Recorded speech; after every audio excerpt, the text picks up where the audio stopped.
number one in the world if possible. But yeah, I think that's the whole package. Fits me really well. Thank you so much, Wim. It's been great to talk to you, and good luck for the weeks and the months ahead. Thank you very much, both of you.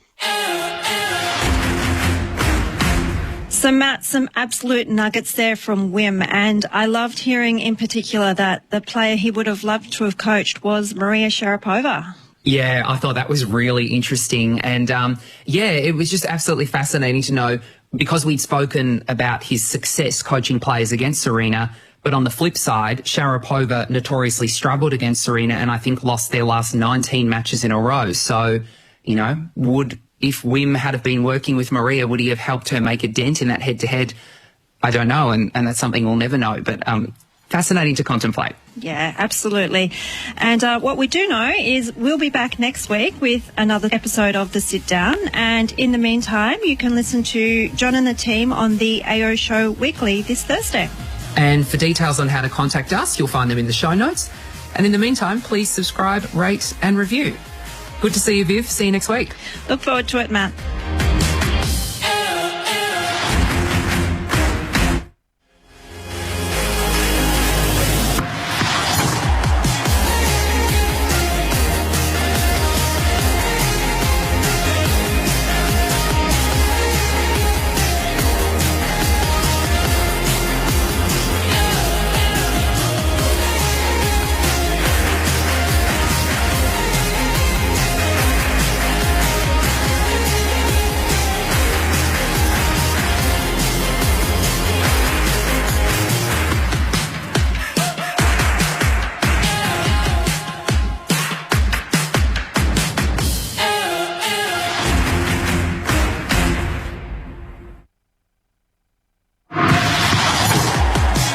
On AO Radio, this is the Evening Serve with Nat Edwards and Kate Kearns.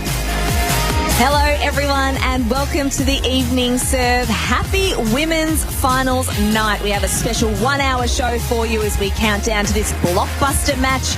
Will world number one aryna Sabalenka claim a historic three-peat here at the Australian Open, or will American Madison Keys pull off an upset and breakthrough for her first Grand Slam title? We'll unpack it all right here on the Evening Serve. And the serve down the tee onto the forehand of Badosa. Sabalenka, big ball head up the line. And it's all just a little bit of history repeating for aryna Sabalenka. Back-to-back Australian Open champion, and gets the opportunity to make it a hat-trick. Keys sticks us out. Forehand from Schwaltek is long. And it is a first Australian Open final for Madison Keys. 8 long years since her last major singles final. She's back in the big time. An extraordinary match against Iga Świątek. The scene is set for an extraordinary final tonight in the women's draw. My name is Nat Edwards. You're listening to the Evening Serve. It's great to have your company wherever you're listening around the world as I welcome in Kate Kearns. Hey, Kate, Nat. welcome to you. Oh, thank you so much. Wonderful to be here. It's nice to be on together for once, right? isn't it? It's taken 2 weeks. We'll have to chat to our boss about that. Words to be had. Well, we have another special guest in the studio with us. We're very lucky to have a former elite tennis player, but now a tennis commentator and analyst. He's one of the best in the business. Robbie Koenig back for a second time. Kia mai. I thought it was just my occasion, but I'm obviously stepping up my game, so it's nice to be here. And of course, the reason why we can't have you, Kate costs so much to get her in here. I mean, charges the big bucks. Well, speaking of big bucks, I'm not sure Kate charges as much as Jackie Chan, because the Hollywood star is in the house at the moment. He was spotted having photos with aryna Sabalenka ahead of her match tonight and shaking hands with all the dignitaries. There's been selfies and the like, and I am roaming those corridors because I want to meet and just maybe rub shoulders a little bit with Jackie Chan. He's got such a nice personality. I've seen videos of him as well. As he walks through, he met Sasha Zverev, shook hands with Sasha, and he just exudes this energy and positivity, and you can see Sasha wanted to give him a hug. It's so lovely. It was so cool, man. It was so cool. Oh, he's a huge tennis fan. Yeah. Yeah, and I'm not surprised he's here. I mean, what a weekend to be at the Australian Open. Yeah. If you could bump into one celeb here at the Australian Open, who would it be? Oh, gosh. Oh, don't put me on the spot. I've put you on the spot, that, Robbie. Who would you pick? You know who's a big tennis fan is John Bon Jovi. And those are my teenage years. Popping and weaving. Yes. To New Jersey and Slippery When Wet. Those two albums are like iconic. Love it. I love that. I'd like to see Bruce Springsteen. Oh, I mean, I'd like to like see it. Bruce just open here. Oh, that would be amazing, wouldn't it? Yeah, okay, we'll put in the call and see what we can we'll see what we can do for you. But let's get into the tennis. We are, of course, going to unpack what is a massive final tonight. But off the top, we just wanted to go back a little bit and rewind the clock and review last night's semi-final between Yannick Sinner and Ben Shelton. Sinner will deliver this ball to the backhand of Shelton into the nets. For the second year in a row, Yannick Sinner is through to the Australian Open men's singles final. He has dismantled Ben Shelton tonight. And he is looking particularly good as he gets to the decider. It was an incredibly entertaining match. Tough first set as well because Kate Shelton came out firing. He had so many chances, but he didn't capitalise. He let Sinner off the hook a little bit. I think he would have woken up this morning definitely thinking about that opportunity in the first set where he could have served out for the first set and then sort of taken the momentum into that second. But once that was snuffed out, then he was in all sorts of trouble. Yeah, 6-4 in the tiebreaker, and the serve to come as well. So yeah, he'll be very disappointed. 6-5 serving, and he had the ad. He spoke about it after the match and just saying, that's where he backs himself, the best part of his game. But you had to look at the stats overall. That was where Sinner was so good. He neutralized his biggest weapon, and I think it was the lowest first serve points won in his career yesterday. Wow. You know when the other second worst was? When he played him in Indian Wells. Really? Sinner's got his number, right? Oh, my gosh, he certainly does. Sinner's quite good, eh? Oh, quite good. I think that's an understatement. I mean, you look at the 23-year-old, he has won 36 of his past 37 matches, and we have to go back to that Beijing final in October against Carlos Alcaraz to see the last time he lost. So his confidence is high. Yep. I mean, he's going to be the clear favourite heading into the men's final tomorrow against Alexander Zverev, who I still think has just flown under the radar this whole tournament. Yeah, for number 2 seed and number 2 in the world. That's crazy, isn't it, that we sort of haven't really discussed him. It's mental. He is playing so well. Just getting back to what you were talking about, Sinner's year last year, he did not lose a match in straight sets. Of the 6 matches he lost, the only time that's ever happened was Roger Federer's 2005 season. That's how good he was. He was not straight setted the entire season. Wow. I think he only lost 3 matches on a hard court. But Zverev's got the firepower. There's no question Zverev's got the firepower. And towards the end of the match, I don't know if you saw, Kate, when he started to cramp. That's a bit of a concern. Don't know what's going on there. Obviously, we know he was ill a couple of days ago against Runa, but the fact that he was cramping after 3 sets, I just got the feeling if Ben had noticed that, started to put more balls in play and made it more physical, and I tell you what, Zverev's going to make it physical against him. There's going to be no problem there. Zverev can play 5 hours. Zverev would have checked that, absolutely, watching that match last night. I was surprised Shelton didn't pick up on it. Yep. Yeah, it was interesting. I think he checked out at that stage, but sometimes the cumulative effects of a tournament, something goes 2 weeks, a slam, that can happen. But I was surprised by the cramping. It must have been still some of the, the effects from what he had 2 nights ago. Yeah, no question about it. But, of course, Alexander Zverev played 1 set. I know it went for nearly an hour and a half against Novak Djokovic. So my question to you, Robbie, is does that hurt or hinder him in that maybe he's got fresher legs coming in against Sinner, who, yes, we talked about the physicality and the cramping, and he'd been ill a couple of days ago as well? Or could that hurt him in terms of not being battle-hardened from that semi-final? No, I think he's played enough tennis, Nats, that doesn't matter. He did go and hit for another 40, 45 minutes. After that, he went indoors, hit some balls, just likes the rhythm of a more relaxed hit after a match that was shortened. So I think he is as well prepared as he could possibly be going into a major final. He's banked a lot of wins last year. He's the second best player in the world. He's been to major finals before. The big question, obviously, is between the ears. You can get passive in the biggest of matches. I wasn't worried so much about the semi-final against Djokovic. I'm more worried about the final. And when when the chips are down, will he have the guts to go for it? Because against Sinner, he's not going to give it to you. You have to go there and take it away from him. You have to beat him. So that'll be the test. And he has to serve well, no question about that. I mean, last time they played in Cincinnati, lost just 7-6 in the third. So given the year that Sinner had, the fact that Zverev could play him so close shows you that he's not going to fear him. He won't be intimidated by him. But, it's 1 or 2 points in the biggest of matches that determine the outcome. And Kate, he has a good record against Sinner, albeit Sinner beat him the last time they met, as you mentioned, Robbie. But 4-2, I mean, that does give you a slight advantage and mental edge, wouldn't it? Yeah, absolutely. I wonder, though, whether or not he'll be thinking more of the fact that he's going into a slam final, been there twice before, been up in those matches and let them get away. I think for tomorrow it'd be almost helpful for him to be a set down in the first. Yeah, you're right. 2 sets to live up against Team, obviously. Yeah. That was interesting as well. Even though he was 2 sets to live up the round before, he was 2 sets to live down. So that was an impressive turnaround. But I think he was a little tired. I think he got weary at the end of the US Open. Of course, that was the COVID one where we had no fans there. Very strange. But he's older. He's more mature. I think he's serving better than he ever has. Seems to have the forehand dialed in. I think the stars are aligning. If he's ever going to win a major, it's now. It's interesting. You look at. I think he's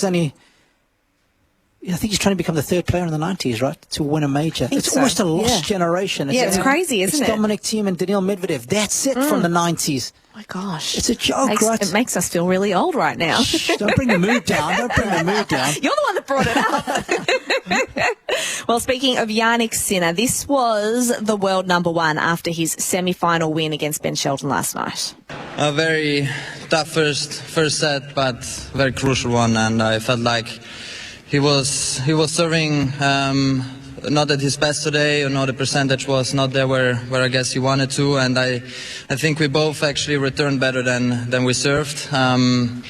And first sets are always very important. It gives you a little bit of confidence. There was a lot of tension for both of us, and I'm very happy how I handled the situation today. Yeah, it's a very tough match. We had some very tough matches in the past. Everything can happen. He's an incredible player. He's looking for his first major. There is going to be again a lot of tension, but I'm happy to play myself again in this position. Sundays, as I always say, especially in tournaments, are very, very special days. So I'm going to enjoy it. Again, thank you so much for the support. It has been amazing, and hopefully it's going to be a good match. We hope it's going to be a good match. That, of course, is tomorrow night. But let's hone in on the main course tonight because, of course, it is women's final night and there are so many storylines here. We're going to start, though, with the world number one in aryna Sabalenka. World number one, aryna Sabalenka, arrived at Melbourne Park for the 8th time, looking to win her 3rd consecutive Australian Open singles title. First up on her title defence journey, American Sloane Stephens. And aryna Sabalenka, who can do no wrong in Australia right now. Another dominant performance for her. She has beaten Sloane Stephens 6-3, 6-2, and the top seed is through to the second round. A tough round 2 matchup against Jessica Buzas-Maniero was next. Sabalenka was pushed but still prevailed, 3-6, 7-5 in 94 minutes. Yeah, and I was able to turn around this set and super happy with the win in the straight set, especially against someone like her who really makes you work for every point. It was 2 22-year-olds in a row as round 3 pitted Clara Towson against the number 1 seed and her only set tiebreak as the match stretched past 2 hours for a 7-6, 6-4 win. Once again here, Sabalenka, first time as the number 1 seed at a Grand Slam. She's handling the pressure, the players are coming at her and she's defeating them one by one. The procession continued as the first-seeded opponent of Sabalenka's tournament ventured into Rod Laver Arena. Number 14 seed Mira Andreeva was no match in the end for aryna. The 17-year-old defeated in just over an hour. She serves wide to the forehand of Andreeva. The forehand return at full stretch goes in the net. A bounce of the ball behind her from Sabalenka, and that is job done for the top seed. 6-1, 6-2 she wins. No fuss, no trouble, no bother. Having not lost a set yet, 27th seed Anastasia Pavlyuchenkova took the second, but the experience of the two-time champion got her home and into the semi-finals after her toughest match of the tournament, winning 6-2, 2-6, 6-3 in front of a passionate crowd. It was very difficult to play, and I mean she played amazing tennis, very aggressive, and I mean I'm just super happy I was able to somehow magically win this match. And of course, guys, thank you so much for the atmosphere. In her 10th Grand Slam semi-final, she faced off against first-time semi-finalist Paula Badosa. The pressure too much for the Spaniard, with Sabalenka through to her third straight Australian Open final. Match point for Aryna Sabalenka. And the serve. Down the tee, onto the forehand of Badosa. Sabalenka, big ball head up the line. And it's all just a little bit of history repeating for Aryna Sabalenka. Back-to-back Australian Open champion, and gets the opportunity to make it a hat-trick. 6-4, 6-2, 1 hour and 26 minutes. The world number one, showing why she is the queen of Melbourne Park. That was an amazing performance. And we'll see her in a couple of nights' time back on this court in the Australian Open Women's Singles Final.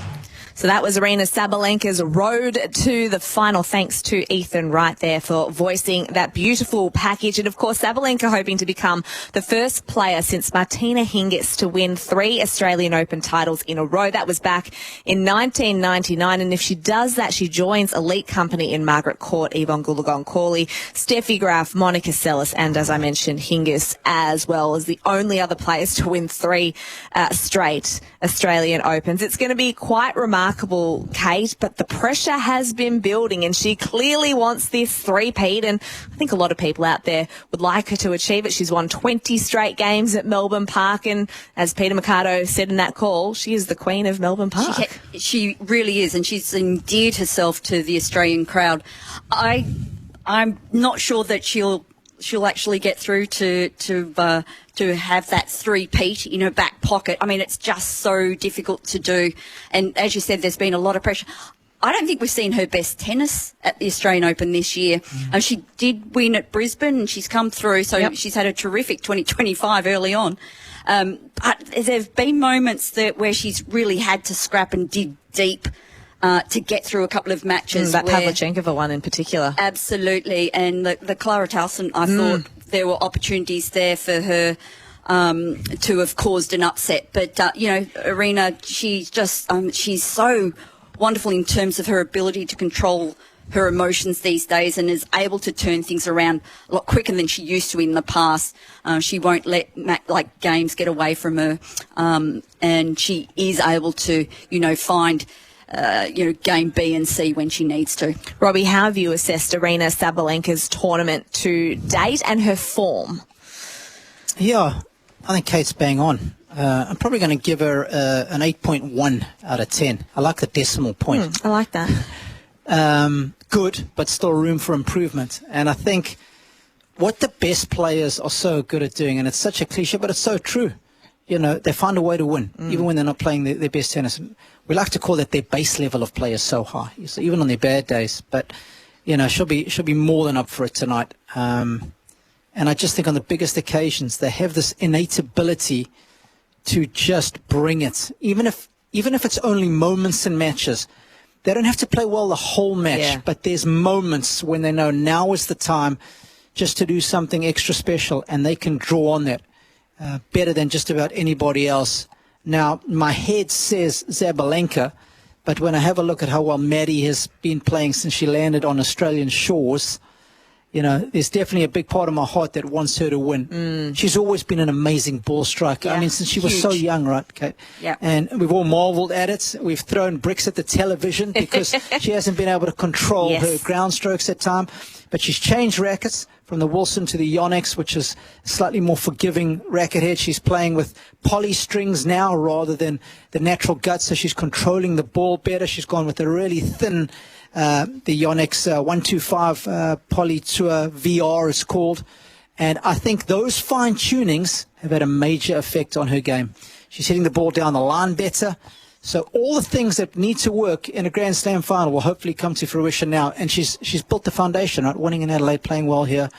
I mean, you can't be more confident, right? Beating Swiatek the way she did. Exactly. And she was bold and she was brave in those moments. She took her moments as well, and that match could have gone either way. Let's take this moment now while we are talking about Madison Keys just to reflect on her road to the singles final.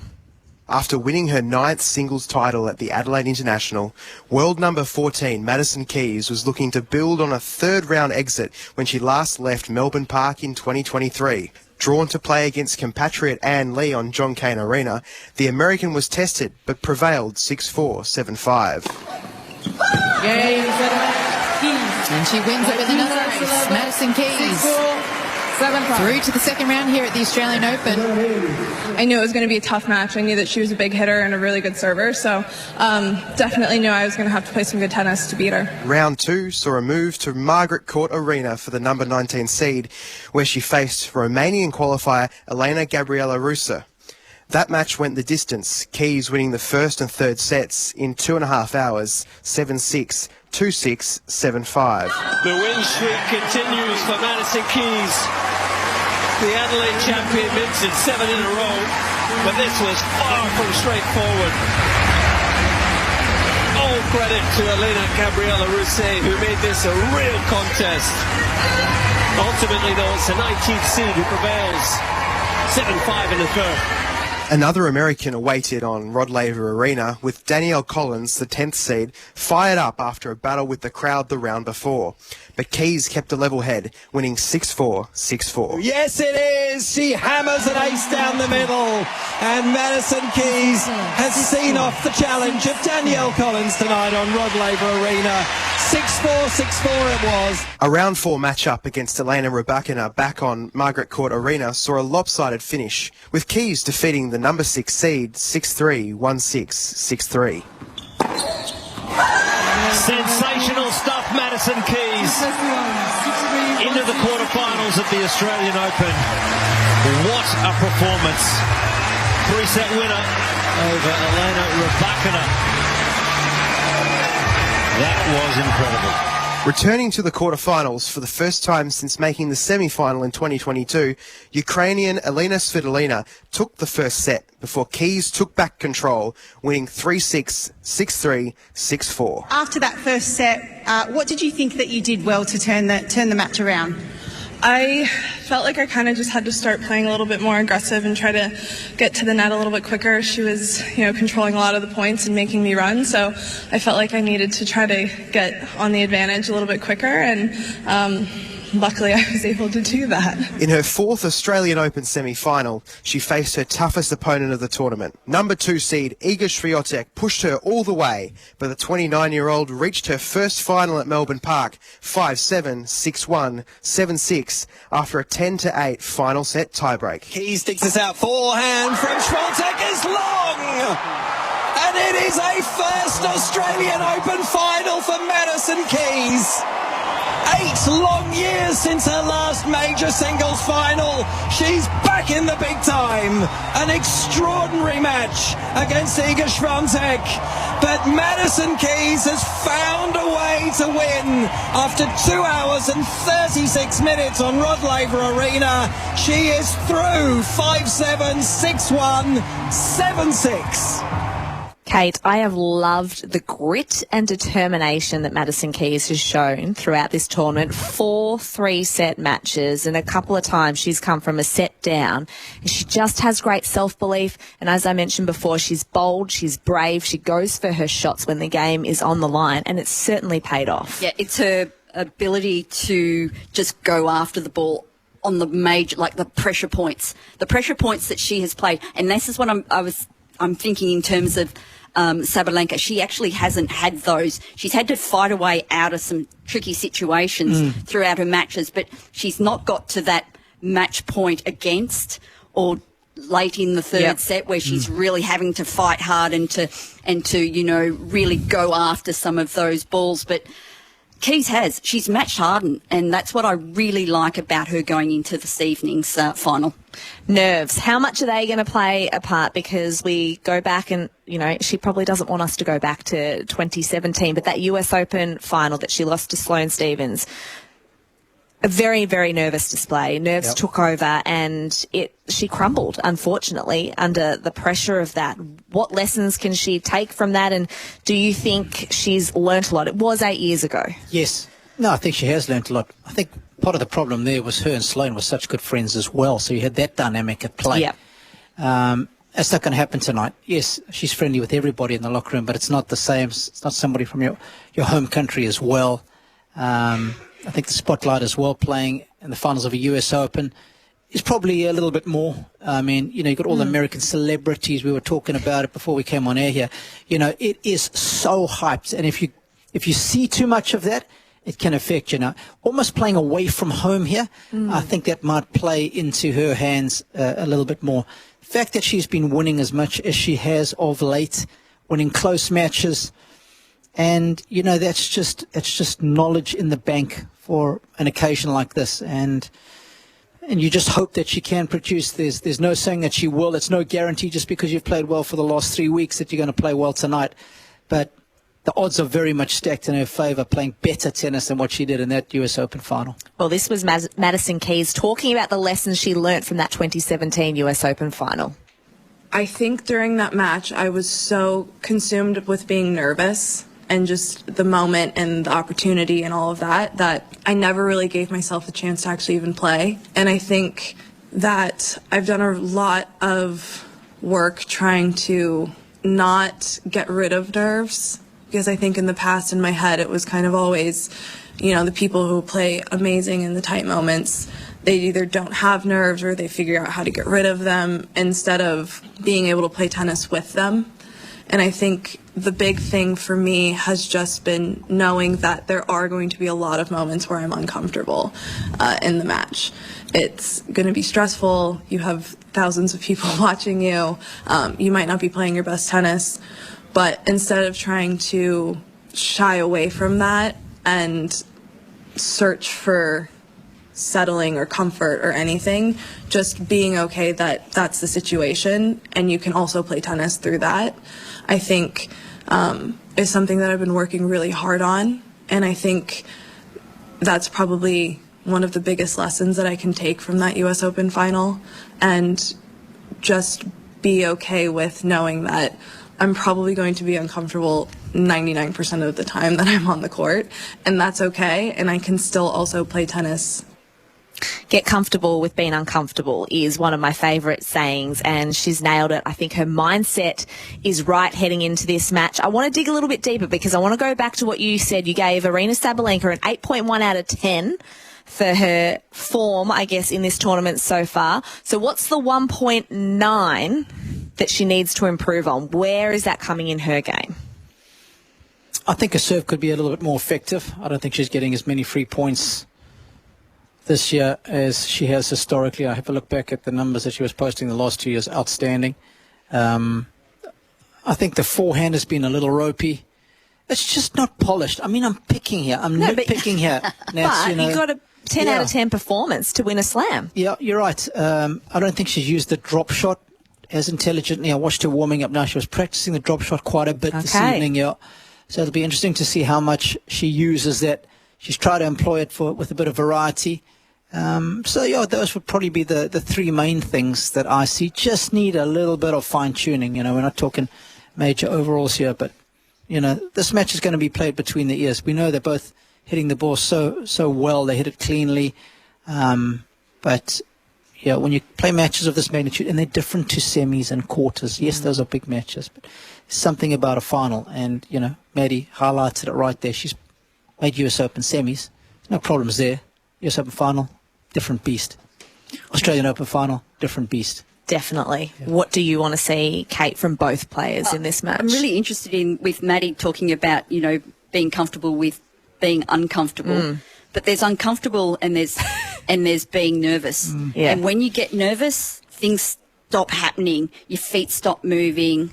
you stop swinging through the ball. Your game starts to second guess yourself. Yeah, absolutely. Your game is impacted by that, and it's around how you control those nerves out there. And I'll be looking to see how she does that this evening, because you're not human if you're not nervous going out on to Rod Laver Arena tonight.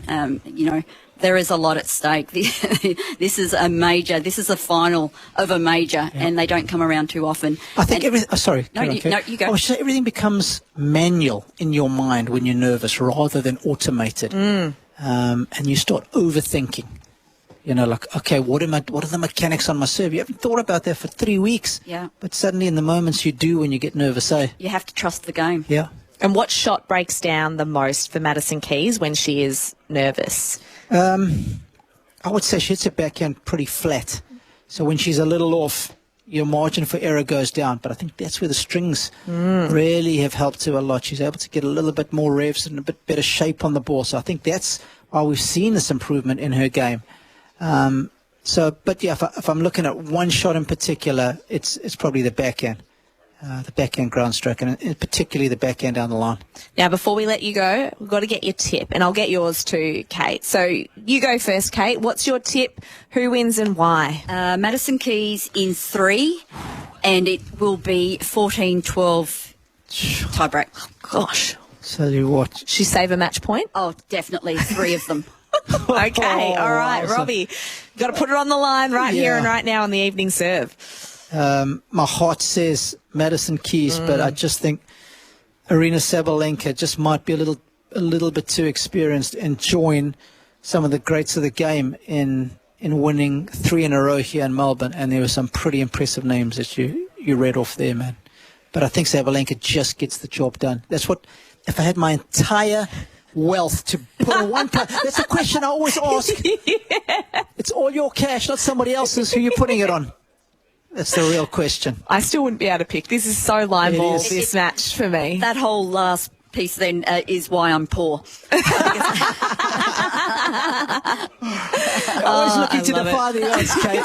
Always looking for that good wager. Robbie, it has been a pleasure having you on the evening serve once again. We've got to let you go because you've got a busy night ahead. Go find Jackie Chan and shake his hand for me. Bring him back here. I will. Thank you for having me. Thanks, Nat. Good luck tonight. Kate. That's Robbie Koenig joining us here on the evening serve. We'll sub him out, and we've got another special guest joining us in just a moment, Kate. But this game, honestly, you can't ask me who I'm going to tip right now because I've changed my mind about 5 times. So you have to ask me at the end of the show. Oh, okay. So you're flip-flopping. I'm flip-flopping. On the fence. It depends on who you speak to, right? I know. I get so swayed. I'm like, oh, and then Robbie said this, and then Kate said this. I'm like, oh, okay, maybe this. I think I've overanalyzed this match way too much over the last... And you can. Oh, absolutely. And you can have a look at all the statistics, which we will be. Yes, we will be. And it really doesn't make any sense because what happens out there, that's between those 2 women tonight.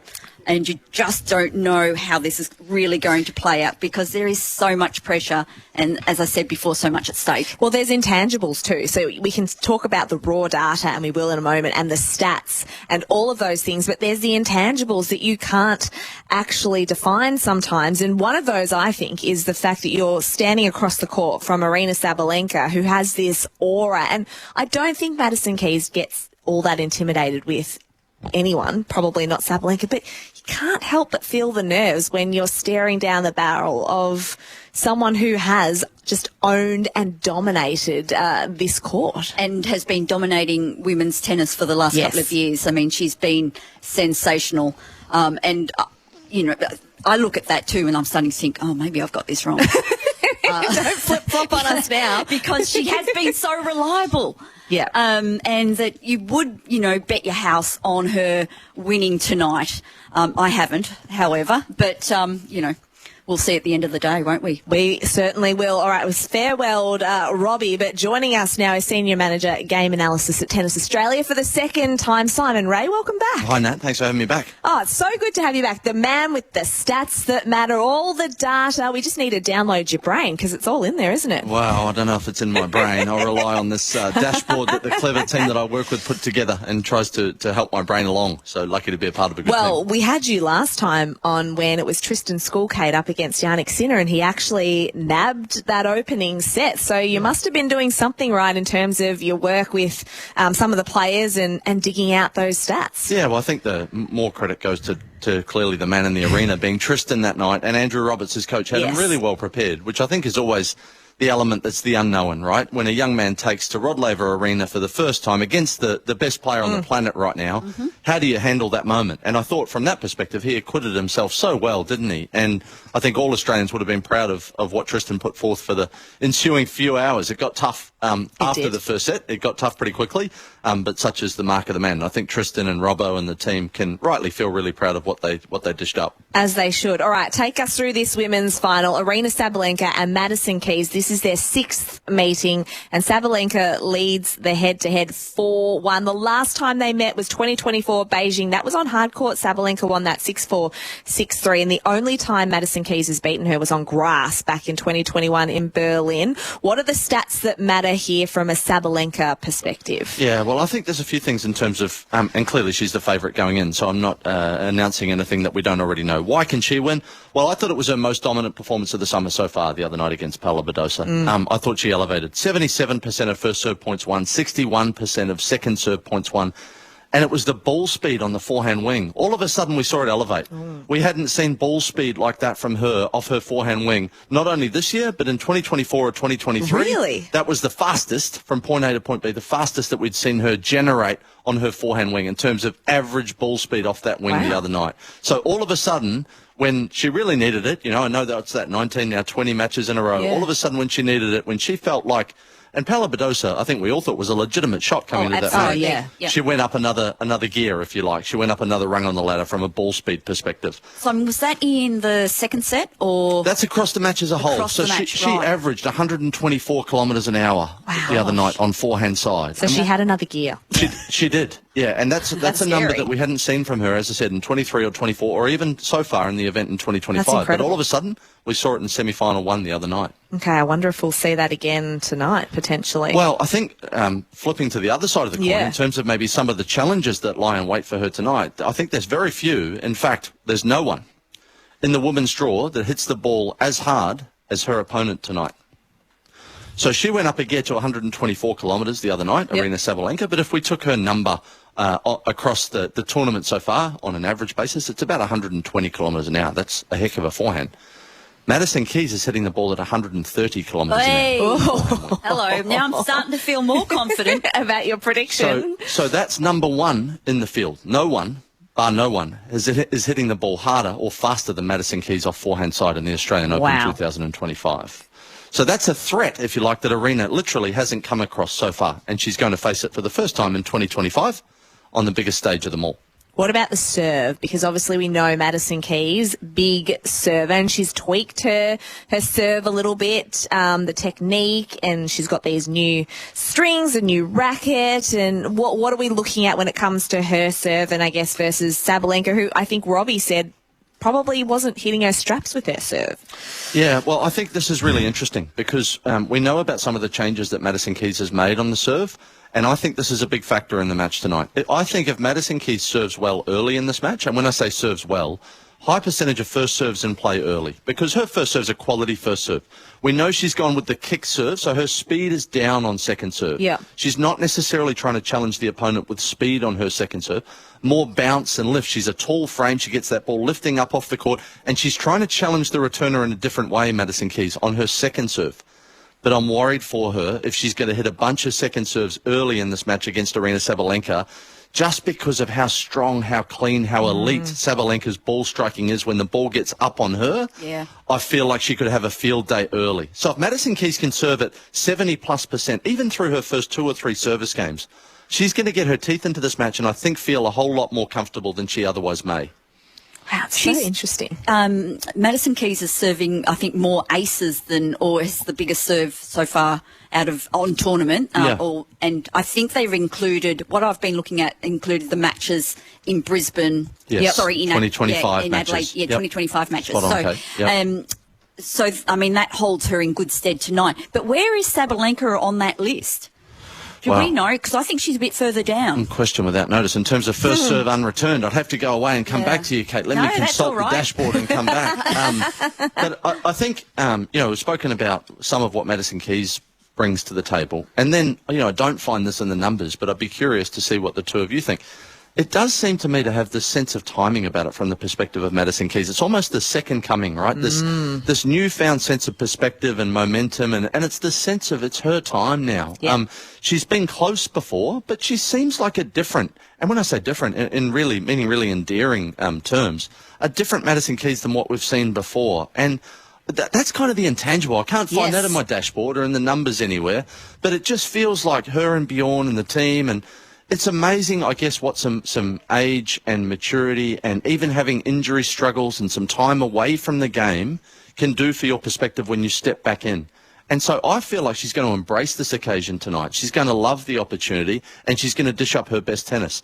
And I think there's very few players on the planet that can actually dish it up to Aryna Sabalenka and threaten her in terms of weapons, bringing ball speed, bringing quality to the court, but Madison Keys is one of those very few. So I'm really intrigued to see how this plays out. Yeah, I mean, we heard her speak probably 10, 15 minutes ago just about her change in mindset and what she learnt from that 2017 US Open final in terms of leaning into feeling uncomfortable and embracing those nerves and learning to play tennis with nerves. So I feel like that's the difference, and that's that maturity that you talk about and the intangibles that you can't measure. What's an intangible, though, for Aryna Sabalenka, apart from the fact that she is the world number one? Yeah. And she's kind of scary. Yeah. That's sort of it. Isn't it? The fact that she is world number one, the fact that she's won this twice before, the fact that that court is like backyard to her. Yep. She will be so comfortable going out there tonight and will just be absorbing, all of that great energy around Rod Laver Arena. It's a little different for Maddie. Yeah, so I think that's right. And I think this is where, the physicality and the mentality are so often linked. So as much as I am anticipating that Madison will absolutely love the opportunity, grasp it with both hands and bring her best tennis to the fore, what is undeniable is Aryna Sabalenka has spent a bunch less time on court than Madison Keys to get here. And we've seen that. I think it's the right hammy from memory. Don't quote me on that. We've seen the hammy, the high hammy kind of taped all event from the perspective of Madison Keys. Since Adelaide. Yeah, she's spent 2 hours more on court. She's had the hammy taped up. She's doubled the number of sprints. We've got a definition in here that we know about. We call a sprint by, or we refer to a sprint by. She's covered 2.5 kilometres more, so 2,500 more metres on court to get to this point. So what that tells me, and this won't be plan A anyway for Madison Keys, but what that tells me is if and when she's forced to defend, and she's going to be forced to defend against Aryna Sabalenka at times, that could be trouble for her. If you're seeing that, if you're in the camp of Madison Keys tonight and you're seeing her scrambling, being forced to defend, chase, take one hand off the racket on backhand side and have to go to the slice, that means that I think things are starting to line up from the perspective of Aryna Sabalenka, who we've only seen sprint on average so far 11 times in her matches. Madison Keys, we see sprint 25 times in her matches.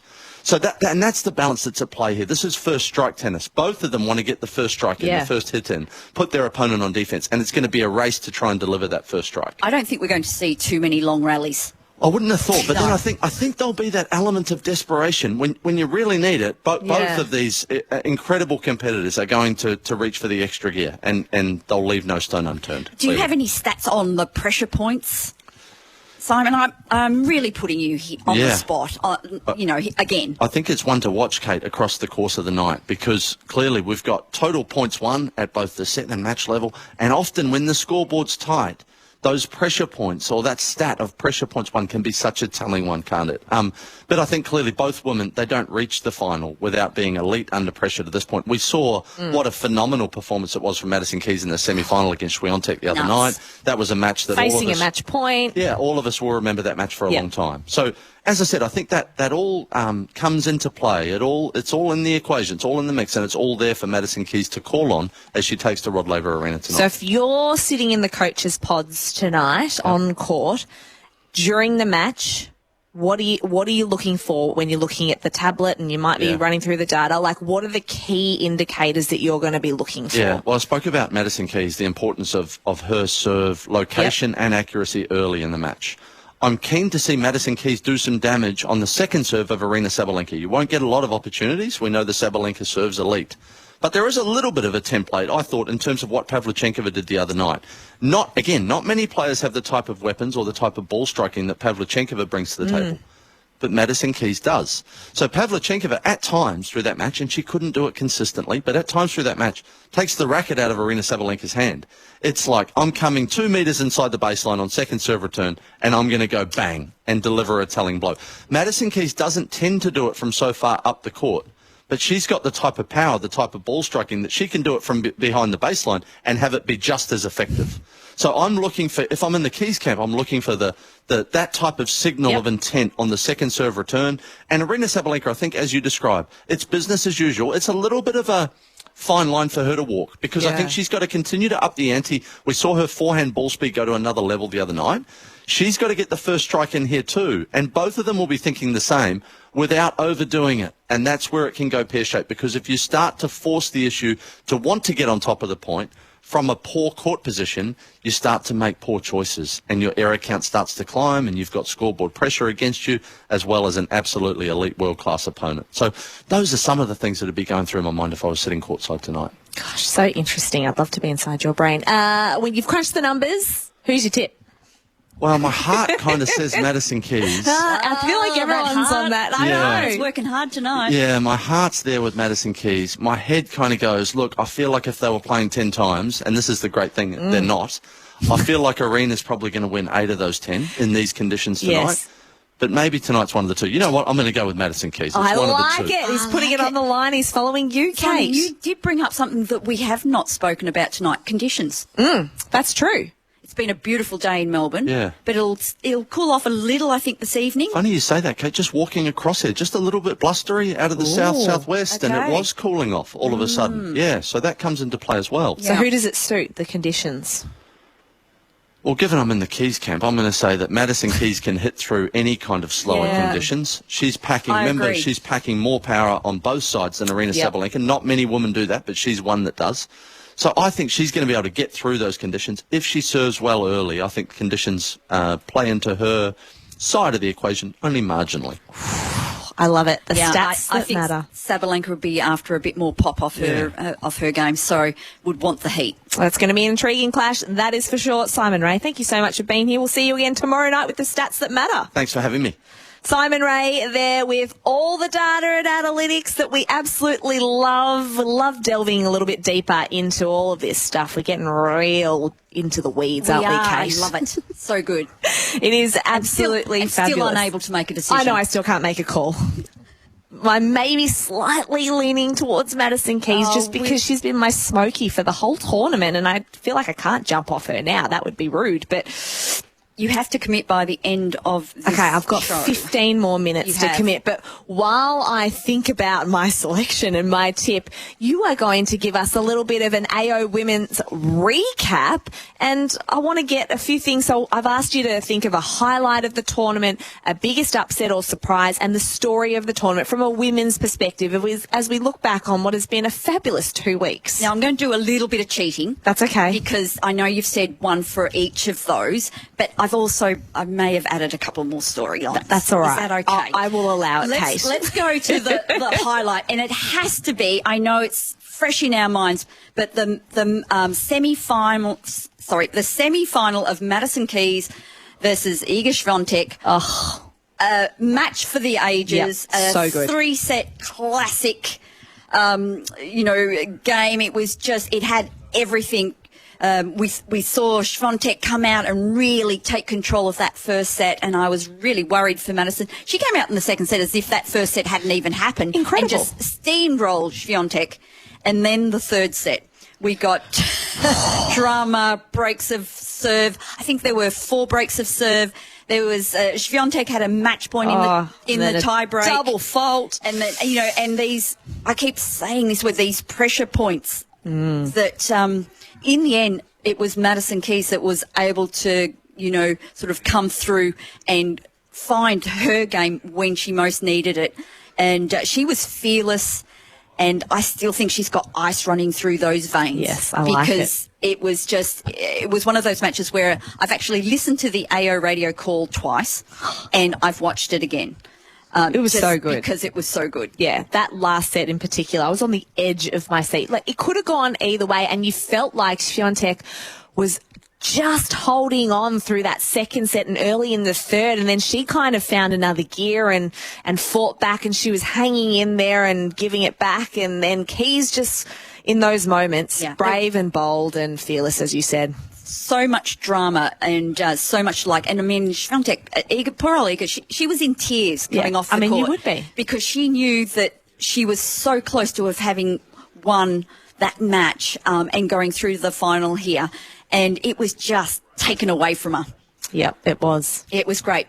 The other highlight? Yes. Danielle Collins. Versus the crowd. Versus Australia.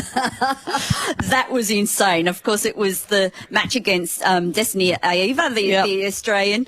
And Danielle, well, she responded as only Danielle can. Even for her, it was almost extreme. But she took on that Aussie crowd, and I love her for it. Honestly, I thought it was hilarious. One of the highlights of AO Radio is Mike Cation's call when Danielle Collins kissed her fingers and then touched her rear. And then her ear. And as called by Mike. It was one of the best calls. He was quite shocked. He's probably seen a lot of things in his days, but hadn't seen anything quite like that on a tennis court. No, it was great. And then there was, of course, all of the drama around, what would she say in her presser? Yes. And she doubled down. Oh, she did. She didn't. We should know better, really. She didn't, take a backward step. She That's not like her. She went harder. Yep. And then it was like, well, you've got to come out and play another match. Yes. And let's hope it's not against an Australian. Well, it wasn't. It was against, of course, Madison Keys, and it was on Rod Laver Arena, so not an outside court. Yeah, different crowd, slightly. It is a little bit of a different crowd. And of course, when she walked out, she was met with the boos. But Aussie crowds and booing this last 2 weeks. She just grinned and got on with it, and it within the first set, it was not even an issue that it had sort of petered out. But it's all fun and games to her, and we're not surprised because we've seen Danielle Collins like this, and you know what? That's what a lot of people absolutely love about her, that fighting spirit, that fierce competitor in her. But she certainly rubbed plenty of the Aussie public up the wrong way. But hey, gave us something to talk about here on AO Radio. No, it was great. You loved it. Yeah, fully, embrace that sort of crazy behaviour, quite frankly. I think it's fabulous for tennis. Biggest upsets? Yes. Well, you know what? I have to say, the women's side of the draw didn't bring up too many upsets, but I think our runner-up from last year, Zhang Qing won. She went out in the second round against Laura Zigerman. Now, it was a 7-6, 6-3 straight sets defeat. She looks so off, but, I mean, not to take away from Sigermund, who played an excellent game. Yeah, she did, but still, I think probably in terms of, upsets on the women's side, it came early in the draw. And I did see her first match. I thought she was a little scratchy, but she doesn't have game B, and she needs it. She's a big striker of the ball, has a big serve, great game when it's on. Yep. But when it's not, and when you come up against someone who takes pace away from you, who plays a really crafty type of game, she didn't have any answers. And, so it was a little disappointing to see her go out so early. The other issue for her is that she'll be out of the top 10 after rankings come out post Aussie Open. So it'll be a big drop. She had a lot of points she had to defend. And she does actually for 2025, because she did so well. She's going to have to find her game and find it fast. Otherwise, she'll find herself just, starting to fall off. Oh, she had a terrific 2024 season, as we know. So, that was one of the biggest upsets and surprises of the Australian Open. Did you have a close second? Yeah, and it wasn't a surprise. Well, it was sort of a surprise. It was more of a disappointment. It was Osaka's retirement. Oh, I know. We knew she came into the tournament with a little bit of an injury. Yep. We weren't sure what that was. She wasn't really talking about it too much. Of course, she'd pulled out of the final in Auckland. And she was playing great tennis.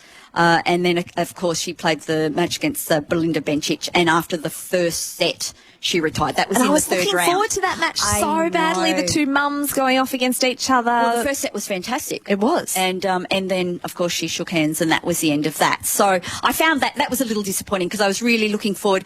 Osaka, it looks like she's, feeling very comfortable again out on court. She's super fit. Yeah. And was looking really dangerous. So, yeah, disappointed that she went out third round. Yeah, I'm curious to see how she goes for the rest of the 2025 season, but she's definitely one to watch. What about your story of the tournament? I've got a couple. But I think the best moment was Ava-Lise, the lucky loser. And we've got to find another name for lucky loser, or the alternate or something like that. The alternate, yeah. But, lucky, what a story. Yeah, lucky to get through perhaps, to the first round. But after that was all hard work and determination and skill as far as I'm concerned, because she made it through to the fourth round, the last 16. She's 23 years of age. She had lost in qualifying, and then 10 minutes beful the match. Imagine that. Yes, against Kim Birrell. It was Kimberly Birrell, Australia's Kimberly Birrell. Anna Kalinskaya she withdrew, and next thing she knows, she's got to put the kit on and out to court. I don't even know where. Get out there and play against this Australian at the Australian Open. Good luck to you. Gets through that match and then starts rolling. And she had some really tough matches where she was in a position where she was probably likely to lose. Yeah. And dug her way out of that. And finds herself, on Rod Laver Arena against Iga Swiatek. It was crazy. And she had to change her flight so many times. She did, at least twice. And I don't know if she's still here, but what a wonderful start to 2025 for, the lucky loser. I believe her ranking will now be in the top 100. She was just sitting outside. I think she's around about 124. She's so young, though. She's so young. And but what that does is mean she'll get direct entry into the French Open if she can still win, a round or two there, keep that ranking down. She's through to Wimbledon, and then, who knows, but maybe the US Open. That makes such a difference to her career. She was talking about, like, last year she was, at home with her mum, she was crying, wondering whether or not she knows she has the game. Yeah. And she just didn't know when she was going to get her break. Yeah. And this was it. And it's life-changing, isn't it? Because you win the first round and it's $200,000. Totally life-changing, yeah. So $420K she walks away with. Amazing. Oh, actually, a little bit more than that, because she would have got some money in qualifying as well. Of course. So, sets her year up perfectly. In fact, it sets her career up. So let's go back, when we sort of are here in 2026 and have a look at what her 2025 has been. Love it. I can't wait. So we wish her all the very best. I think the other moment, it wasn't a moment, but just something that I think we need to recognise is how many mums are on tour now. Amen. Svitolina, Osaka, Bencic, Azarenka, Maria. She's got 2 kids, Townsend. And I know that I think I've missed at least another 2. It's incredible, isn't it? It's a really nice moment for women's tennis because they're able to actually have family and continue with their careers. You don't have to retire just to have those children. No, that's right. You don't have to put off that decision. And I just think that that's a fabulous position for them to be in, that's a decision they can make without it being the end of their career. And inspiring for women who are coming through and now seeing that choice and normalising that children can be on the tour and we see it and that it's okay and more than okay, it's actually wonderful. And you can probably change the person as well. Like you probably come back with a different perspective on life as well as a player. I think it definitely does, and I know a lot of them have said just, they're not, tennis is not on their mind, 24/7. Yeah. And I think that's got to be a good thing. You have to find the balance in life. And, tennis can be all-consuming when you're on tour, and I just think that it's not a distraction. It's just something else happening in your life, which is super important. Yeah. No, amazing. You have smashed that recap of the Australian Open women's side of things. We'll get you to do it for the men's tomorrow night. But we've got this final that we are counting down to. So we've got the commentators who are at the ready at Rod Laver Arena, and it's a very warm welcome on this women's final night to Peter Mercado and Jill Krabus. Hello, Nat. Hello, Kate. We were half listening to Kate's wonderful wrap-up there. But Half listening? I'm terribly because we've had a live performance at Rod Laver Arena. Tina the Musical, based on the life of Tina Turner, is in town at the moment. So we had a nice little performance of River Deep Mountain High, which was great out there on court. But I tell you what, Jill Krabus was getting right into it, singing along. Couldn't help myself. It was kind of addicting, the music out there as well. The high kicks you could do. Boy, that was very, very as high impressive. as Jackie Chan? Oh, gosh, no. Not even, no. There's no chance. We're just seeing Yvonne Goulion-Corley opening the Louis Vuitton box, which is housing the trophy, the Daphne Ackhurst Memorial Trophy. And that's good. So we've got the trophy at least. Thank goodness. Who's going to win it tonight, Jill? I'm going to go with Keys. I am. Okay. Can we expand that out to a sentence or two then? Why is she going to win? I feel like she's playing fearless, and in this situation, she's got nothing to lose. She's been very close to being Sabalenka before in a Grand Slam. That was in a semifinal at the U.S. Open. It went to a tiebreak, so she knows what it's like to be there, to be able to push Sabalenka. And I think, I think she's going to do it with the way she's been playing. She's been so composed, and she's going after her shots in big moments, and I think that's going to help her today. And I think getting through that Świątek match the way that she did as well will put her in good stead. Yeah. Has the experience, has played a major final, so knows what that's like. Correct. But not here, obviously. But for Sabalenka, maybe that little bit of history that she's going to make if she does win, gets the three-peat, maybe that adds a little bit of extra pressure as well. Yeah, and the only thing is that Sabalenka in her press conference said that this is starting to feel like home for her. Yeah. So she obviously feels very comfortable winning this 2 times in a row. So it's looking for that three-peat. But I think I'm just going to edge towards Keys. We will find out, Nat and Kate, the 99th women's singles final of the Australian Championship / Open, not too far away, and we'll have it for you on AO Radio. Have a great call, guys. Cannot wait to get back to Peter Mercado and Jill Krabus for the call. Okay, Kate, I've been flip-flopping for the last hour. My tip for the women's final, Madison Keys. Hey. I'm going with the heart. I'm just going all in. She's been my smoky for the entire tournament. I've absolutely loved watching her go about it. I remember when she burst onto the scene as a teenager, and I really, really hope that she gets her maiden Grand Slam title tonight. Kate, thanks so much for being here. I've loved doing this hour with you. So much fun, Nat. You'll so come much back fun. tomorrow? Oh, definitely. Excellent. Tomorrow, of course, we will be counting down to the men's final. But in the meantime, this has been the Evening Serve. Thank you to all of our guests in Robbie Koenig. And, of course, Simon Ray will be back again tomorrow night to preview the men's final.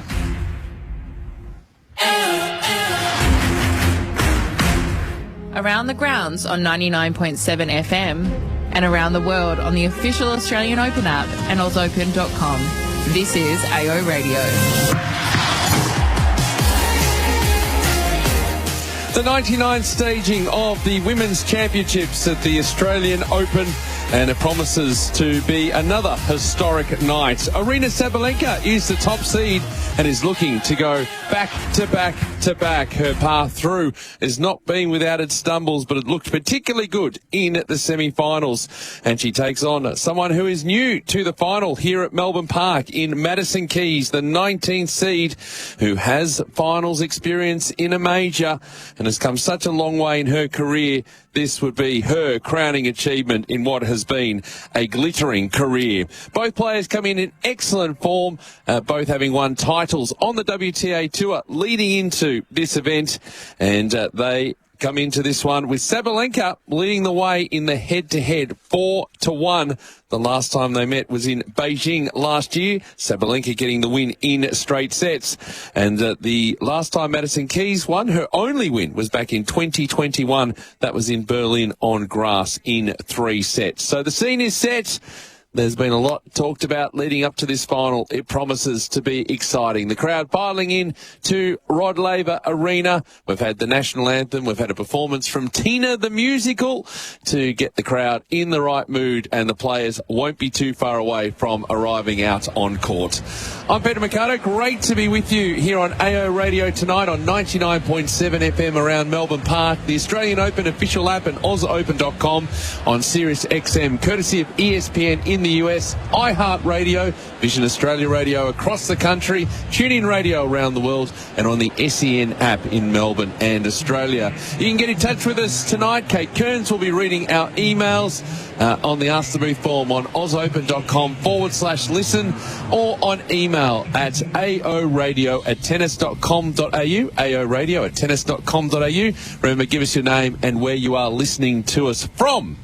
Right, now I've got all that out of the way, I can say a very good evening to Jill Krabus, who's going to be with us for the whole final tonight. Lovely to see you, Jill. I'm really looking forward to this encounter. Always great to see you, Pete. Yeah, good evening. It's really nice to be here. I'm really looking forward to this. So two of the players that obviously have been playing the best tennis in this event. I think Sabalenka has gotten stronger and stronger as the tournament has gone on. I think she played one of the best matches of the tournament against Paula Badosa to lead up to this final. It was an incredible match. Madison Keys against Swiatek. I mean, whoa. What a match. Match of the tournament, wasn't it? Oh, gosh, definitely the match of the tournament. Yeah. It was absolutely incredible. I was very lucky to be here watching it live right next to the court. It was just fantastic. And I think the fact that Madison got through that, I am edging her in this match. I think she's got nothing to lose. She proved herself in that match against Swiatek by just being absolutely fearless out there, especially in the big moments.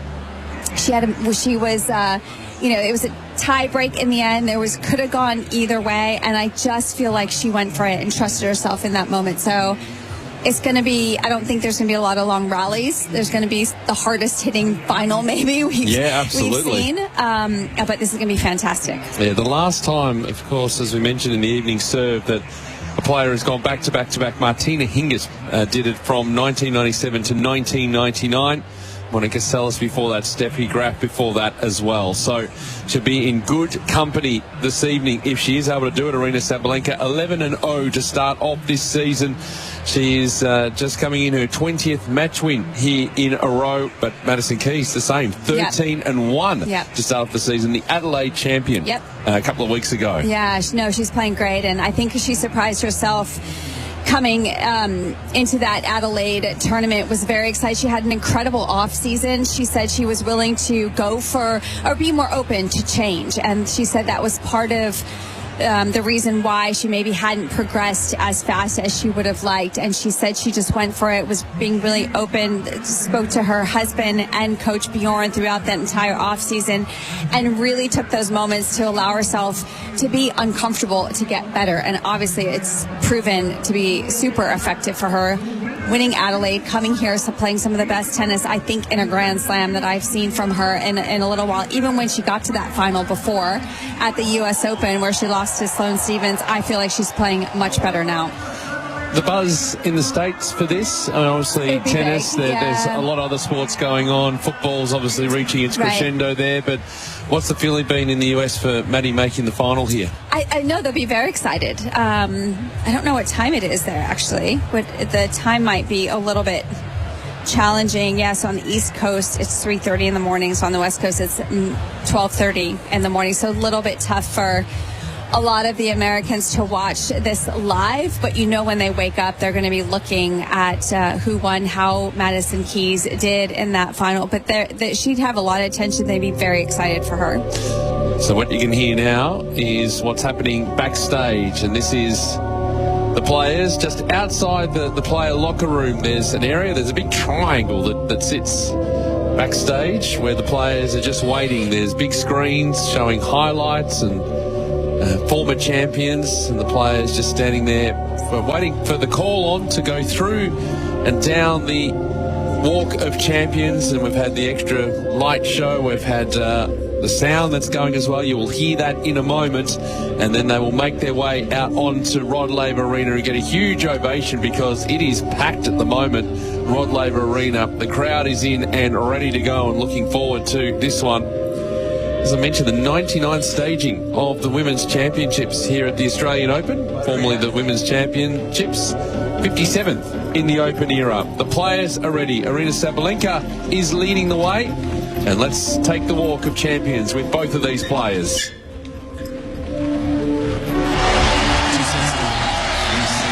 Sensational stuff, Madison Keys. This is her moment. What a performance. The win of her life, Madison Keys, is into the Australian Open final. Aryna Sabalenka. A two-time defending champion survives. Absolutely dominant performance.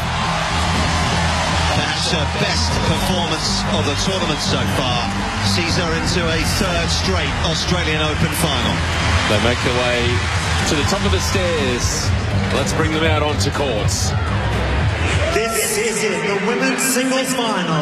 Please welcome to Rod Laver Arena, from the United States of America, Madison Keys.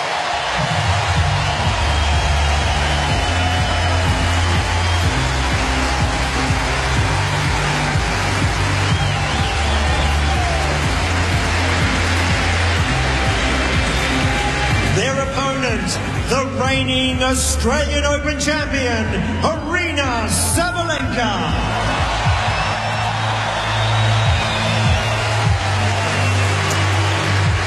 Well, as Jill mentioned, Aryna Sabalenka says it's like playing at home, and that ovation probably confirms things. A huge roar as she walked out onto this stadium for this event, the third year in a row. It is a big crowd. There's been a huge buzz around Melbourne Park since we knew of this matchup, and we're looking forward to bringing it to you tonight here on AO Radio, live around the world. And the atmosphere continues to build. Madison Keys first up. The trophy will make its way to the middle of the court, next to the net, next to the umpire. Here is Aryna Sabalenka. Louise Azamar Ingzel is our chair umpire for tonight's match. Can we start with photos, please? One with Vanessa and then only with the players, please. So the photo is being taken. And Vanessa, you come with me. The photo will be only with the players. Get all these preliminaries out of the way as the final dictates. Then we go back. Thank you. Same conditions. If you can be red for the towel boxes, please, and you will be blue for the towel boxes. Questions? Any questions? No? Vanessa wanted to ask you, Madison. John Newcomb. John Newcomb. Goes with John Newcomb. Keys has won the toss and will receive first in the match. Well done. And a good toss by Vanessa. Got a little bit of elevation, but got some nice flippage happening as well. As we get into the warm-up, does that surprise you that Madison Keys would choose to receive? We see the players do that all the time. Yeah, no, I don't think it surprises me. I think she's done that in quite a few of her matches because she's hoping that, you know, there's going to be nerves out here. Even though Sabalenka's won this the last 2 years in a row, there's always nerves going into a final. It means so much to these players. So a lot of times you'll see a player receive just because they hope maybe to get an early break. I mean, Keys has such a fantastic serve, also one of the best on the tour with Sabalenka, so she trusts her serve pretty well, so she's hoping just to get that early break. Yeah, and just get herself rolling a little bit as well. And for Sabalenka being on this stage the last couple of years and in this sort of form that she's been in, Cheng Xingwen, she beat last year 6-3, 6-2. She beat Elena Rybakina 4-6, 6-3, 6-4 in 2023. Had to come from behind in that one, but was emphatic last year. And you just felt that for both players, they've just gotten better and better and better. And I know Madison Keys has been on court 11 hours and 18 minutes and was pushed all the way 7-6. It did go to that deciding set tiebreak against Iga Swiatek. It was a bit of a battle against Svitolina and Rybakina as well, but she's managed to come through all of these big tests to get to this stage. And you know what's great is that all these opponents were so different, and I think that's very telling to Madison Keys, who, if we actually look at her game, we think of it as just a complete power game, which it is. She's got that big serve, huge forehand, but she's starting to be very good in her movement. But if you look at some of those opponents, right, Lee in the first round, Rusek, Collins, Rybakina, Svitolina is always a good test, I think, because she's so consistent and tests the patience and the consistency of Keys. And then, of course, Swiatek, different, has that heavy forehand. And to be able to adapt to those different opponents with the type of game she has, I think says a lot about how far she's come, because we think of her as that plan A, but now she's got the slice on the backhand. She's defending incredibly well, so I feel like that's a great sign for Maddie. Yeah, absolutely. Aryna Sabalenka, 9 hours and 12 minutes on court, getting through the tournament pretty comfortably through to the fourth round. Was pushed by Anastasia Pavlyuchenkova 6-3 in the third set there, and then Paula Badosa, I mean, that was a hard-hitting encounter. Both players right from the back of the court, but as Badosa said, it's like if Aryna plays the way that she played against me, you may as well hand her the trophy now. Yeah, and that Pavlyuchenkova match, that was the only match really she had. She lost a set. That was a good challenge for her. I feel like sometimes that's always kind of a good test, maybe when you have to struggle a little bit, find different plans to get through matches. And then, that Badosa match in the semifinal, she played unbelievable. I do think Badosa got caught up in trying to overpower Sabalenka, which wasn't working. Sabalenka loves that pace, but I mean, it was hard for Badosa, I think, because Sabalenka played that good in the semifinal. 20 degrees Celsius tonight. It's been not as warm as what we could have had here. It's going to be slightly warmer tomorrow night. 68 Fahrenheit to help you out, Jill. It's going to be 42 degrees on Mondays. Everyone rolls out of town. Beautiful condition. Yeah, we don't need to. we don't need that. You don't need to worry about that. Absolutely not. So, it's very pleasant for the players. Not really all that windy. There is a bit of breeze there, but it's not going to affect things too much or be a deciding factor at all. So we are set for excellent conditions for tennis. The roof, of course, is open. So the warm-up is almost complete. They've got about 30 seconds remaining, and then it will be time to get into the action. Keys won the toss and chose to receive. 18-time champion on the WTA Tour, Aryna Sabalenka. Of course, US Open as well, and a little bit of history there too, because Jannik Sinner winning the US Open. He's going for another title here at Melbourne Park. So a little bit of synergy there potentially with the two winners. If it comes to the pass, we will have that for you tomorrow evening. We will have the women's doubles final for you, kicking off action, and that's a 3 o'clock start Melbourne time. It's Sinyakova and Townsend taking on Shea and Ostapenko. And then 7:30 at 6:30 we'll have the evening serve, the final episode for 2025. And then into the final, Jannik Sinner and Sasha Zverev. We'll have the men's doubles final coming up after this one. Bilali and Vavasori taking on Haliavara and Patton. And that will round out day number 14 here at Australian Open 2025. But now the focus is on the 99th women's singles final of the Australian Open. Players going to their towel boxes. Madison Keys and her team are courtside in the coaching pod. Aryna Sabalenka's team, they are in the grandstands. Ready? We're ready to go. It's Sabalenka and Keys, the Australian Open women's singles final for 2025. It's here on AO Radio. And Sabalenka serving from our commentary position. The serve goes long. Second serve.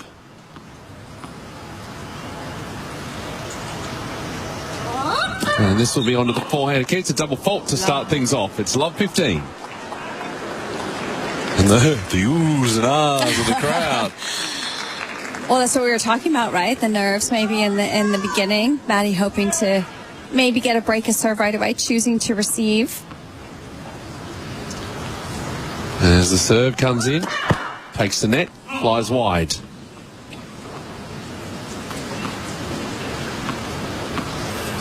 Another second serve to start off the match for Sabalenka.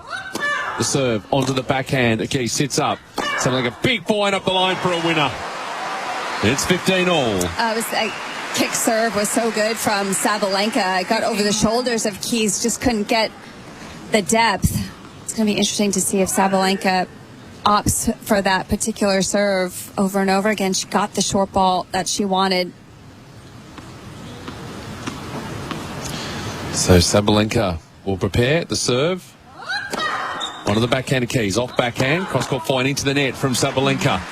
It's a little nervy start here for the number one player in the world. Will retain her number one ranking after the event, no matter what happens tonight. It's 15:30. Well, you know she's going to come out here. You know Keys is going to go big right out of the gates. They both are actually, but Keys especially on the return. She's going to want to start very strong, try and get on top of Sabalenka from the beginning. The serve to the backhand Keys. Goes up the line. Cross-court forehand from Sabalenka. Forehand from Keys is deep, too deep. And it is 30-all in the opening game of the final. That's good pickup from Sabalenka. Actually took that return early, even though it was pretty flat and hard, but just guided it into the open court. That's something that she's gotten a lot better at, Sabalenka, is that forehand angle off the court. As the breeze just picks up just a little bit more. Has picked up as the match has started. Swirling around. Serve clock at 2. Sabalenka, the serve, takes the net and goes long. A packed Rod Laver Arena. And a second serve at 30-all. The serve from Sabalenka. Out wide, has missed again. It's another double fault, and it's a break point for Keys. I went for a big second serve there, predicting that strong return off the ground from Keys. I like that serve, though. She went for that out wide serve. She's gotten a lot of free points because she's incorporated that more into her game. But a good opportunity here from Keys right away. So Sabalenka gets ready, and the serve onto the backhand of Keys. It goes cross-court. Sabalenka an off-line into the 8-court. Back up the line by Keys. Good deep ball. Now she goes back in that direction, and Sabalenka can't handle it. A break at serve in the opening game of the final for Madison Keys.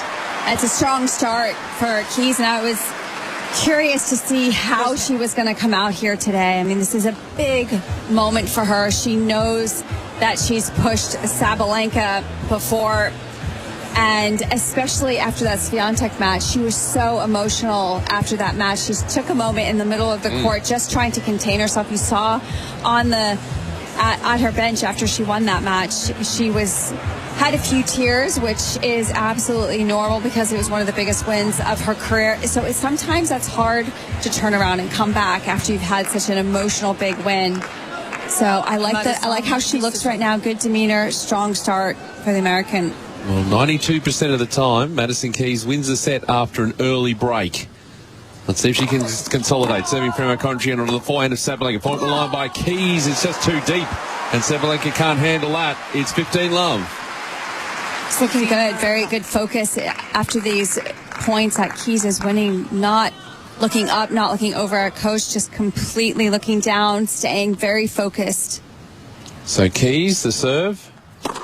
Down the tee. It's good. Racket to it for Sabalenka, but it's not coming back. It's 30-love. 30-11. And I like that Keys. We just talked about how strong her serve is, but doesn't always go flat and hard. She's got one of the best kicks in the game as well. Serve here onto the forehand. Cross court from Sabalenka. Back that way by Keys. Sits up. Sabalenka goes up the line. It's a high ball from Keys. Sabalenka the drive volley. Forehand on the forehand wing. Goes cross court. Keys tracking it down. Puts the forehand into the net. It's 30-15. Yeah, nice from Sabalenka to take that out of the air, not letting Keys recover that quickly.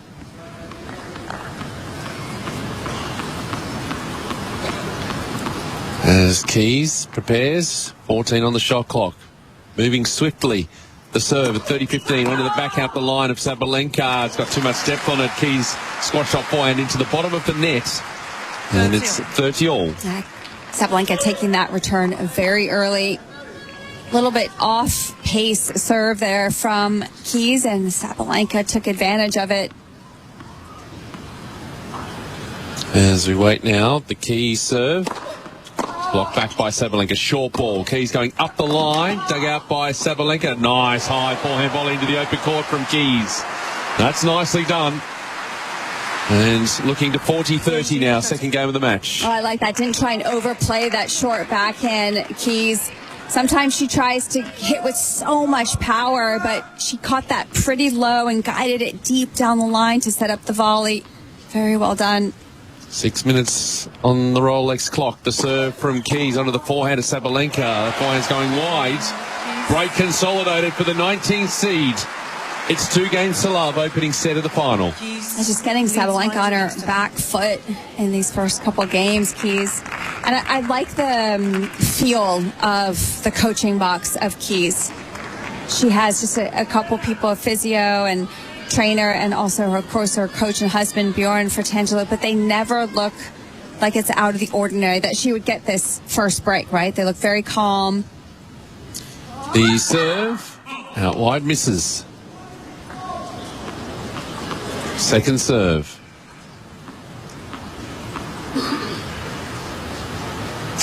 He's taking a little bit of extra time on this second serve, understandably so. Sabalenka serving at love 2 from the southern end. And works on to the forehand. Keys rip cross court, dug out by Sabalenka, and that's gone long. So a barrage, and this is exactly how Sabalenka has been treating her opponents. Controlled aggression from Keys, winning the day. It's love 15. Well, they play very similarly, right? So it's about who's going to go big first off the ground. And right now it's been Keys that has been in control. As Sabalenka serves into the net. Second serve. Waits for the ball kid to retrieve the Dunlop, and will deliver this second ball. Backhand picked up by Keys up the line. Cross-court forehand, Sabalenka, acute angle. Keys did get there, but her forehand's going to go long. Covered an enormous amount of territory. She did. Sabalenka in control. It's 15-all. Well, I mean, she hit the exact perfect shot that she needed to. A shorter in the court, off angle. But that's where Keys has also gotten a lot better, is her defense. She's running down more of these balls, just getting your opponent to think that you can get your hand on that ball. Onto the backhand here of Keys. Up the line from Sabalenka. Dug out. Cross-court backhand is deep from Keys. Backhand to off forehand now. That's lovely from Keys. Yeah. Another clean winner. Controlling things early stages of the final. It's 15-30. She's really putting some pressure on Sabalenka right from the start. And the forehand inside out has been exceptional throughout this whole tournament from Keys. Getting good spin, good rotation on the ball, but really been able to hit her spots. She's looking very confident right now. Absolutely. Good to see. No real sign of nerves or tension in these early stages from Madison Keys. Serve down the tee from Sabalenka. Missing. We know the qualities that aryna Sabalenka possesses. Not quite in rhythm just yet, but it'll happen. The serve. Onto the backhand of Keys. Cross-court up the line from Sabalenka. Slice forehand from Keys. Sits in the middle of the court. Cross-court forehand from Sabalenka. Big forehand up the line by Keys as it goes long. And we are at 30-all as Sabalenka just yelling to herself to get going. Yeah, just trying to spur herself on. Keys just pushing that one, didn't quite get up to that ball, but like the change of direction from Sabalenka right away, getting Keys on the move off of that return. So Sabalenka, the serve. And that's nice. It's a wide serve, and the forehand blocked into the net by Keys. And it's 40-30.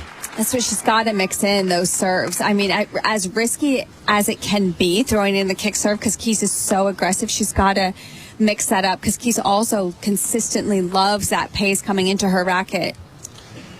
So game point as Sabalenka serves down the tee, misses. Only just. She goes down to just look at the mark and glare. Did have movement in the air, that serve. You can rage against the machine, but you can't beat it. Second serve. Onto the backhand of Keys. Into the net. So Sabalenka is on the board.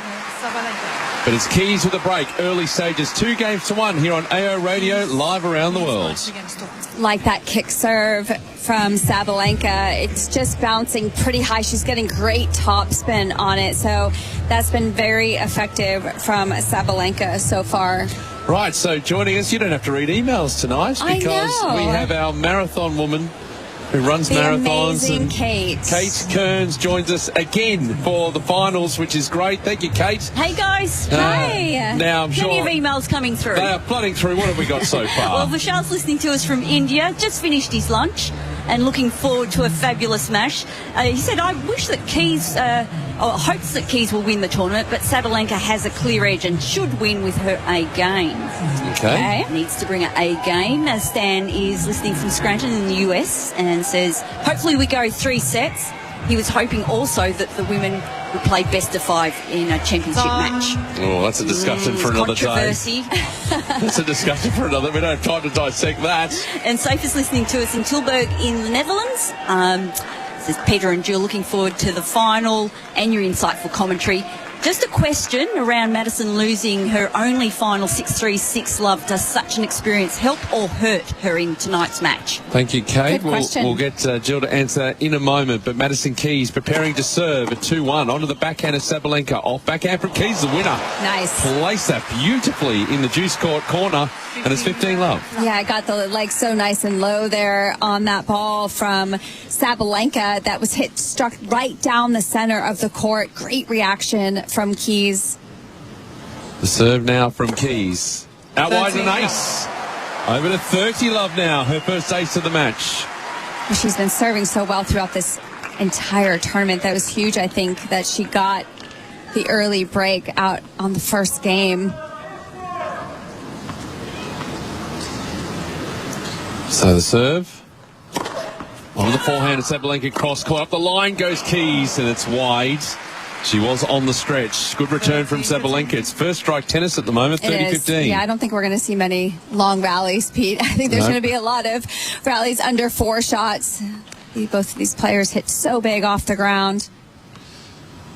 30-15 as Keys will serve and go long.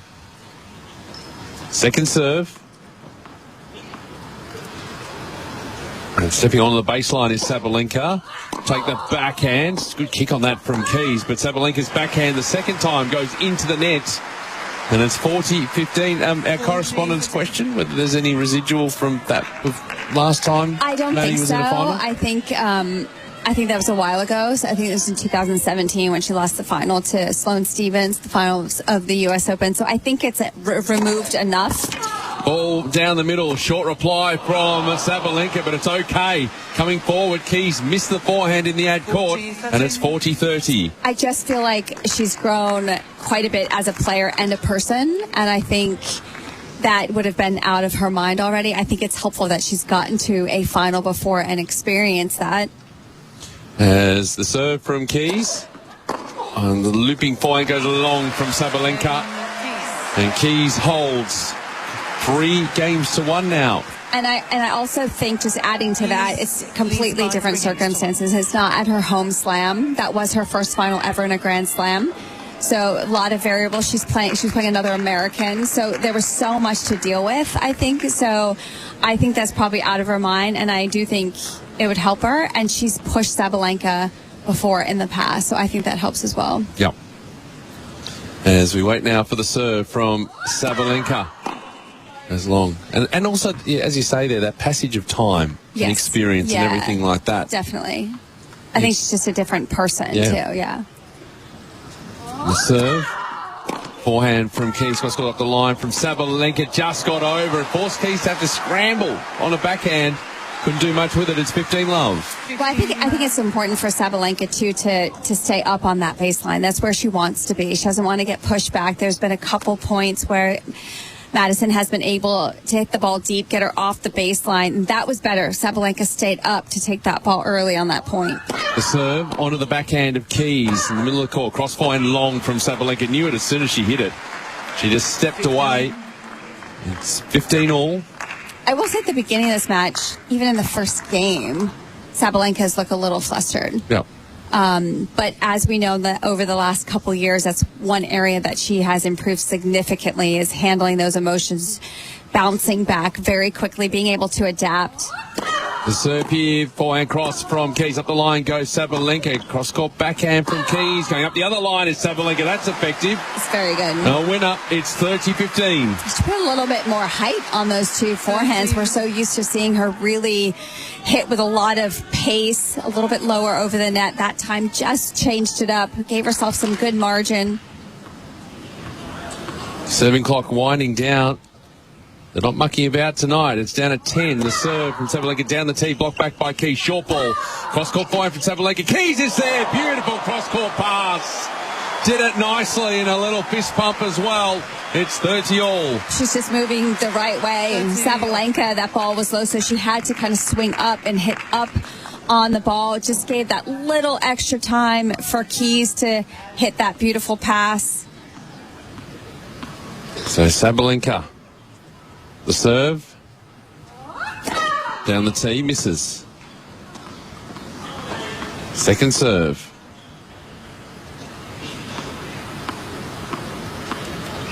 And Keys just waiting beyond the baseline for this second ball. Sabalenka delivers it. It takes the net, flies long.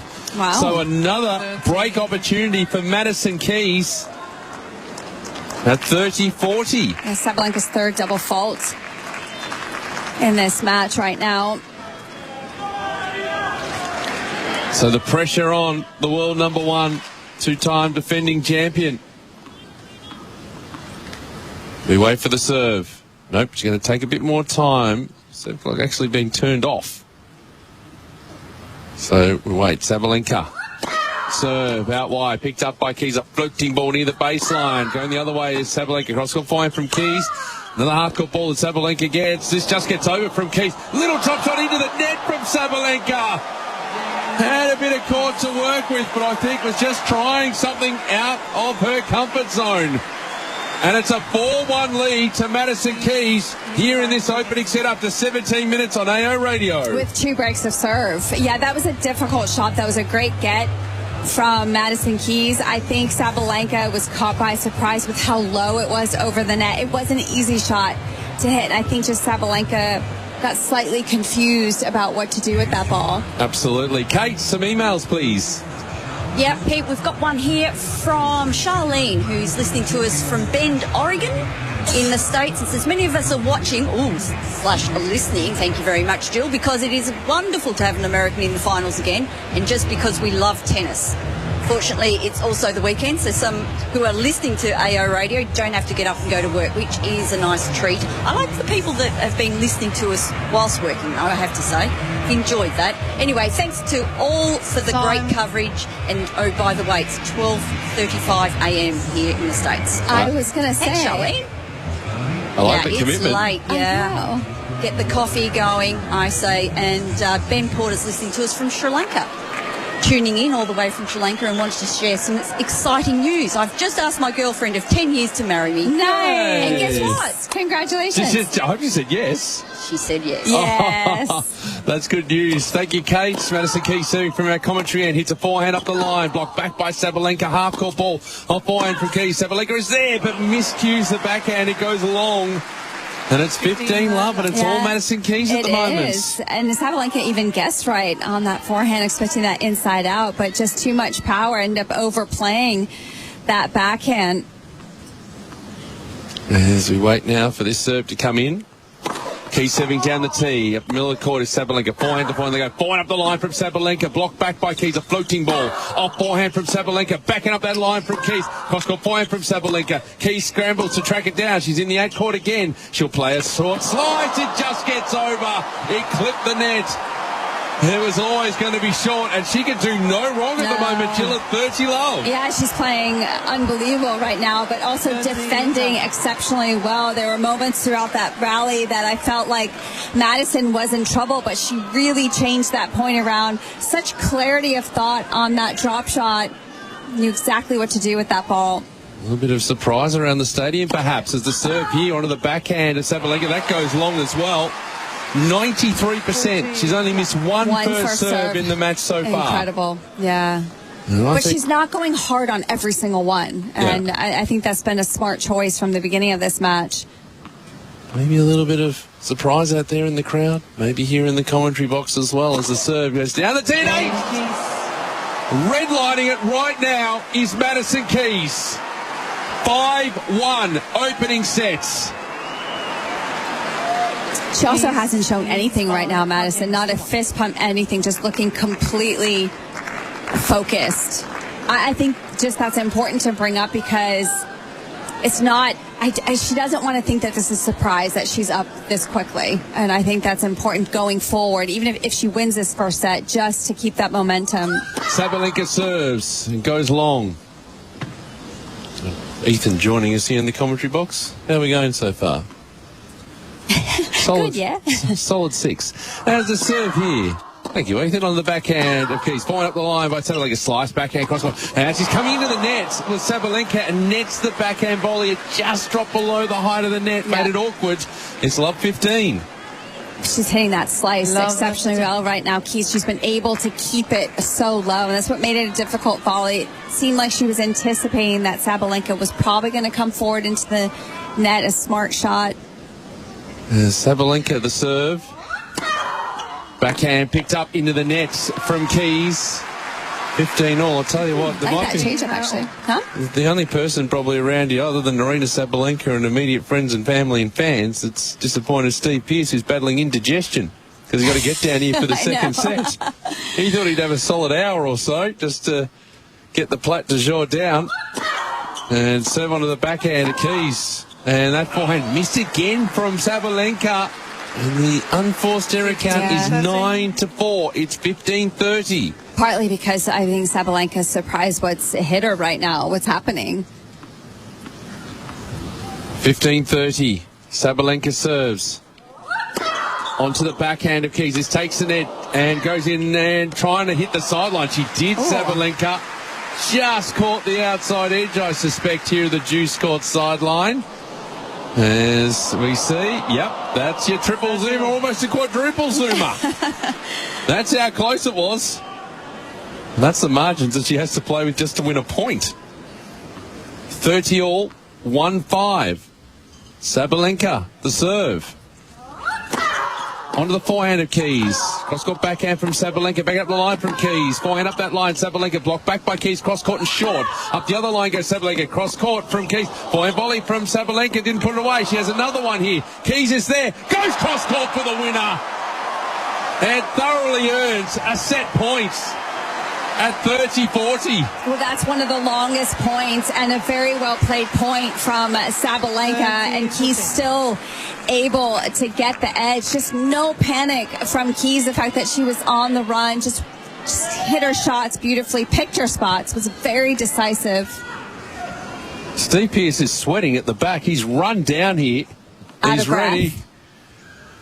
Set points. There's the serve from Sabalenka. Blocked back by Keys. That goes wide. It's juice. A great serve. Someone get the man a towel. A little bit more pace on that serve. He's got his coffee. He's ready to go. We're at juice. It's 1-5. Here in this opening set, 24 minutes up on the Rolex. The serve. Down the tee, misses. First serve percentage, 58%. First serve's into play for Sabalenka. 43% points on the first ball one. Just 50% on the second serve, which she's going to deliver now.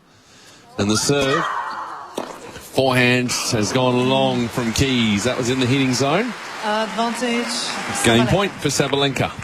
Still applied that pressure, though. I mean, Sabalenka got the mistake there, but it's not a great feeling when you have a second, when you're throwing in a second serve and you know Keys is just going to keep being so aggressive on that. Game point for Sabalenka. The serve onto the forehand. Oh, it's up the line for a winner from Keys. One step, bang, got it done. And we're at juice. Yeah, it wasn't that far away from her. Almost in the strike zone. Sabalenka just not able to get that ball that far away. Keys was leaning in the right direction. Great clean strike on that ball. 134 kilometres back.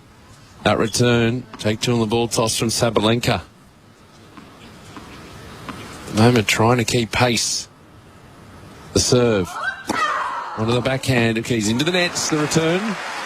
It's the first time I've seen Keys maybe hesitate a little bit. Just didn't, probably could have waited on that ball just slightly. She's pretty ahead of herself on the backhand. So now we wait. Sabalenka. Game point. Serve onto the backhand of Keys. That land on the baseline. Gets a short reply. Plays an off-forehand winner. Why? Because she's playing that well at the moment and controlling things. We're back to juice. Well, it started off with the return. The return was not only hard, but so deep in the court. And Sabalenka, when you pick that ball up, it's hard to get depth off that. And just landed a little bit short there. And Keys took advantage. Steve decided he's had enough of that coffee cup as the serve here. Going long. Just forcibly sort of aim that for the bin, the receptacle. He made it, right? Yeah, he didn't miss. It's not very far. Second serve, I'd be concerned if he missed it. Serve here. Back up the line from Keys. Cross-court backhand from Sabalenka. It's good. Keys scrambling to get there. Couldn't get a racket on it. And another game point, her third opportunity here for Sabalenka. Sabalenka felt better about that. Good response. Put a little bit more pace, a little flatter to give Keys less time to get to the open court. There's Sabalenka, the serve. Backhand picked up by Keys in the middle of the court. Back that way from Sabalenka. Backhand into the net from Keys. So hard-fought holder serve. That might be important for Aryna Sabalenka. Saved a set point along the way. Keys leading 5-2 here in this opening set. We should also just quickly, before we get to Kate, mention the winner of our AO radio competition for yesterday, our poem, Seb, who's 13 years old. The 13-year-old's heart alight with dreams untold. Courts of Melbourne Park, where legend stories unfold. Yannick Sinner, Aryna Sabalenka, champions of today. In their footsteps I tread, yearning for my play. With each serve and volley, my hopes take flight. The Australian Open 2025 fuels my endless fight. In the heart of summer, beneath the southern skies, a world of passion and glory before my eyes. I dream of the day I step onto that grand court to be amongst the greats in tennis, my sport. Here's to the past, the champion so grand, and to my future, racket firmly in hand. Well done, Seb. You got the $50 voucher to the Australian Open shop. Check out the great products today at AustralianOpenShop.com. Was that read by a 13-year-old? It was. That's ridiculously good. Have we got any other 13-year-olds, Kate, corresponding with us? I don't know about the age. We've never really asked for their age because No, I think that's probably a good usually thing. rude, isn't it? Yes. But 13, that's insane. It's Astrid insane. is listening to us from London, originally from Toronto, and says, thanks to all of AO Radio for keeping all your listeners and especially informed by the play-by-play and historical details and giggling along the way, especially during Midnight Madness. Oh, Midnight Madness. Well, I don't know if we're going to get there tonight, but we'll see. Maybe one more Midnight Madness to round out AO 2025, Kate. We'll come back to you at the end of the set, it's looking like, unless Sabalenka can break the key serve here. It's 5-2 in the opening set. The serve goes long. Second serve. 28 minutes on the Rolex clock. A packed Rod Laver Arena. Second serve. Sabalenka waits. It's a forehand up the line. Keys is there. The slice backhand with some depth. Off forehand from Sabalenka. It's got backhand from Keys, and that is a miscued forehand from Sabalenka. And kind of sums up where things are at right now. 15 love. Yeah, she missed it by a lot. Just completely mishit that forehand. I think it's because she's trying to go for a heavier ball. Keys is teeing off her pace right now when she goes flatter. So she's trying to lift that ball a bit more. As we wait now for Keys, this goes into the net. Second serve. And this serve, waiting for it, hitting it off forehand is Sabalenka. Keys just absorbing the pace, setting it back down, gets a short reply, goes cross court, misses the forehand. Now plenty of court to work with, but just missed it. It is 15-all. I think Sabalenka didn't necessarily hit that cleanly, so the spin off of that shot just moved on Keys at the last moment. I mean, Sabalenka having to pick up the ball again on a ball that landed on the baseline from Madison.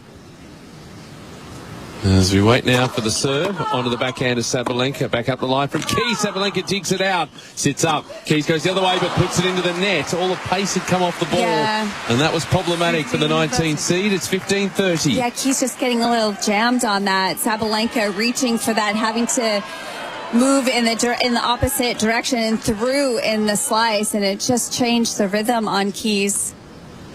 As we wait now for the serve. Onto the forehand of Sabalenka. Short ball. Cross forehand from Keys. Point up the line by Sabalenka. Slice back into the net by Keys. So here's the first breakback opportunity for Aryna Sabalenka at 15-40. She's getting a little hesitant here. Keys, she's been so strong on the service games, but a little bit shaky on this one from Keys. Husband and coach Bjorn Fratangelo, tennis player himself, watching on. Keys serves, blocked back by Sabalenka. Keys going back in that direction. Sabalenka with a looping forehand. Cross-court backhand from Keys. Sabalenka can't handle the pace. The backhand is netted. And it's 30-40. You don't hear that very often. Sabalenka can't handle the pace. Yeah. What you just said. It's very unusual, but that's how big Keys is hitting off the ground. As we wait now for Keys. Delivering the ball. Backhand picked up by Sabalenka, cross-court. Backhand to backhand we go. Dug out by Sabalenka. Oh, no, she's missed again, Keys. Hit the Kia sign on the net. Sabalenka has the break back. It's 5-3 now for Madison Keys opening sets. It's a tough one to change direction on. Keys was falling backward, and Sabalenka, that was the one that she struck a little bit more through the ball, got so much pace, but I think Madison just panicked on the last backhand. Still in good position. She's getting a little advice from on the side from her husband and coach Bjorn. And bouncing around at the back of the court, just trying to shake that one off. Sabalenka, though, in this set. The serve onto the backhand. Keys dug out cross-court by Sabalenka. Slice backhand from Keys into the 8-court corner. And that's a miss from Sabalenka in reply. Back in that direction. It's love 15. A defensive slice, but floated pretty long and still able to get good depth on that defensive shot from Keys. She knows she can't land anything short on the opposite side of the court for Sabalenka to attack. Sabalenka will deliver this ball down the tee. Off-forehand takes the net but lands in from Keys. Slice backhand cross-court. Sabalenka slice up the middle of the court from Keys. Cross-court forehand from Sabalenka, matched by Keys. Back that direction from Sabalenka into the nets. And she's frustrated. Yeah. She looks at her team. She's not happy. It's love 30. Just frustrated with how close she got to that ball on the forehand. Sabalenka not being able to create the space that she needed to be able to swing through. So Sabalenka serving to stay in this opening set. The serve, backhand picked up, off backhand from Keys, and it's just wide in the juice court corner. 15-30. It seemed like one of her biggest serves. That one, 179 kilometers an hour. Or 111 miles per hour. 111.2. Well done. Good calculation there. Yeah, you got the decimal point in. Even got the point too, yeah. The serve now from Sabalenka. Onto the backhand of Keys. Sabalenka cross-court forehand. Keys scrambling. Can't pick that one up and land on the baseline from the world number one. And we're at 30 all. That forehand was great from Sabalenka because she was a lot more stable. Just seemed a little bit more ready for that big return from Keys. AO radio at tennis.com.au or the Ask the Booth form, ausopen.com/listen. It'll go straight to Kate. More of those messages shortly as a serve going long. Second serve.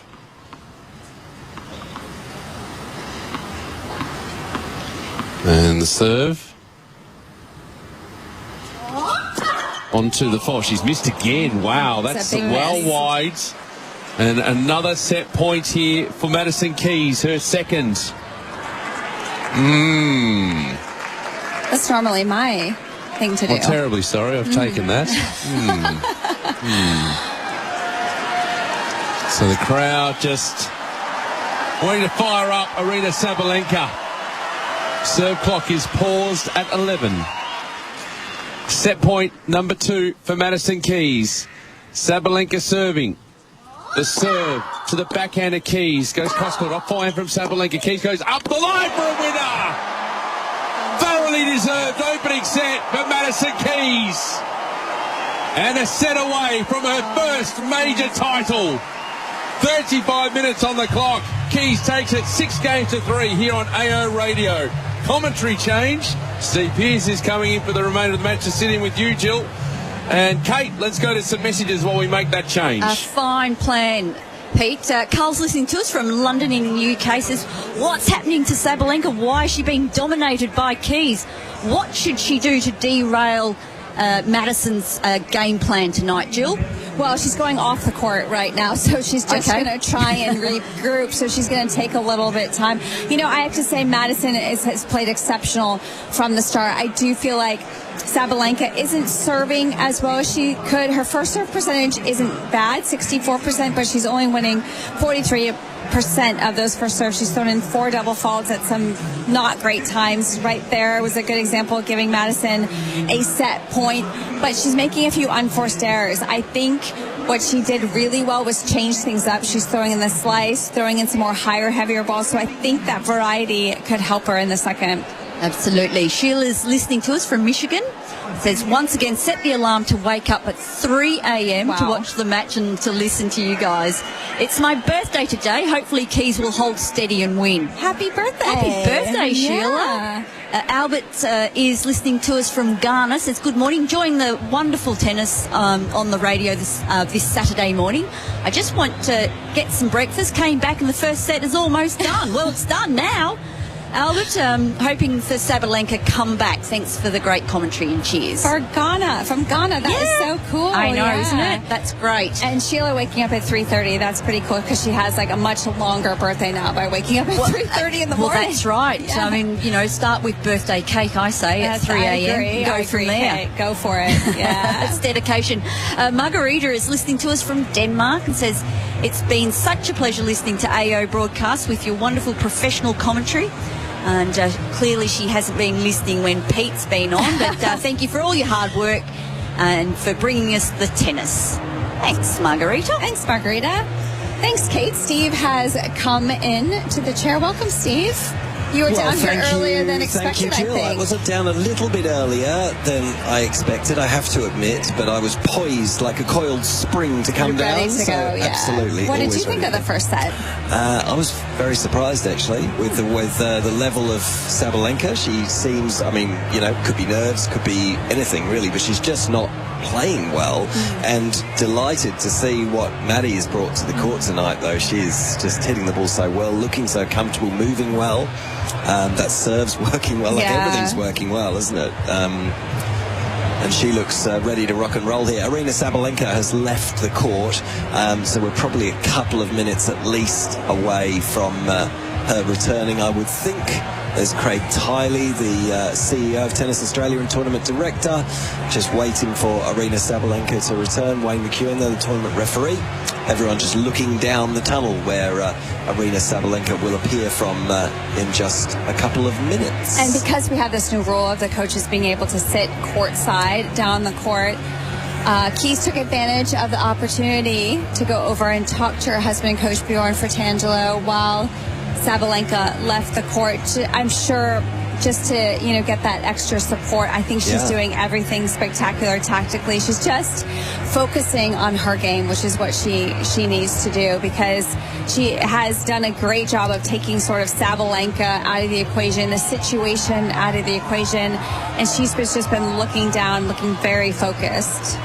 Well, Aryna Sabalenka is back out on Rod Laver Arena. Madison Keys is bouncing around with balls in hand, ready to serve.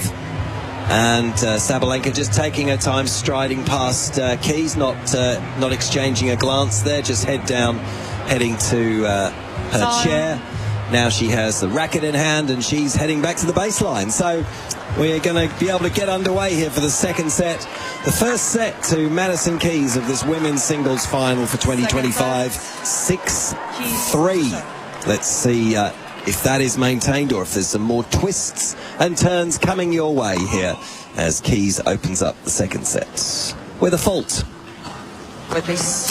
Kate Kearns, Jill Crabus, and now Steve Pearce with you here on AO Radio for the women's singles final. Great thanks to Peter. He'll be back later on for the men's doubles final, 15, which will come your way a little bit later on. Mark Hilawati also be in the box for that one. 15 love then to Madison Keys. Serving here, looking for the ace. She was trying to go down the middle there, but it was just too long.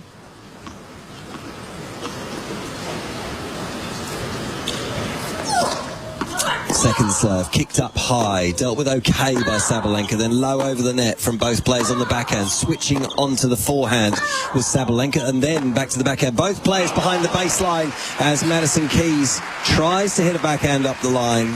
Just didn't get that one quite right. It was a bit long. 15-all. I think that was the right shot to go for, though. She's been hitting that so well all tournament. She was set up, had good footwork, very stable. Just need a little extra spin. Still the right shot to go for. 15-all, looking for the serve out wide. That just goes clattering into the advertising hoardings at the side of Rod Laver Arena. Second serve lands in. Huge forehand from Sabalenka. Well defended by Keys. On the run, Keys puts up a high ball on the backhand. It is missed. The overhead from Sabalenka. She can't quite believe it. She drops her racket on the court in despair. It was such an easy put away. Keys was putting pressure on by coming back into the court, but 99 times out of 100, Sabalenka puts that away. Yeah, and she can't believe it. She's still shaking her head. Just that ball maybe a little bit lower than she thought, but still very makeable overhead. 30-15 Keys onto the forehand. Sabalenka the same, with some good depth there.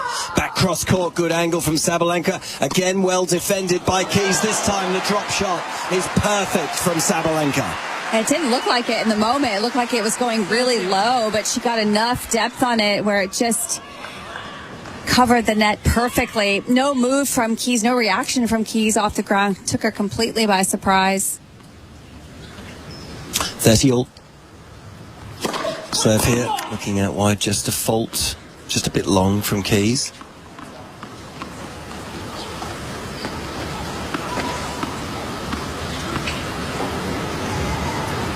Second serve for the American. Goes to the forehand. Sabalenka unloads on this over the high part of the net. Yeah, that was risky. Not a lot on that second serve from Keys, and going into the forehand where Sabalenka has such that good reach. She's so strong from that wide position. Sabalenka has a break point here. Keys serves. Sabalenka forehand very low over the net. It clipped the tape. Keys approaches the net and puts enough pressure on that Sabalenka misses with the forehand cross. Just put it too low, caught the net cord. I really thought actually Keys was in trouble there because she didn't do a ton with that approach shot, but what she did well was really close the net hard, put that pressure on for Sabalenka to try and go for a bit more. At deuce, Keys serves right at the body of Sabalenka, who just gets out of the way, bunts this back into play. Sabalenka looking to thread the needle, really, go up the line with a forehand pass. The lob was on, but anyway, she put it in the net. I think Sabalenka, the way she's moving as well, she's moving in a way where she feels under pressure. She's kind of falling backwards, not quite that balanced on that baseline right now. Keys then with a game point.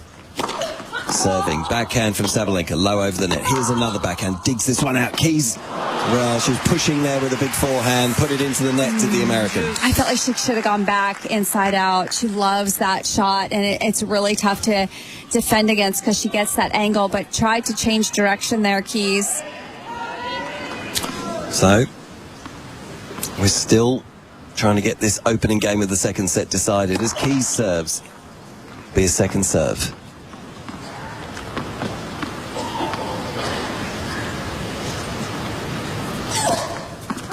Lands this in, reaching for the backhand. It kicked up high. Sabalenka did well. Keys didn't. Putting a forehand into the net. Keys' first serve percentage is starting to drop, so maybe feels on her back foot on some of these returns. Starting to make a few unforced errors, Keys. So break point again for Sabalenka. Oh, that's a way to deal with it. Needed that. The ace down the middle. Sabalenka was stranded. Did not move at all. And a little bit more spin on that first serve just to make sure she got that first serve in. Really good location down the tee.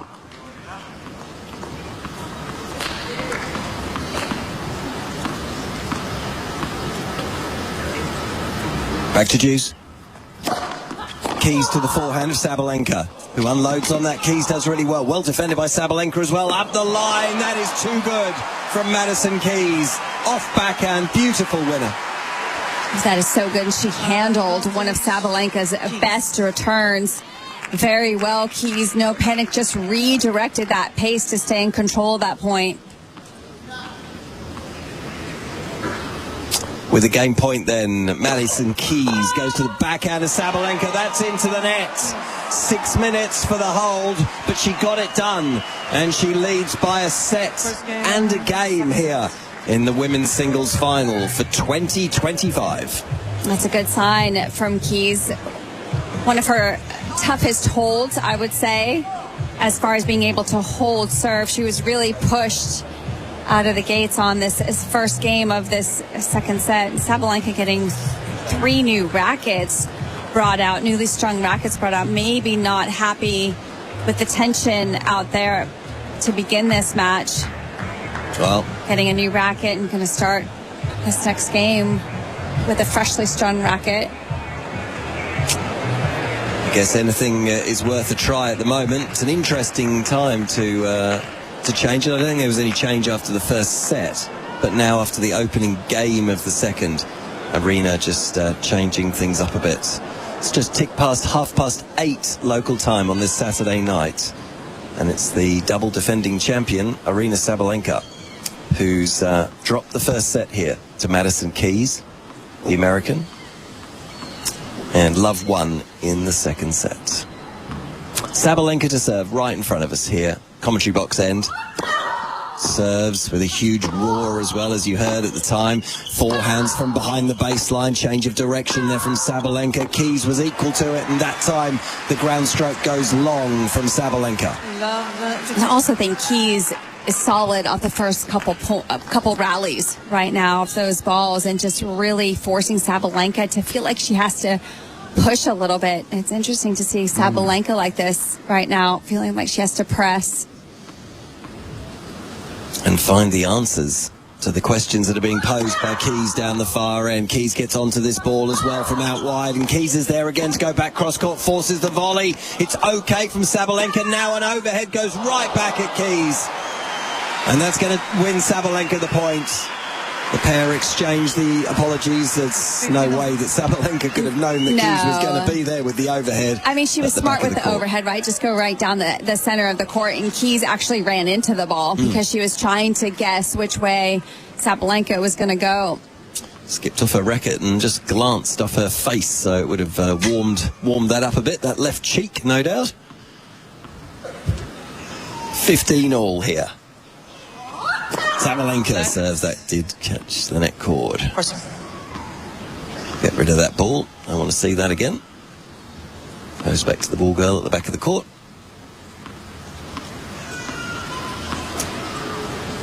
Baby crying in the background.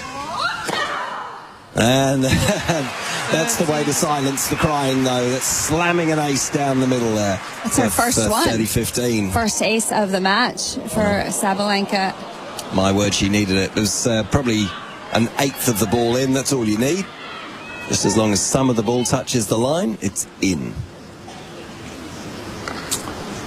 30-15. That's off the net cord and long and wide.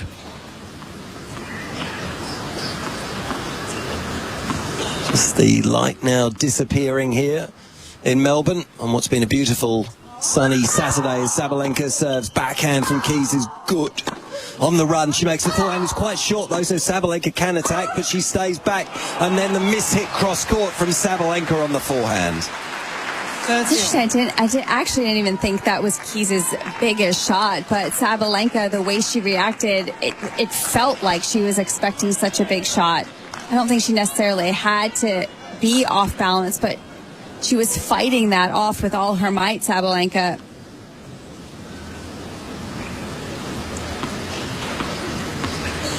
Looking uncomfortable right now for Aryna Sabalenka. 30 all, serves down the middle. Keys again makes the return on the backhand, and she can come in, but she just got everything wrong on that attempted backhand cross-court winner, did Madison Keys. So Sabalenka will gleefully accept that and take the game point, 40-30. It looked like she changed her mind, actually. Keys usually takes that slice down the line, and for a moment it looked like that's where she was going to go, and then just tried to change it up at the last moment. Point here for 1-all in the second set. Sabalenka serves. Forehand from Keys lands too long. And Sabalenka, not without a fight, holds. And it's 1-all in the second set. Looks a little bit better. Still going over to her box, shaking her head a little bit. Sabalenka. Interesting, her coaching team is not sitting courtside. No, well, they haven't been the whole tournament because she took the view that if she couldn't fit the whole coaching team in, she didn't want any of them down here. Okay. Yep, she wanted them all together. So they've stayed up in the traditional spot. So she'd need 8 seats, I think, for her coaching team or something. Anyway, there's a big backhand up the line, inside in from Sabalenka. I think she made that on the baseline. She did, yeah. It was very good. That's one shot she gets out of the way very quickly, is when that serve is coming into the body. When she takes a backhand, she hits that one up the line very well. Keys serves. Backhand again from Sabalenka, but this was just long from Keys. She's looking more confident, Sabalenka, even on that return. Getting there. That was a big hold to start off the second set. She'll attack this. Doesn't really, but takes the slice, brings Keys in here, and then tries to hit the winner down the line, and she does, but not without a bit of fortune. It's skipped off the net cord, giving Keys no chance, and still landed in the court. Love 30. That's an interesting play. Trying to bring. I think that's smart though. Trying to bring Keys forward a little bit. I think most people in here were expecting her to just rip at it. Yeah. But she did the opposite. Love 30. Keys serves. Sliced return from Sabalenka.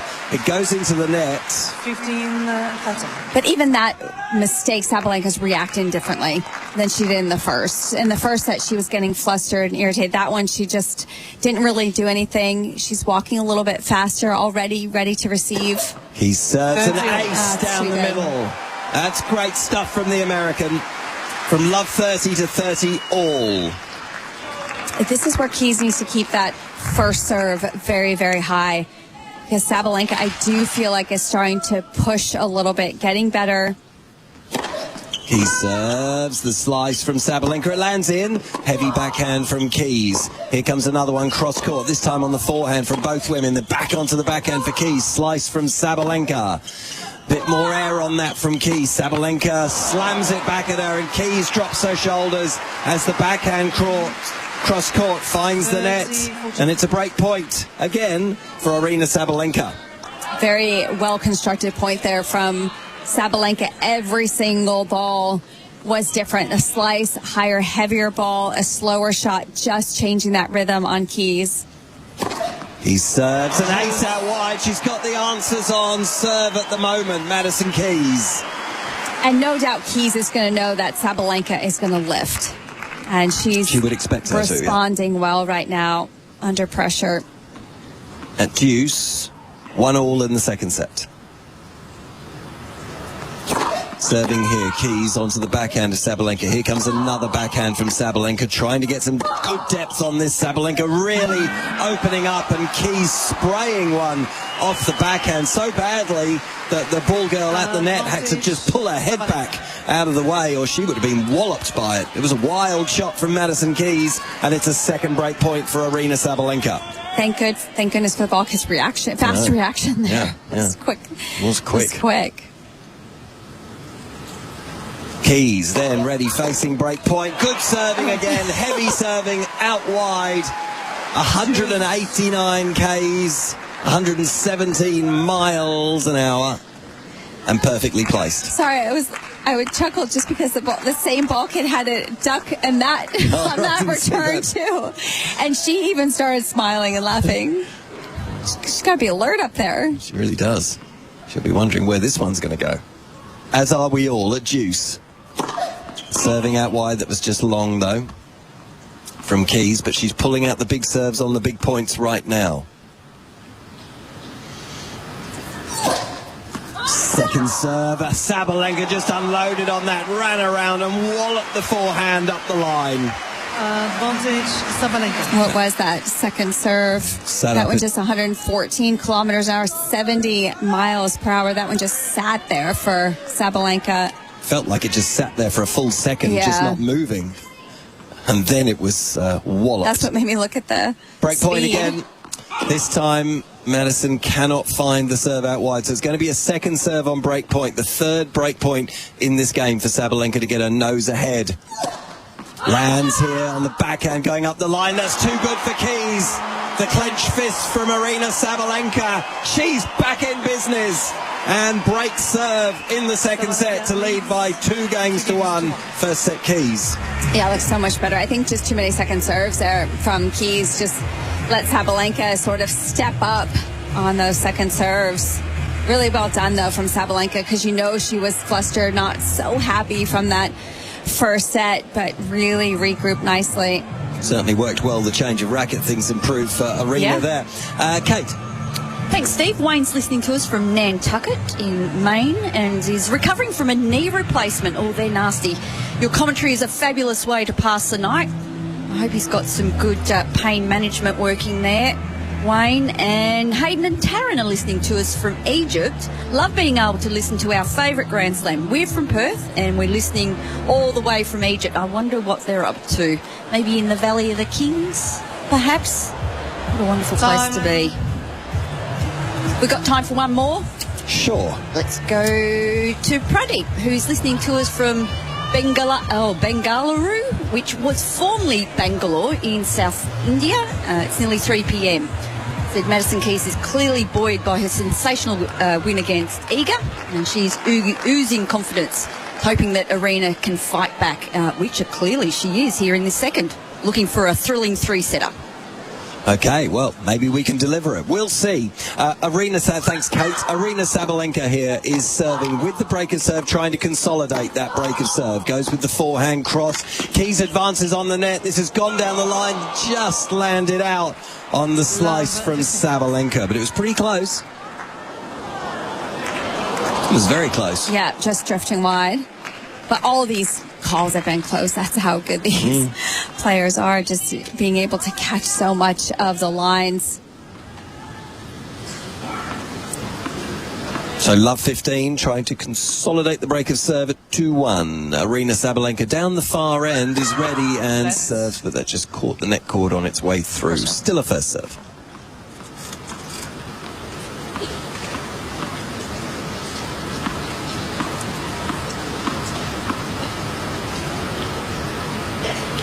Sabalenka with that first serve goes down the middle. Keys gets on this sliced forehand. Short put away is not dealt with by Sabalenka. Keys has the opportunity to pass and does with the backhand. She's got to do better with those short balls, Aryna Sabalenka. It's tough, though. I mean, Madison just guessed right. She actually hit a pretty good shot, and credit to Madison because she held her position and then all of a sudden just ran to the inside in forehand and hit that ball very low. Came back so quick for Sabalenka to hit a pretty effective volley. So Love 30 here, Sabalenka serving. The slice from Keys lands in again, back of the court. Sabalenka onto the forehand, but this time she doesn't have to play it. Keys going just long.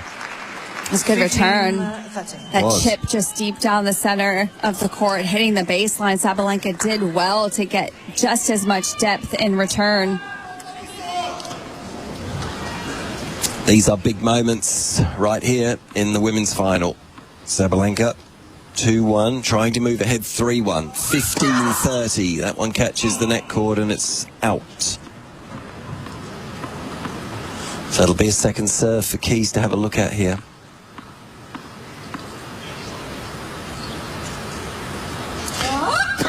Serves Lances in. Keys goes with a big cross-court backhand, but it was always flying long, that one. The Sabalenka kick serve, though, is bouncing pretty high, and Keys is consistently hitting it well above her shoulders. Tough to actually time that perfectly.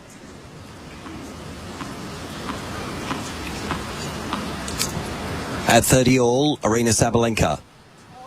is ready and serves. Looking for the serve down the middle, but got that one wrong.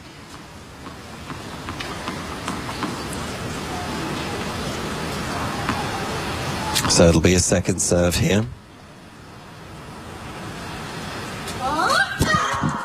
Lands this onto the backhand of Keys, but she just jumped into that a bit too much. She was inside the court, pushed the backhand long. Same exact return, that high one. That Keys is maybe just hitting a little too flat. It's flying on her a little bit, missing by a couple inches. No pace on it.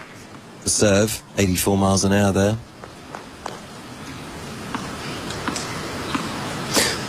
Okay, 40-30, game point for 3-1 for Sabalenka. Serves heavily, and Keys cannot retrieve that one out wide on the backhand. Only finds the net, and Sabalenka is looking a lot more comfortable.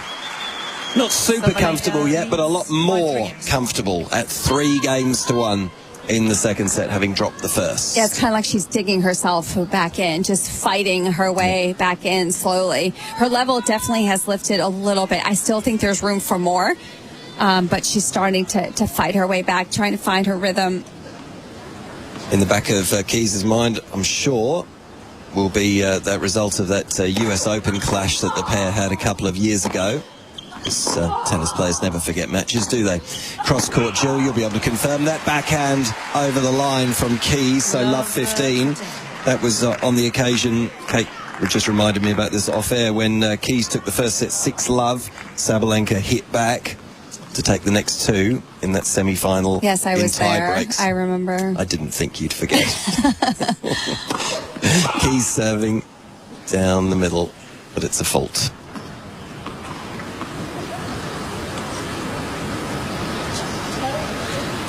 Apology from Maddie there, just the ball toss going awry. Love 15, she serves. Big forehand, it was there for Sabalenka, but she just rolled her wrists over a bit too much on that ball and found the net. That was good depth, though, on the serve. He's going for the body serve, but hitting the service line. Great placement. I like that she's using the body serve quite a bit because of the stance of Sabalenka, so close on the baseline. Backhand from Sabalenka this time. Great depth on the return. She can move in. She tries the drop shot, and it's actually good. Didn't think it was that well disguised, but she caught Keys on her heels a bit and couldn't get there, the American. Didn't even try, to be fair. But I think it's more so the fact that she doesn't use it all the time. I like that she's incorporated in her game, but the fact that she doesn't overuse it, that helps. Keys serves a fault, and this is some danger moments right here for Madison Keys. 15-30. The first serve has gone away a bit, as you were saying, Jill, in this second set. Second serve, attacked again cross-court by Sabalenka, and this match is turning very quickly in the favour of the double defending champion right now. And because there's so many second serves, Madison is on her back foot a lot more. 14 backhand on forced errors from Keys, 3 from Sabalenka. It's 2 break points for Sabalenka for the double break. Keys serves out wide. Good return from Sabalenka on the forehand. Keys is at the net, but she's passed easily by Aryna Sabalenka on the forehand. And the double break this time goes the way of Aryna Sabalenka. And this match has absolutely flipped a 180 in the last 15 minutes or so. Sabalenka 4-1 in the second set, having dropped the first. Yeah, it has flipped exactly, and I think we said Sabalenka lifted quite a bit, but Keys also dropped slightly, especially on the serve. That first serve percentage has dropped, and because of that, it's allowed Sabalenka to find the rhythm, attack a bit more, and it's put Keys more on her back foot. But you heard the scream from Sabalenka. I like more of the fire now coming out. She's showing that, and that's a good sign. Kate. Steve, we have Aaron listening to us from Tipperary in Ireland. He's having his breakfast. As I prepare for my own matches, please can you give a shout out to the Nana Tennis Club's Grade 4 team consisting of Eiling, Meave, Taj and Aaron as they take on Ballypatrick in the Winter League today. Well, Aaron, the best of luck. You'll have to let us know how you get on, but hopefully you can remain listening to this match before you get to yours. Well, it sounds like there's a big match this afternoon in Tipperary. There's a big match here in Melbourne as well.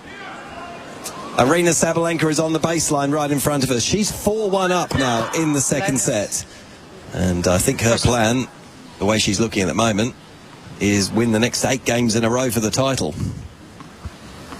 She looks in that sort of mood. I'm not saying that's going to happen, but I think that's what she's planning. Sabalenka serves onto the backhand of Keys. Forehand from Sabalenka, right back deep at Keys, but she's got other ideas and a stand and deliver backhand cross court from the American. Love 15. I was going to say, I don't think we want it to happen like that at all, right? No. We want it. Well, there would be fans of awesome aryna who would want exactly well, you still that. want a battle, right? That create that tension. It makes it more exciting at the Not end. if you're a big fan of Sabalenka, you probably just want the 6-love third set, don't you? Don't you? Do you really? I don't know. You want some tension. Hard to say. Sabalenka moving in. This is an awkward-looking forehand, and it lands well long. And again, the racket is dropped by aryna onto the court surface here in Rod Laver Arena. The short ball return from Keys, running in. Complete miscontrol from Sabalenka. Yeah, again, just not decisive on what to do with that ball from Sabalenka. She looks bemused and befuddled by that shot. Serving here at love 30. Goes to the forehand of Keys. Up the line, 1-2 punch. Sabalenka comes to the net. Would have been interesting to see Keys make her play there, but what was going on in this game. But anyway, she didn't. Found the net, did the American. And Sabalenka gets away with that one. 15-30. Yeah, she just tried to take so much off the ball. There, Keys tried to hit that angle across court, but it worked against her, the fact that she decelerated on the backhand.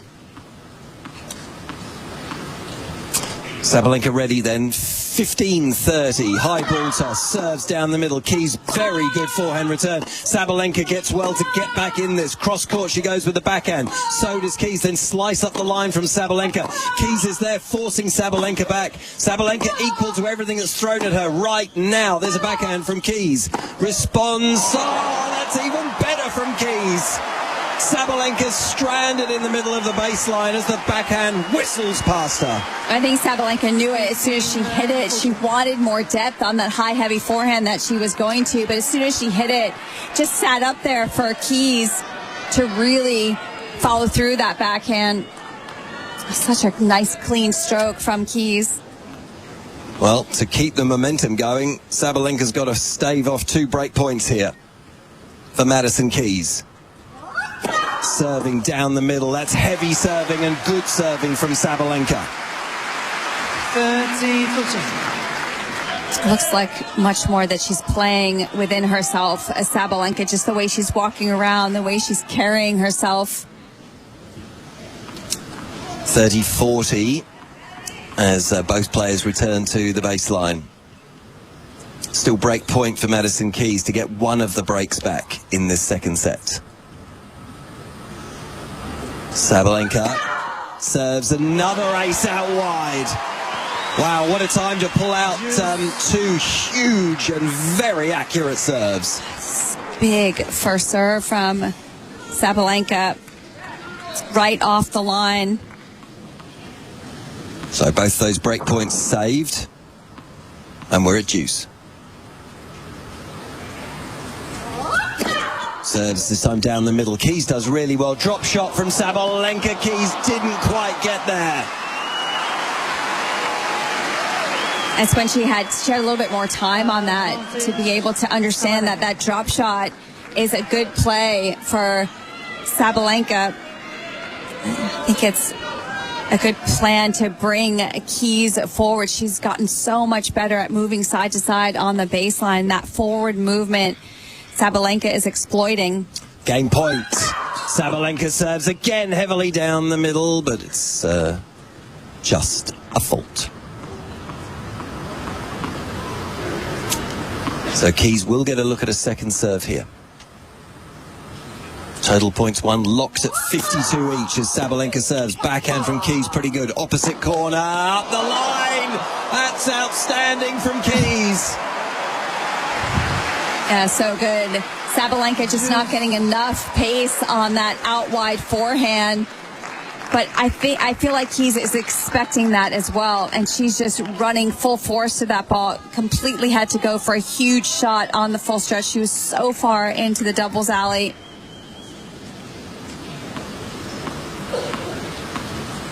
Deuce.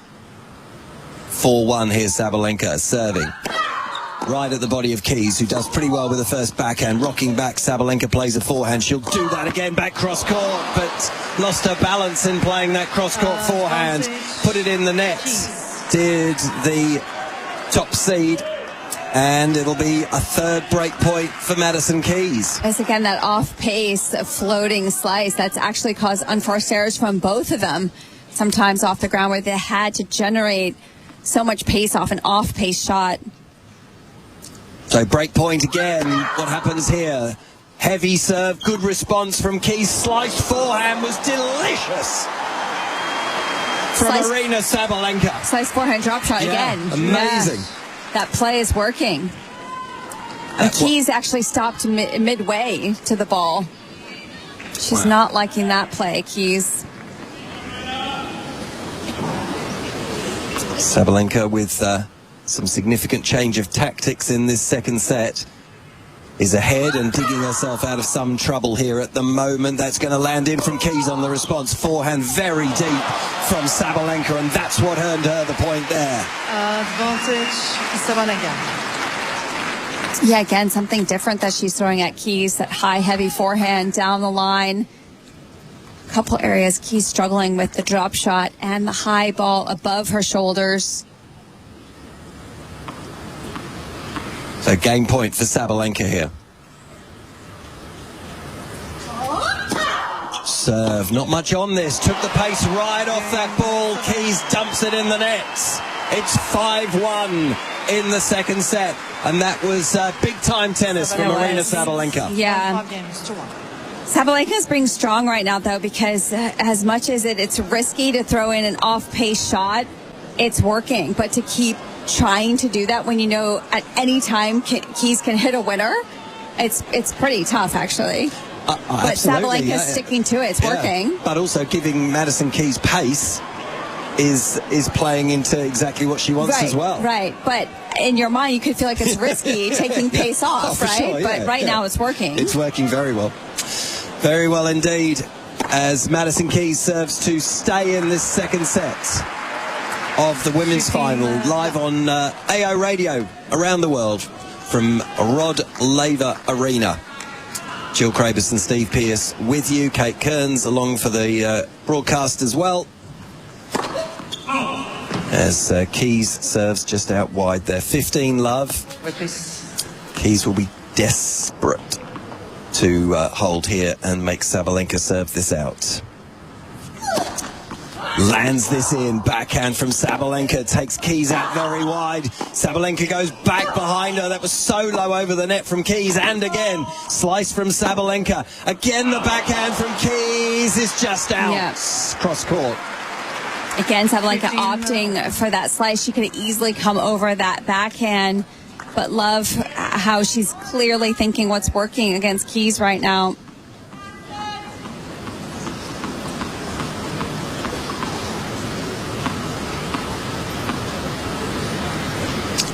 $15 Keys finds the still finds the service box. A sort of how would you describe that shot, Jill, that Sabalenka just played? Flipped around the wrong side of her body, I suppose. Let's say that. And serving out wide this time, Keys finds the tram lines.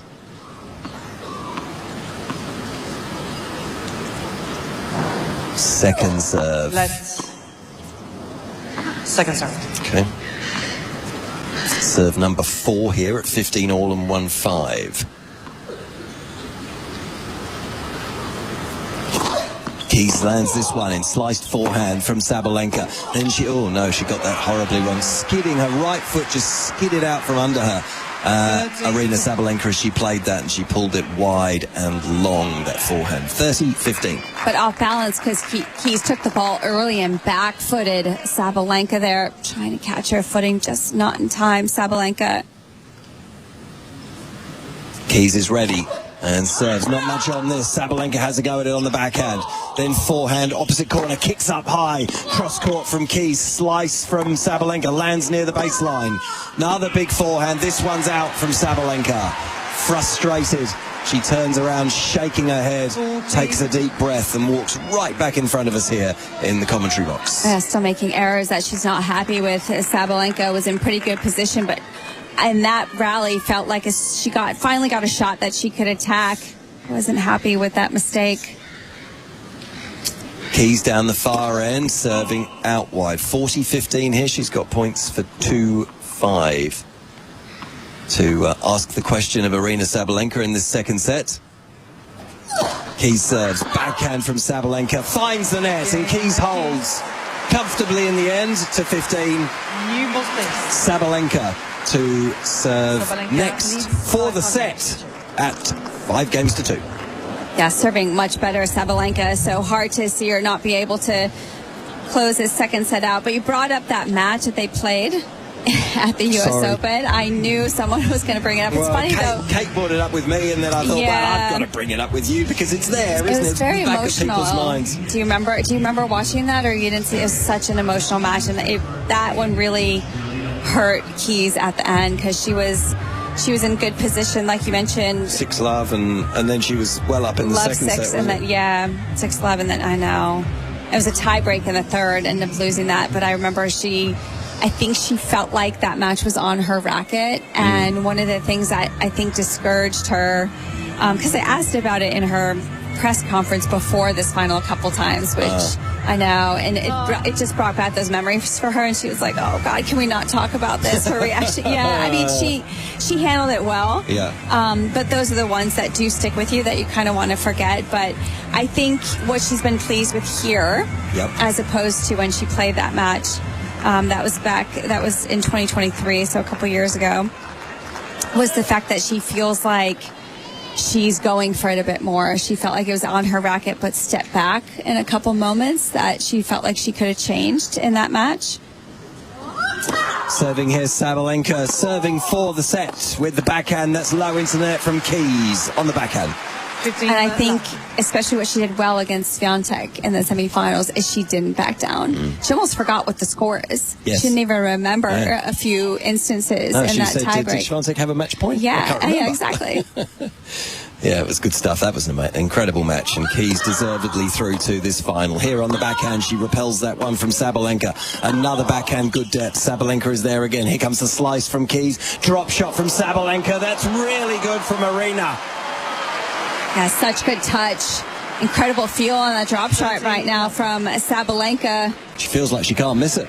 Yeah, she's won every point, too, when she's thrown in that drop shot. It's got to make you feel good. Yeah, even the one that Keys has been able to get to. She's been in charge.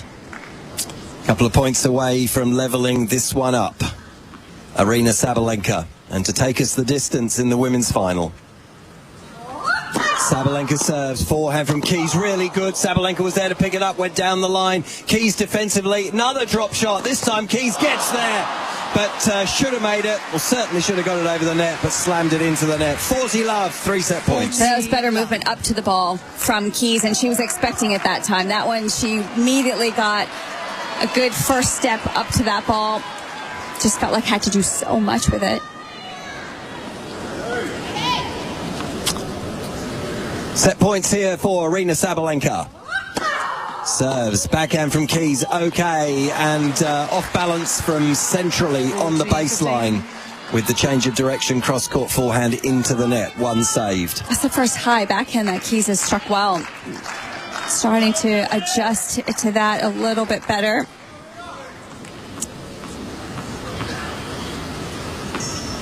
Still set point.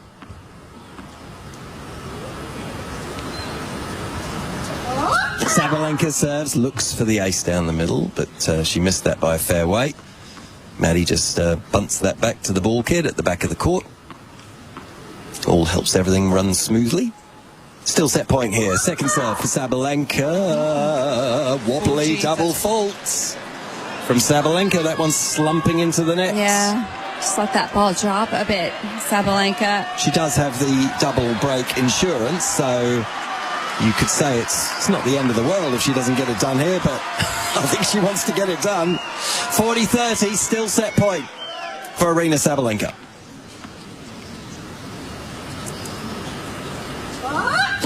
serves heavily, and that's a good reply from Keys. Well defended by Sabalenka, but that's just long from Madison Keys. Going for the forehand down the line, and aryna Sabalenka has hit back in 45 minutes for the second set. She takes it by 6-2, and we are going to have a third and final and deciding set here in the women's final of the 2025 Australian Open. Aryna Sabalenka and Madison Keys. Who will be the champion? We'll find out in the next 45 minutes or so on AO Radio. Like what you're hearing? Take us with you with the Community Radio Plus app. Catch the latest news updates, podcasts, or join us live. Community Radio Plus, your home of community radio. Download from the App Store or Google Play. Vision Buddy is an all-in-one assistive headset device designed for those with low vision to perform everyday tasks. With the switch of a button, go from 10 times magnification to connect and play video games or stream your favourite TV shows. Vision Buddy also has text-to-speech capabilities for easier reading and listening. Learn more at Vision Store, in-store or online at shop.visionaustralia.org or call 1300 84 7466. Station sponsor. The Community Broadcasting Foundation is an independent non-profit funding agency that seeks, secures, distributes and administers funding to support the development, creativity and sustainability of community broadcasting in Australia. Through funding from the Department of Communications and the Arts, the Community Broadcasting Foundation provides resources for community-owned and operated media to connect people and tell vital local stories to ensure a vibrant Australian culture and a healthy democracy. Vision Australia Radio gratefully acknowledges the support of the Community Broadcasting Foundation. For more details, see cbf.com.au. Keep in touch with Vision Australia Radio. Familiar with Australian geography, Queensland is a long way north of here and slightly to the east, where we are in Victoria, down on the south coast of Australia. Oh, that backhand from Madison Keys clipped heavily on the net cord. Sabalenka saw it, managed to get there, but then disappointingly for her, put a forehand into the net. That was a good sprint from Sabalenka. Actually got there and went for the right shot, that drop shot back that's been working so well, but didn't have to be that good. No. I think especially with how Madison's been struggling with that drop shot. The apology from Keys, part of that's just what you do in tennis. Is the return here from Sabalenka on the forehand. That's a great off forehand winner from Madison Keys, right near the baseline. And plenty of fist pumps from her to get herself going here at the start of the third. 30 love. Big forehand, but calm as well. Didn't try and rush that forehand inside out. That's one of her best forehands that we've seen throughout this tournament. Serving down the middle, but missing here, Keys.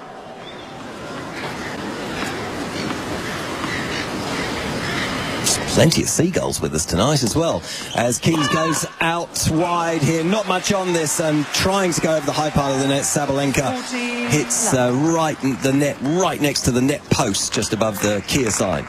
I like that serve. I like actually from both of them, that out wide slice serve. So many second serves go kick down the tee to the backhand side, out wide on the ad side. So I like that change up to the forehand. 40 love here, ace out wide from Keys, and she resets things here at the start of the third set and leads by 1 game to love, having dropped that second set by 6-2 against aryna Sabalenka. So we are set here for a third and deciding stanza. What's going to happen, Jill?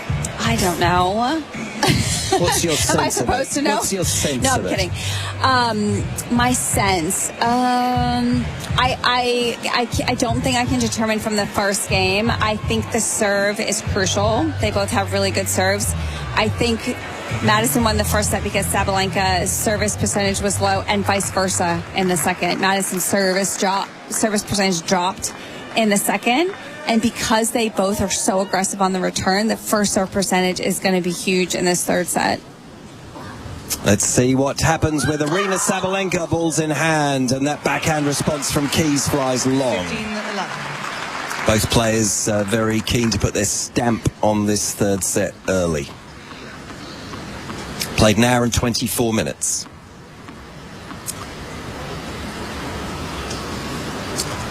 Sabalenka serves a fault. Will it be a third consecutive title for Aryna Sabalenka? Or will it be a first of any kind? On the majors side of things anyway, for Madison Keys. That's what we'll be finding out here over the next 45 minutes. And Sabalenka trying to give us an indication of why she thinks it will be her who's lifting her third title. Beautiful 1-2 punch there. She's adjusting better to the big returning from Keys, just getting into position much quicker off that serve.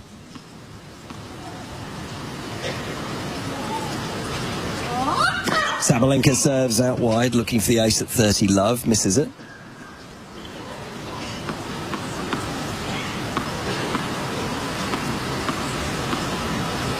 Second serve.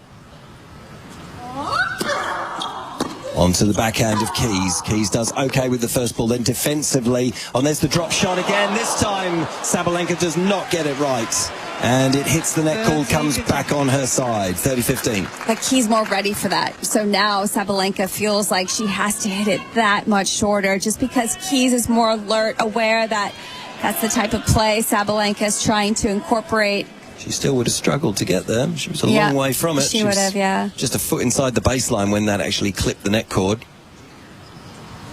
30-15, Sabalenka, ace down the middle. And now she's looking so positive. Every time she looks now up to her box is when she's done something well with a fist pump.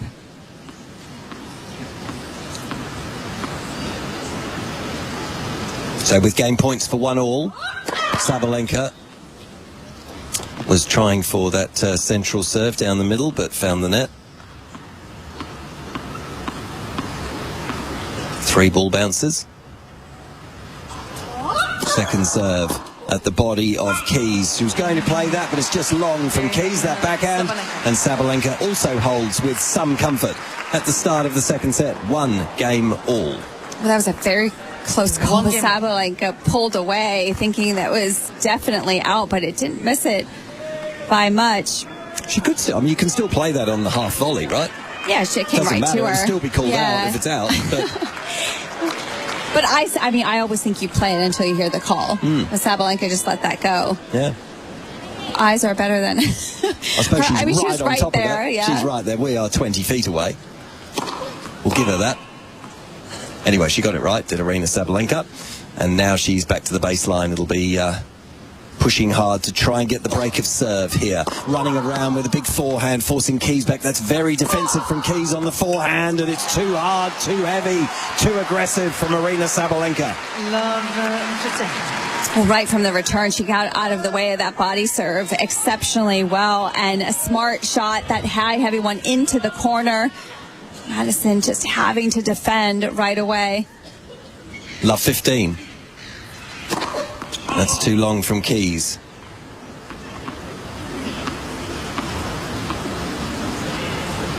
Sabalenka inching towards the baseline to receive. There's not much on it. Backhand is very heavy again. She gets the short ball and decides to just use the drop shot.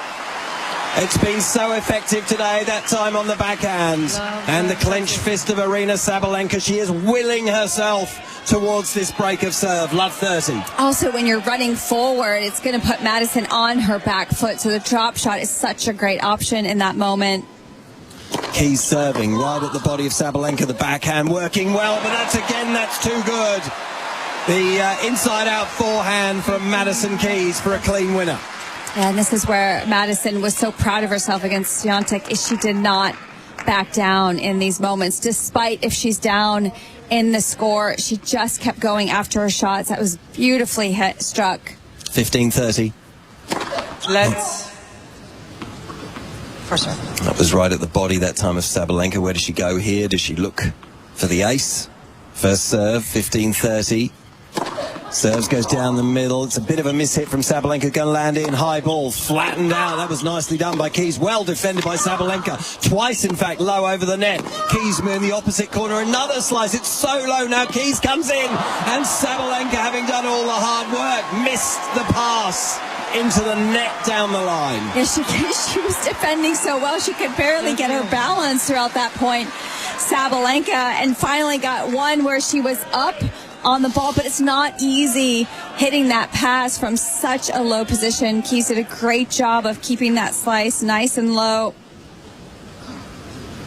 Certainly did. So 30 all. Serving. Slice forehand from Sabalenka. Return. That's very deep from Keys. Rocking back. Sabalenka goes with her own forehands. Got that one wrong though, Sabalenka. Trying to go cross court too long. And Keys' turn to change the momentum again from love 30 to 40-30. And a point for 2-1. I was going to say, great fight back here from Keys. Absolutely just constantly keeping the focus on each of these points.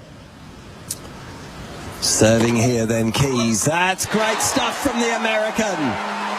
And big fist pumps pointed at her coaching box and anyone else who's watching. From love 30, she wins 4 consecutive points and takes the game to lead 2-1 on serve in the final set. That was a big hold because so early on in the third set, Keys not wanting to get behind in the score with that break right from early stages in the third, did well to really fight through that, got more consistent off the ground. Kate, have we got some correspondence? We certainly do, Steve. Elden's listening to us from Albertinia in South Africa, Western Cape, South Africa. Hello, dear friends. I'm listening and enjoying the tennis. Like to say hello to all other South African friends that are listening on AO Radio, and thank you for the great tennis commentary from you both. And a couple of love hearts at the end of that message, which is always very nice. And Maddie Beaumont is listening from Somerset in the UK, and just wanted to say how much she's enjoying the brilliant commentary. It really brings the match to life. Now that we're in the third set, who do you guys think's going to win? Thanks again for all the great coverage. Just to put you on the spot. Steve, you're put on the spot. On the spot? Yeah. What am I on the spot for? Who's going to win? Who's going to win? Oh, it's clear, isn't it? I mean, it doesn't really need me to say, does it? It was clearly a question for you. No, come on. It's obvious who's going to win. Who? Oh, doesn't even require saying. I mean, you know who I mean, don't you? That's a way to get out of it. Of course I know who you mean. Exactly, we know. We don't need to spell it out, do we? 1-2 here, Sabalenka serving. Keys with the backhand inside the baseline. Oh, wow. Sabalenka so good with her depth there, and Keys just inside the baseline. That one just cannoning off the racket of Keys. I'm trying to figure out how to answer the question. I'm trying to get a feel for what I think the players are feeling like in this moment. Okay, you ponder that. 15 love here.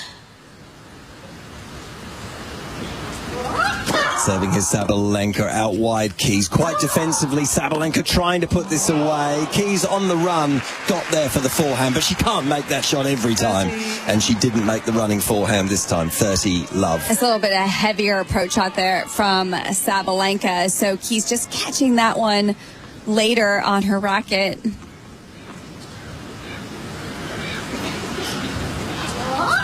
Serving heavily again down the middle. Sabalenka then going down to her haunches to play a forehand. It's her turn to spray wildly outside the court. 30-15. But really did not have much height on that return from Keys, just skimming the net. And I think that's why Sabalenka was caught off guard.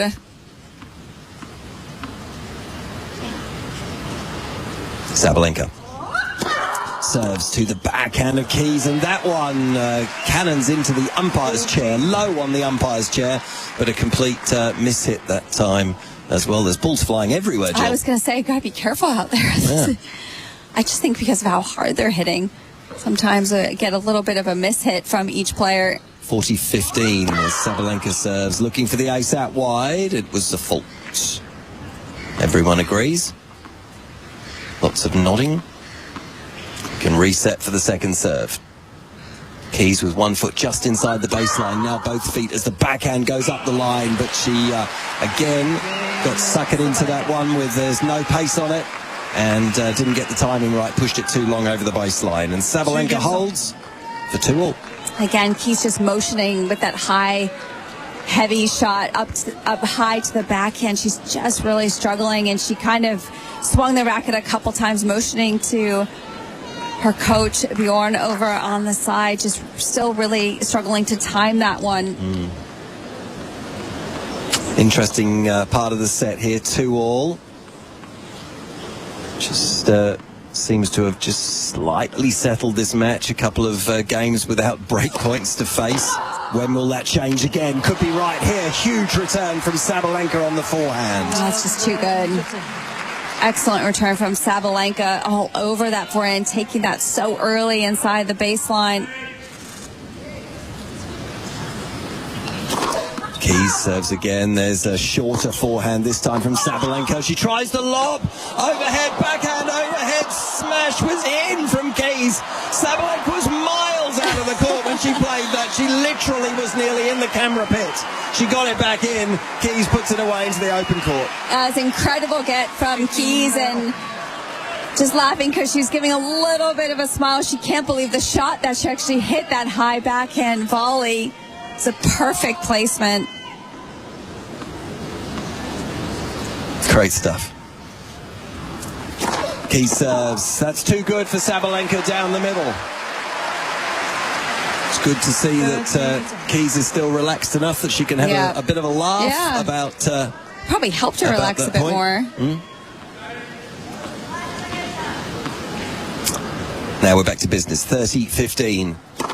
Keys a fault here, just long. Looking for the out wide serve.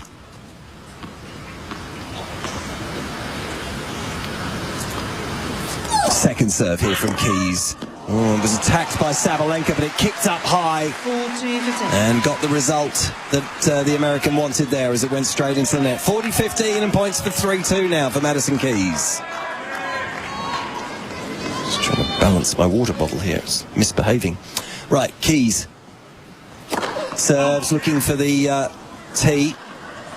Just missed it to the right. Second serve for the American.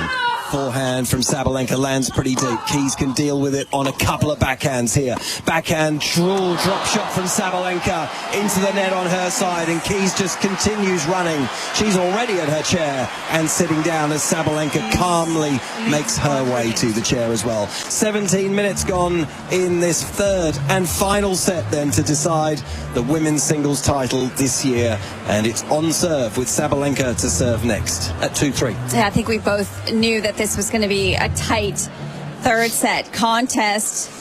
The first two sets going back and forth so much, but now both players are starting to even out, starting to serve a lot more evenly in this third set, which is the reason why we're on serve here. But good to see them both lifting their level at the same time.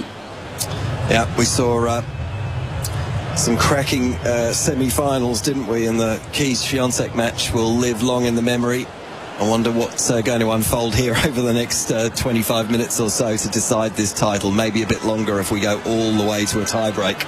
And this is interesting because Madison, you know, they've played each other quite a few times, and the one thing that Madison really liked about Sabalenka's game that she wanted to emulate was how fearless she was and how she just kept going after her shots, and that's what Madison has been wanting to do. We saw it in the semifinal against Swiatek, and for her to get her first Grand Slam title, that's what she's got to keep doing. So 2-3 Sabalenka to serve here. Backhand from Keys just sits up for Sabalenka to dismiss it, and she does cross court forehand from inside the baseline. Well done. That one more off the court, going for more of an angle than depth there from Sabalenka.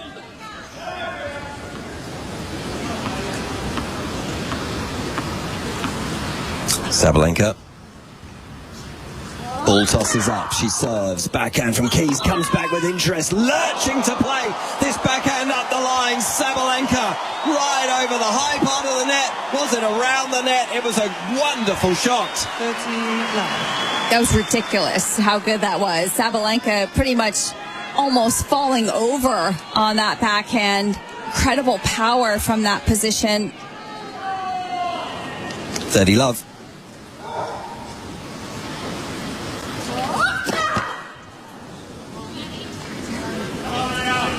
second serve here. Absolutely packed inside Rod Laver Arena, packed to the rafters. Not a spare seat in the house as Sabalenka serves. A slight miss hit from Keys lands in. She tries the high backhand slice, but it's out from the American. Oh, that was a free error there from Keys. That forehand down the line from Sabalenka just did not have a ton on it. Surprised she went for the slice on that one, Keys. 40 love, and points here for 3-all. Sabalenka, that one caught the tape and has flown right into the players' seating area. A lot of volume coming from the Seagulls at the moment. As Sabalenka serves a second serve, that's too high, too long from Madison Keys. She ran around her forehand, she was outside the tram lines, but got everything wrong with that forehand, and Sabalenka holds easily. 3 games all in the final set. Kate, we've got a chance to just squeeze in a quick email, if you're there.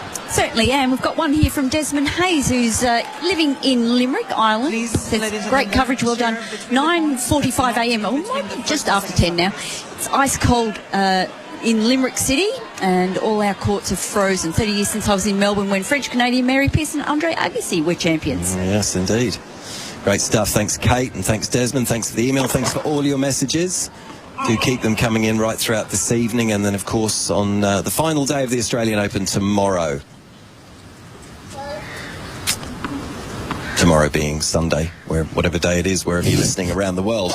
Here, Keys serving and running around the forehand. Sabalenka got that wrong as well. That off-pace high kicker has delivered some dividends for both women tonight. It has, yeah, especially on the backhand. I think that's why both of them are now trying to run around, trying to take the forehand. They'd much rather hit from the high position from that side. Part of the reason why Keys missed that last return, too, she was running so far, trying to take it as a forehand. 15 love, Keys serves. That's out from Sabalenka. She got there with the forehand in the centre of the court, but couldn't control it. 30 love. Keys recognizing that. Perfect timing to change it up, going down the tee on that serve.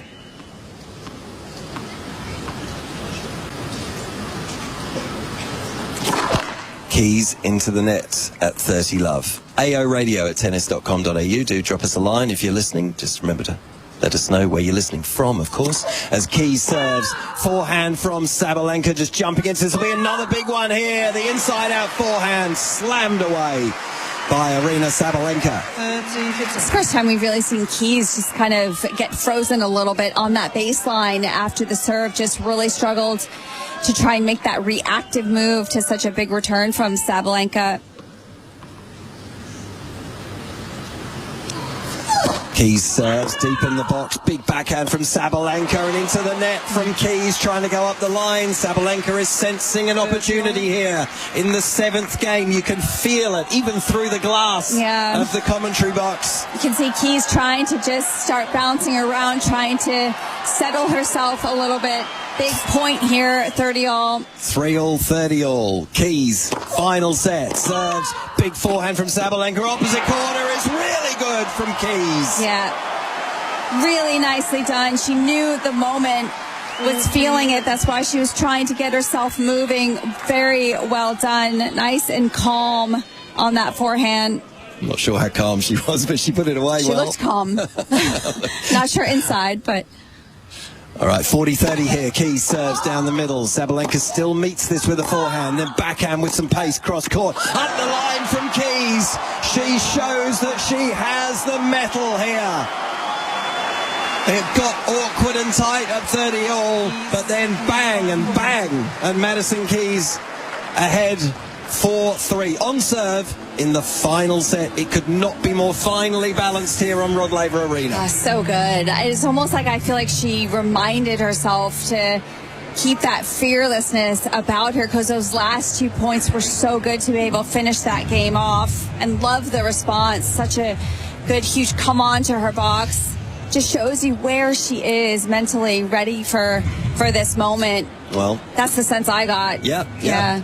Greater challenges lie ahead, but she does look good at the moment, but not that Sabalenka doesn't look good herself. Yeah. So this one really is just finely balanced. It's been an hour and 3/4 now on AO Radio.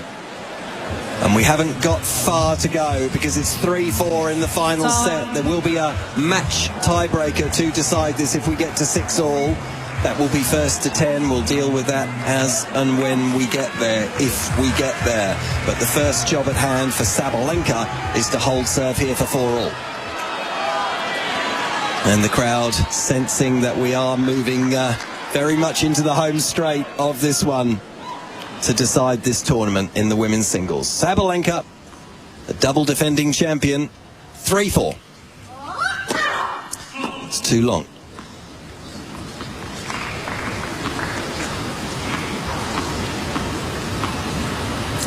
Second serve then for Sabalenka. Onto the forehand of Keys and running out of the way. Sabalenka plays her own forehand. Going down low, Sabalenka with a forehand inside the court. Keys is taking control. The volley, it sits up for Sabalenka to go back cross court. And Keys had a racket on it, but couldn't control it. That was a great point, though. Love that first point from Keys trying to go after it. She played an absolutely great point. It was a tough volley, but it's too good. The movement of Sabalenka, very quick up to that short volley. The first point of that service game going the way of Sabalenka, just 15-love. Serves out wide. Keys gets onto this with a double-hander. That's good from Sabalenka, though. The backhand just skimmed that up the line. That's too good, yeah. It almost looked like a Keys backhand. Very low over the net. Beautifully struck just into the open court.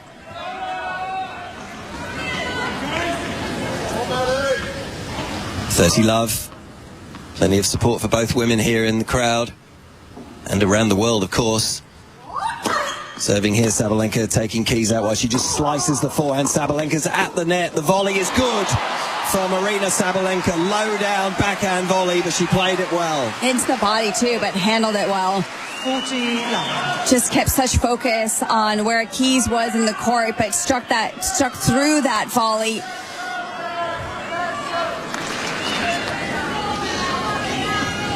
So this is the sort of service game Aryna Sabalenka wanted. Can she close it out? 40 love.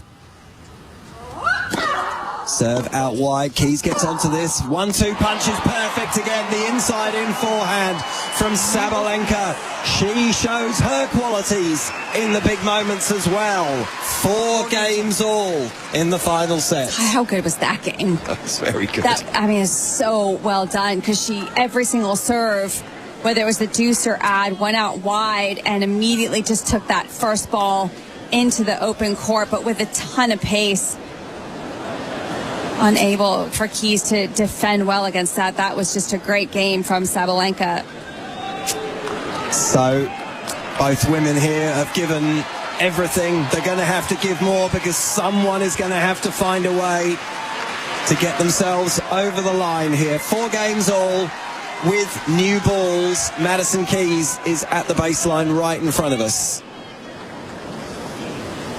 The Australian Open title is on the line. And a fair few dollars to go with it. And a big cup. Keys serving and running around. Big forehand from Sabalenka. Here comes another one. Lands deep, kicks up. Backhand cross court from Keys. Really good. Up the line. That's too good from Madison Keys. I think these last couple games are the biggest Madison's hit off the ground now. She's really upped the pace and she wants to go down swinging.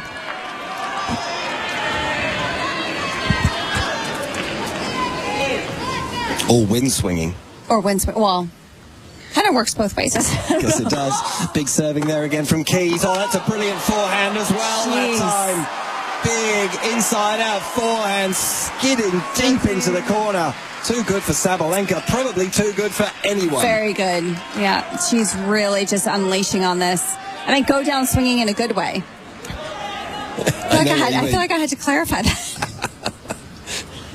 Well, you can if you want. Keys serves. The backhand response is pretty good from Sabalenka. She goes hard at Keys' body.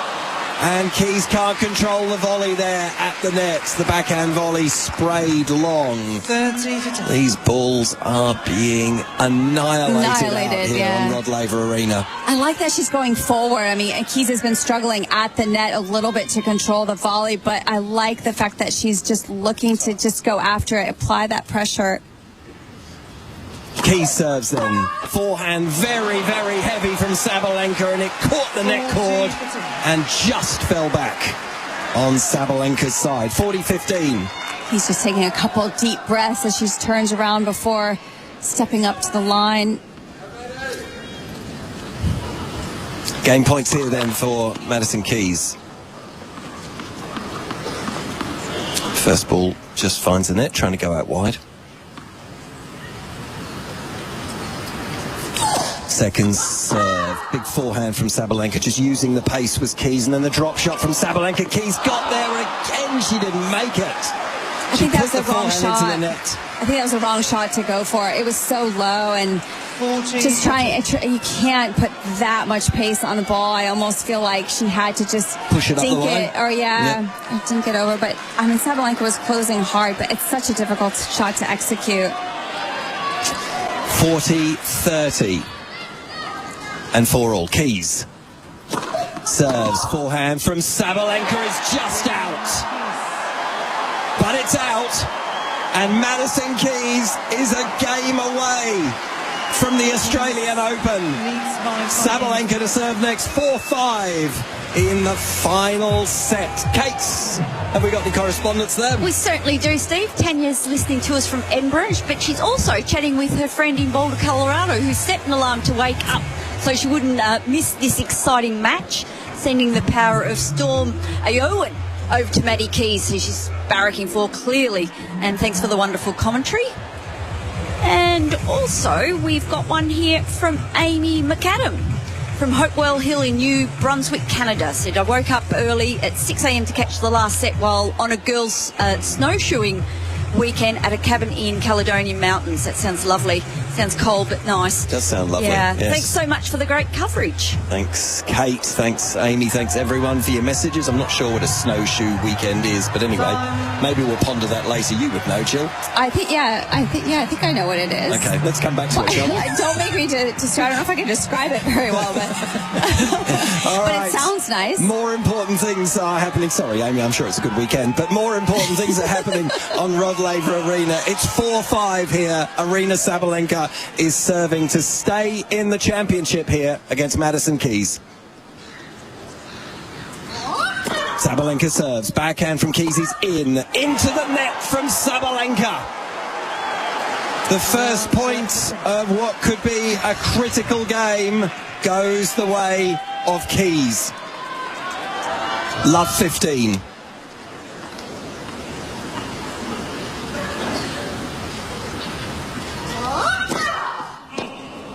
Looking for the serve out wide.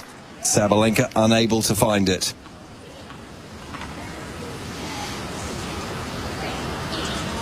Sabalenka serves. Keys with the backhand. She's going to make Sabalenka play. Sabalenka goes back with that same backhand. Onto the forehands now, the pair. Madison pulled the trigger and rocketed a forehand up the line, but just missed it. I like Madison's response there, though. Just completely did a little twirl swivel. It was so close, and she knew she struck it well. Just missed it wide.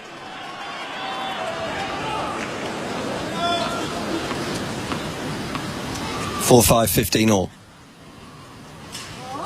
Sabalenka serves. This one's out wide. Keys does really well on the first forehand. Sabalenka does excellently well, pushing Keys around the court. It's a good serve, really good serve from Sabalenka.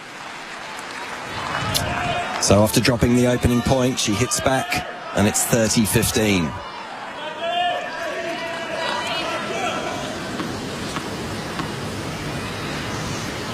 Sabalenka serves, looking for the ace down the middle, and that was missing by a long way to the left into the ad court. Wrong court arena. 30-15. Serving here, Sabalenka kicks up pretty high. The backhand from Keys is okay. Hammered on the backhand from Sabalenka. That's exactly what she wanted from that point. Yeah, just not a ton on that return from Keys, and Sabalenka made her pay. 40-15 to level us up at 5-all in the final set.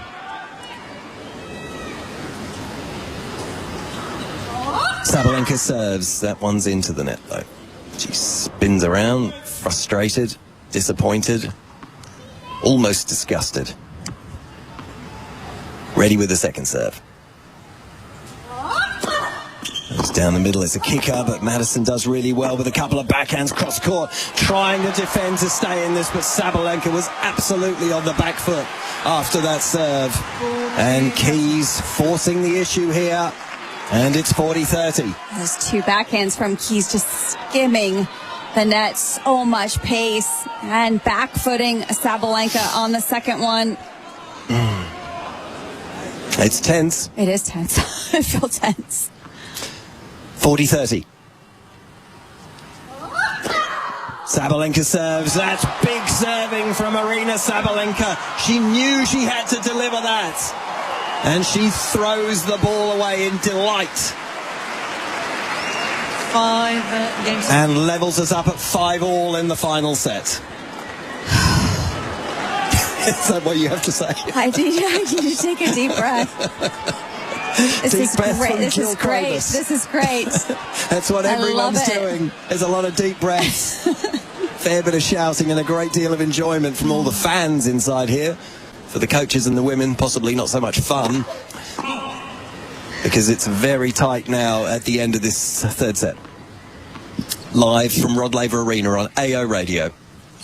Keys serves. Big forehand from Sabalenka, goes down low to play a backhand. Keys mistimes a forehand. It's miles long.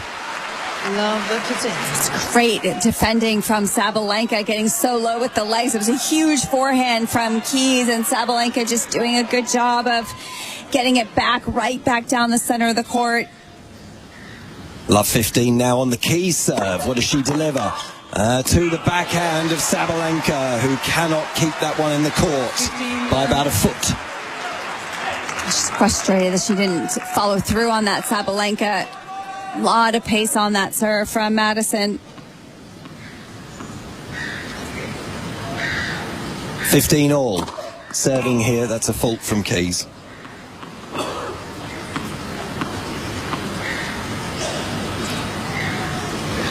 Second serve, there's not much on this, so leaning into a huge forehand right on the baseline. Aryna Sabalenka hits the winner, and it's 15-30. Keys going for the body serve again, but Sabalenka moving around that very efficiently to take that forehand. Keys ready down the far end. Serves at 15-30. Brilliant serve down the middle. Sabalenka wasn't expecting that. She just got a racket on it, but nothing more. Exactly, wasn't expecting it. Caught leaning in the opposite direction, Sabalenka. 5-all, 30-all. Nothing between this pair. Keys serves a fault. It's actually closer to the baseline than the service box. Second serve. Lands that in. Big forehand cross court from Sabalenka. What's the 1-2 like? It's absolutely perfect from Madison Keys. She could not have hit that better. No, it was unreal. She even looked up to the sky with a huge fist pump, Madison. Great response. So ready for that big return. Inside out forehand, skidding and spinning away from Sabalenka and landing right near the baseline. Wow, that's good stuff. 40-30 here, big serving. Onto the forehand, back behind Sabalenka. Keys has the answers at the moment, and she moves out to a 6-5 lead. Can Aryna Sabalenka take us into the tiebreaker that this final very much deserves? It really does. I hope so. This is going to be so good. God, the quality is just insane. It really is. It's a very high level. It's not the sort of match where we're seeing 25-shot rallies, but the quality of the... Well, you probably noticed that. But the quality of the striking from these women has just ratcheted up consistently right throughout this match, and now both are playing at a very, very high level, and we hope that you're enjoying the coverage wherever you are in Rod Laver Arena, around Melbourne Park, or around the world, or anywhere else in Australia. It's great having your company here on AO Radio. Jill Krabis and Steve Pearce and Kate Kearns with you. Kate. Steve, I've got a very long email here from Mary, so I won't... she's listening to us from the Czech Republic. Paraphrase. Paraphrasing is basically she wants the broadcast preserved and then later posted on website or onto YouTube so she can listen to AO Radio all year long. Oh, that's great. Rightio, that's a very good idea. We'll see if we can make that happen.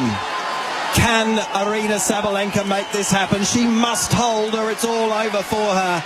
Madison Keys has the opportunity here. It's Sabalenka serving to stay in the match. 5-6 and to force the tiebreaker.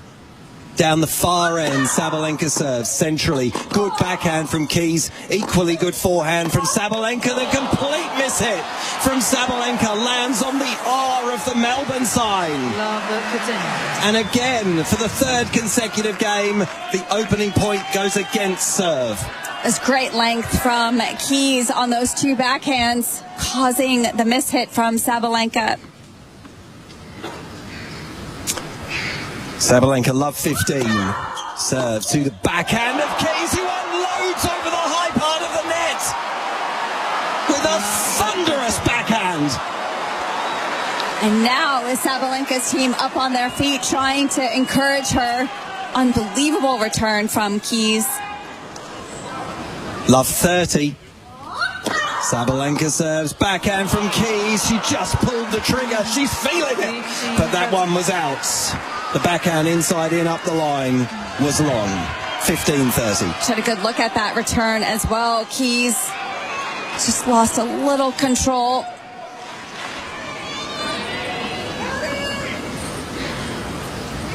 Sabalenka serves. Keys with a brilliant forehand, equally so from Sabalenka. Picked up by Keys. Then the pair back into the rally until Sabalenka puts a forehand into the net. And it's 2 championship points for Madison Keys. 15-14. Match point, championship point for Madison Keys. Sabalenka to serve.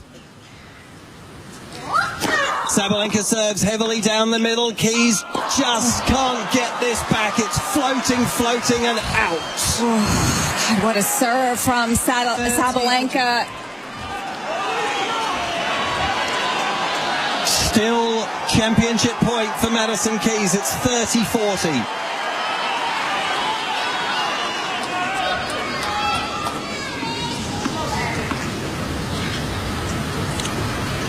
Sabalenka is ready. Serves. Keys goes with the big backhand. Picked up on the half volley by Sabalenka. Huge forehand from Keys.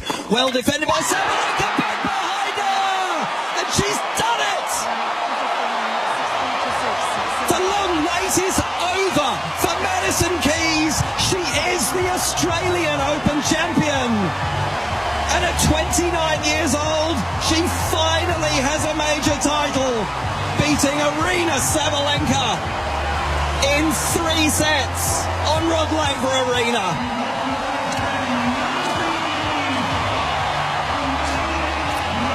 What a moment for the American. Sabalenka throws her racket onto the court. She's frustrated, and well, she is entitled to be.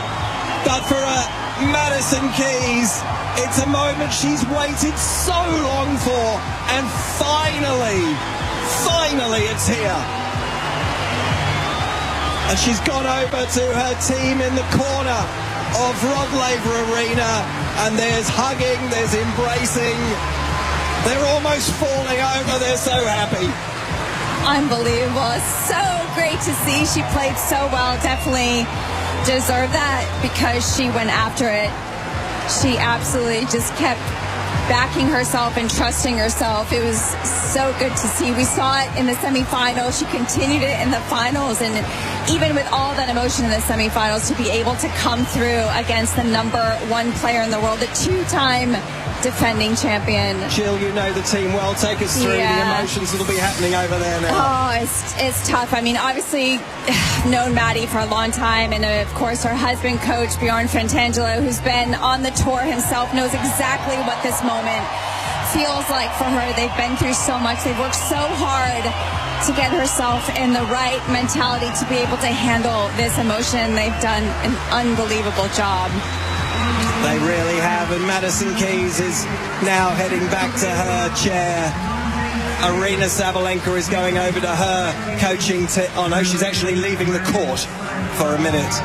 Must be just to compose herself. Yeah. She is, she lost a very, very close major final, and it's tough to take. She'll be back, of course, for the presentations, and that's what's getting underway here now. A lot of organisation here. Madison Keys is sitting there giggling, laughing, maybe slightly hysterical. I don't know. She probably can't believe that she's finally got this done. 29 years old, nearly 30. It's a second coming for Madison Keys at the Australian Open 2025. She is a major champion. Unbelievable. It's really great stuff. Jill, be a lot of people in the States who are awake early in the morning here will just be awake and listening and watching, and also ones that maybe will wake up to some amazing news for Madison. Completely deserve this, I think. She took it. She had the moment on her racket, and she really just went after it. It's great. I mean, that's it, isn't it? You know, I mean, there was no playing on anyone's errors today. Yeah. This was a full throttle women's decider, and in the end it could have gone almost either way, really, on a knife edge right to the end. But Madison just took her chance, and she absolutely won it in that game. Yes, there was the mistake on the first point from Sabalenka, but then it was Madison Keys who made it happen, and that winner, she's going to remember, well, presumably she'll remember that forever. Might be a bit of a blur at the moment, but she might watch it 700 times, I would think, tonight. Yeah, I think the thing is, though, she knows she had to do it because Sabalenka is not going to back down, and that was one of the things that she actually really admires about Sabalenka, is she trusts herself in those big moments, and she backs herself. And it's one thing saying you're going to do it, but it's another thing executing in that moment, which is so hard to do because the tension's there, the pressure's there, the nerves are there, your hands probably shaking in that moment, but to be able to get through that moment, to actually do it, but that's what makes the feeling that much better. What a moment. What a moment for Madison. What a moment for American tennis. Yeah. Again. It's awesome. Yeah. Just keep churning out the major winners. It's not bad. I mean, I'm happy. Do you reckon? I'll say it. You should be. I'd be happy either way. I like them both, but I think she deserved it. Yeah. And wins the Australian Open, saving a match point en route. Yeah. In the semi-final. Crazy Stuff. It's quite the moment. We're very close to the presentation service. Jill, I know you've got to leave the commentary box, but great working alongside you. Yeah, it was a pleasure, Steve. I'll see you tomorrow, right? Absolutely, we'll see you tomorrow for the men's singles final. Jill Krabus there, exiting the commentary box, looking pretty happy, I might suggest, with a big grin on her face. And why not? Jill, of course, knows the Madison herself and her whole team well, and it's a great moment for everyone associated with American tennis, Madison Keys, and of course for Madison and her husband / coach as well. It's really the perfect moment. Jill's departure means that Mark Helawati has come in alongside me, and after he's finished wrestling with his headphones, which we all do. I'm just fighting the photographers as well. It's an amazing thing how quickly they shake hands, and then it's presentation time. You got to take your lid off to Madison Keys, huh? She was brave, which was really good, and the whole night was a little bit about, we know that she has the tendency to run hot and cold. How big a difference is that hot to her cold? And it was quite similar, which was really good for her. So she stayed tough, and did she ever stay tough? And to finish it the way she did, as Jill was saying, like a lot of emotions, a lot of nerves, But then, you know, you got two ways. You want to, you know, play the way you want to play, or play with fear. And we've all been there playing with fear, and it's never a good thing. And you always have those moments where you go, oh, next time I'll do this, and you know, this is the next time, and you don't know the outcome. So. And you don't know you're going to get it next time either. Exactly. I mean, you know, it's been a long time. The best part of, well, it was the US Open sort of 7.5 years ago, really, but it's a long time between drinks for Madison Keys to get back to a major final. Yeah, and that's a skill with tennis at this level, is you've got to play one high-quality point repeatedly for 200 points. If I'm not sure what the number of points were played over the night, but you've got to play the best point you can possibly play, irrelevant of the situation, and try not to let the situation affect the way you do that. And, you know, case in point, I was lucky enough to spend time with Serena, and she was the queen of that. You know, she'd faced a lot of adversity, and it's those moments where, irrelevant the score, this is the best thing to do, I'm going to go ahead and do it. And to have that belief and to that mental fortitude just to stick with that, thoroughly well deserved. And that's what it takes to win a slam, because it is so rare and it is so precious. You know, to be extraordinary, you can't be ordinary. It's not understating it to say that, okay, yes, I mean, Madison broke at a critical moment there in the 12th game of the final set and took her chance, but for most of that final set, I mean, that match could have gone absolutely either way. Oh, very much so. Yeah, it was on a pendulum of going either way. It's on a seesaw. It felt like one moment it was this, one moment it was that, and that's what you want from a final, where, you know, two women are just out there just performing at the highest level that they can possibly perform at in that given moment. I think we're just about ready to get underway with Todd Woodbridge. Welcome everybody to our presentation here this evening. Before we begin, how amazing was that match? One more round of applause for these two champions. Extraordinary. I now would like to acknowledge the Wurundjeri people of the Kulin Nation, the traditional owners of the land on which we gather tonight, and pay our respects to their elders past and present. I extend that respect also to the Aboriginal and Torres Strait Islander peoples that are here with us this evening.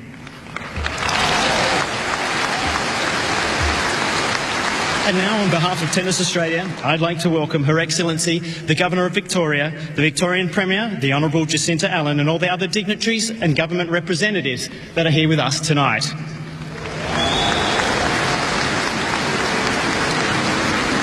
Also joining us on the court here for the presentation is the Chair of Tennis Australia, Jane Herdlicker, Mr. Liao Miao, the Chairman of Le Jeu Le Jeu, the Tournament Director, Craig Tiley, our tournament referee, Wayne McEwen, and to present our trophy to our champion tonight, a legend of our game, 7-time Grand Slam champion, Yvonne Goolagong-Cawley.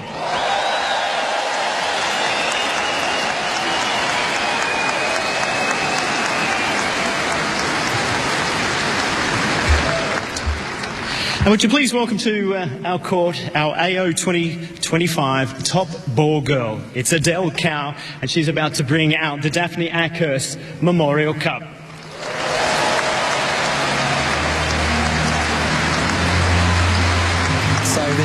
Daphne Ackhurst Memorial Cup. Well, the Daphne Ackhurst Memorial Cup, which is presented to our champion here tonight, has been travelling around Victoria for several weeks now.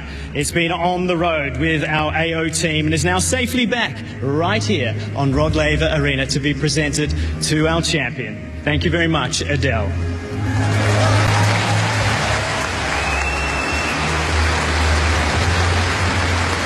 And now I'd like to invite the Chair of Tennis Australia, Jane Herdlicker, up to the microphone to say a few words. What a spectacular night of tennis we've just witnessed, and a great and fitting finish to 3 spectacular weeks of women's tennis here at Melbourne Park. And we've crowned a new Grand Slam champion.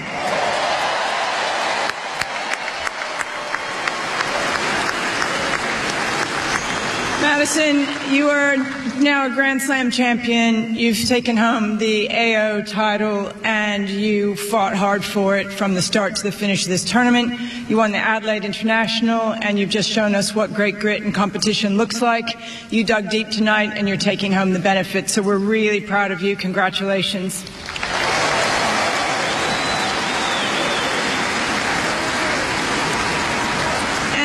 tonight was not your night, but we know we're going to see you back here. You showed unbelievable grit and determination tonight. You just didn't get there, but we know you'll be back, and we'll see you again next year.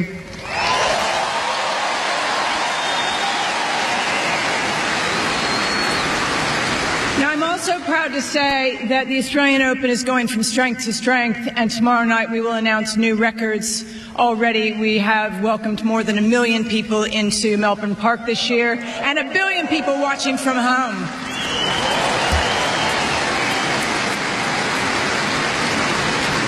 Sport unites community and brings a special joy, whether you're here or whether you're at home, and we're very proud to be starting the year bringing a little special something, no matter where you are in the world. And we're also really grateful. We have such an amazing team here at Melbourne Park. We have extraordinary fans, and without the combination of the two, we wouldn't be able to bring you the Happy Slam. And that includes ball kids, the umpires, and all of our customer-facing and player-facing teams. Each and every one of you are spectacular. And combined with our partners, we have the most incredible event that we're able to stage, and that's thanks to Kia, Luzhou, Emirates, and Rolex. We are very grateful for your support. Thank you, everyone, and have a spectacular night.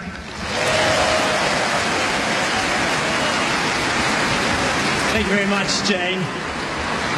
Now I'd like to call the chair umpire up who has officiated over our women's singles final tonight. That's Louise Azamar Enzel from Sweden. What a terrific job she has done, and all the officials throughout the tournament. But our tournament referee, Wayne McEwen, has a special gift for you as a memento of your time here in the final tonight.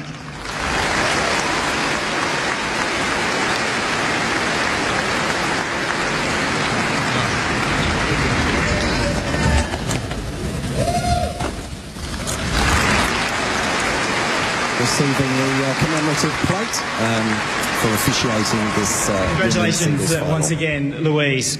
Well, now, her journey through this tournament has been nothing short of spectacular.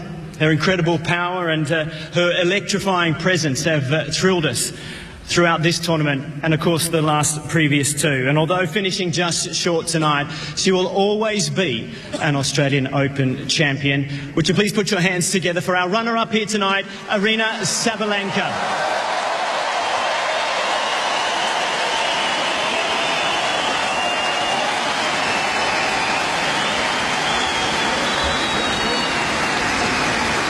Aryna Sabalenka receiving her runners-up plate.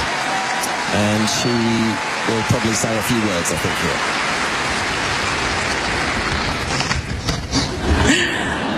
It's okay. I hope I'll see you next year. First of all, I mean, Madison, wow, what a tournament. I mean, you've been fighting really, really hard to get this trophy. You played unbelievable tennis. You crashed this tonight. Congrats, you and your team. Really well deserved, and enjoy the celebration, enjoy the really fun part.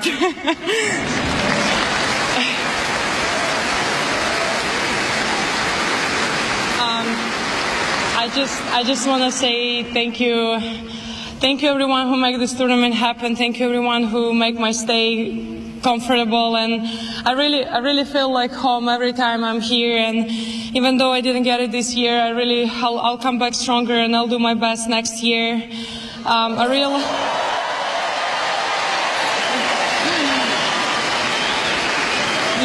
Thank you guys for an amazing atmosphere throughout 2 weeks. I really enjoy playing in front of you, and you guys are amazing, and thank you so much. Thank you.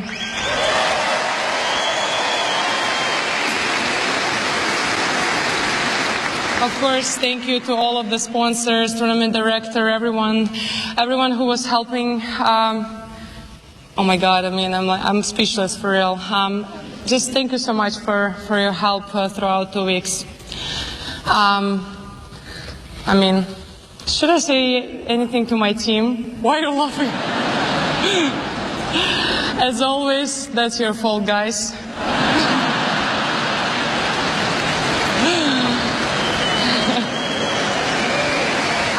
I don't want to see you for the next week. I really hate you. No, anyway, thank you so much for everything you're doing for me and blah, blah, blah. No, I think we did our best. Just Madison was playing incredible. I couldn't do anything in this match. And next time I play against Madison, I'll bring you better tennis. And of course, sending love to my team. Anyway, I love you, even though we lost. Aryna Sabalenka, wonderful speech there. Thank you, Aryna. And as Aryna alluded to, the team is very important, and this year we'd like to welcome a special coaches award, and I'd like to invite Madison's coach up. It's Bjorn Frantangelo, in fact her husband as well, so it's going to be a great celebration to come forward and collect a special memento of the part that he's played in the tournament, to be awarded to him by Yvonne Goolagong-Cawley.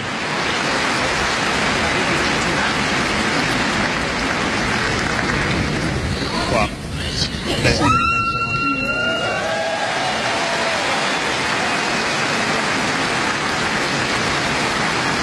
One of the celebrations in the Mr. and Mrs. Keys tonight. Great stuff. Okay then, now our champion. Well, what a remarkable victory it's been. It's nothing short of inspirational when you have watched her career to get to this point. She brought power and she brought precision tonight, and she's outplayed some of the very best players in the world to be where she is about to stand. This isn't just a victory, it's a defining moment in her career. It's one that cements her legacy in our sport. A first Grand Slam title.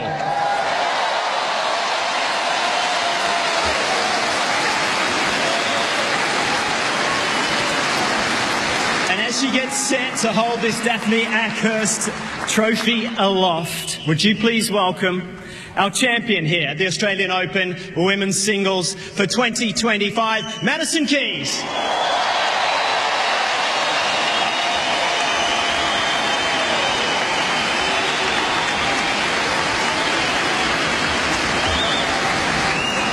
So Madison Keys getting a hug from Yvonne Goolagong-Cawley, the great Australian, and is now handing over the Daphne Ackhurst Memorial Cup to a delighted Madison Keys, who holds that up for a few photographs, and she'll be saying a couple of words in just a minute when she can get her thoughts together. Okay, bear with me. I'm absolutely going to cry. There's no way I get through this without tears, so sorry in advance. Firstly, Aryna, unbelievable playing.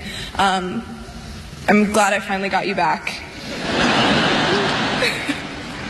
But unbelievable tennis. You're always so tough to play, and we always have the craziest matches. So congratulations to you and your team for another amazing Grand Slam run.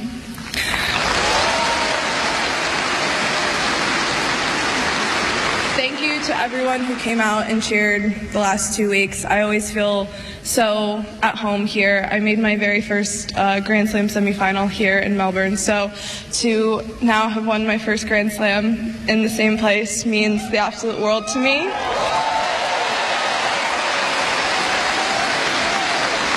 And I'm so thankful for all of you who come out and cheer every single tournament and every single time we play here in Melbourne. Thank you to all of the sponsors, all of the ball kids, Craig, Wayne, all the WTA staff, the physios that hold us together with tape.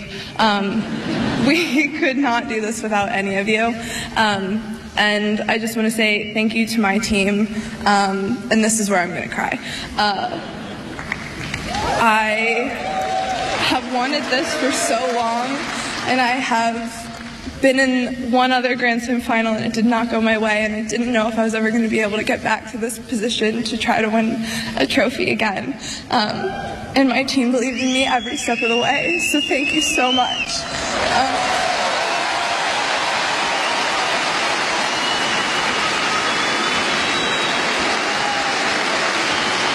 They believed in me when I didn't believe in myself, and helped me every step of the way. Last year was so tough with some really bad injuries, and I didn't know if I was going to be able to do it again. And to be here and have this trophy and also be able to do it with my husband, who is kind of dazed and confused over there. I love you all so much, and I cannot wait for more. And he's on the rubber set. No, where is? Oh, he's there. Now I'm dazed and confused. I just want to say thank you so much. I am so appreciative to every single person who helped me continue to believe in myself, push on to achieve this dream, and thank you so much, and I cannot wait to see you all next year.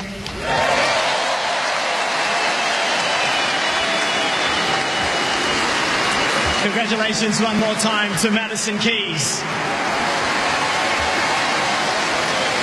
Well, that concludes our presentation, everybody. There'll be a photo opportunity right now, and then Madison will walk around the arena for you here in the crowd to be able to take a special photo of the occasion here. Would you please, one more time, put your hands together for these two incredible women that have put on a magnificent display.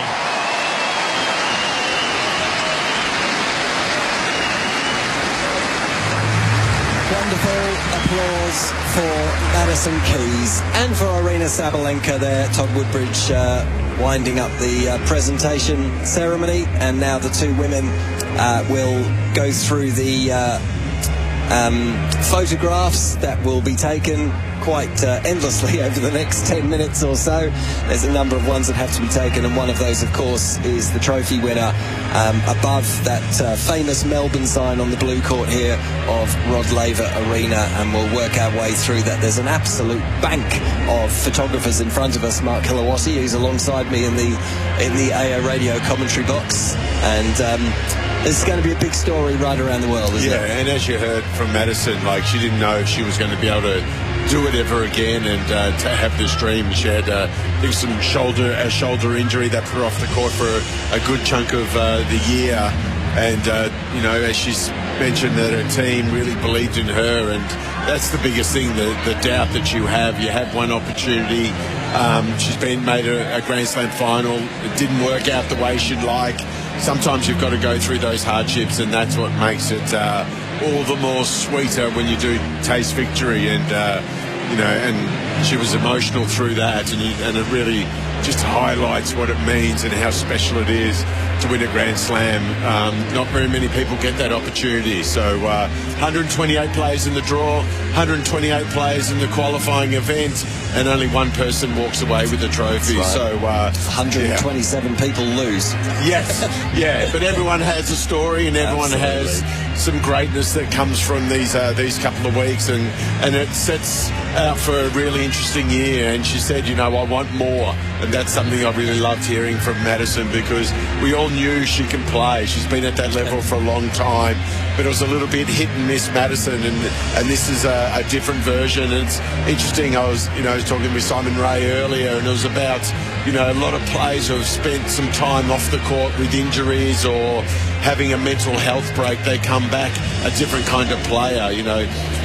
There's so many examples of that, and she's a prime and a really fresh example of exactly that, and a new lease of life, a new perspective, you know, and not taking things for granted, and really appreciating the moment. And boy, you know, what a reward for all those tough times. It really is, isn't it? And this is the moment it'll start to sink in, because Aryna Sabalenka will take a step back as the runner-up, and Madison Keys is alone with the trophy on Rod Laver Arena. And the grin is wide, as of course it would be, and everybody wants a photograph of this one with Madison Keys winning through for her first major title. She kisses the handle on the Daphne Ackhurst Memorial Cup, and why not? Not everyone takes a bite out of it. Quite reasonable to give it a kiss, I would think. And the photographs, the flashpoints are going off. Mark, that win puts her up to number 7 in the rankings, and that's a significant moment, isn't it? Back in the top 10, very much back in the big time. And in the conversation now that she's got over this hurdle, age 29, she'll be 30 soon. Yeah. But age 29, still some good years ahead here. Oh, most definitely. And what this really does is that belief factor that I can come through a 2-week, the toughest of events, start of the year, everyone's fresh, no one really knows what's going on. So just being able to have that internal belief that I can come through 7 tough matches, saved a match point, so you can't get further from being at the airport than that. I mean, that's it, isn't it? Yeah, and so to knowing that and coming up to, I wouldn't say the French Open would be her best shot for another one, but then you've got Wimby coming up for big hitter, big server. She overpowered, and she Sabalenka tonight.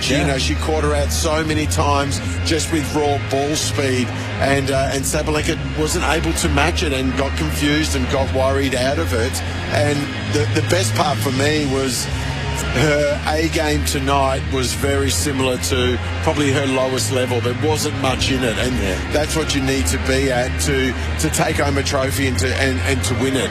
Anyone can play awesome, but when you're not 100% and things are not working, how big a trough is that from your A game? So yeah, so happy for her. Yeah, and you mentioned the French and Wimbledon. Of course, we know that she can go deep and get close in New York as well. Yeah. What a homecoming to New York too. If she, she's there, and touch wood, she has a healthy year. Her body's right, and also there's been a lot of not a lot, but there's been a few players that have won the one slam, and then that's it. And you know what? That's okay. Absolutely. It's so hard to do, and it's not a given that you win one, you're going to win 5. And as Sabalenka said, I'm more determined to come back. And they say that with a grin and a joke and a laughter, but it's true. Sabalenka's hurting. She pulverised a racket at the change at the end of the match. That one hurt a lot, and that's great too, because there's fire in the belly. Well, she's an inch away, really. There's a couple of big points that Maddie has played really well. They're in the 12th game, but they can go slightly differently. We're into a tiebreak, and who knows? Exactly. Who knows? So Aryna Sabalenka played some terrific tennis, especially after a really slow start in tonight's match. She managed.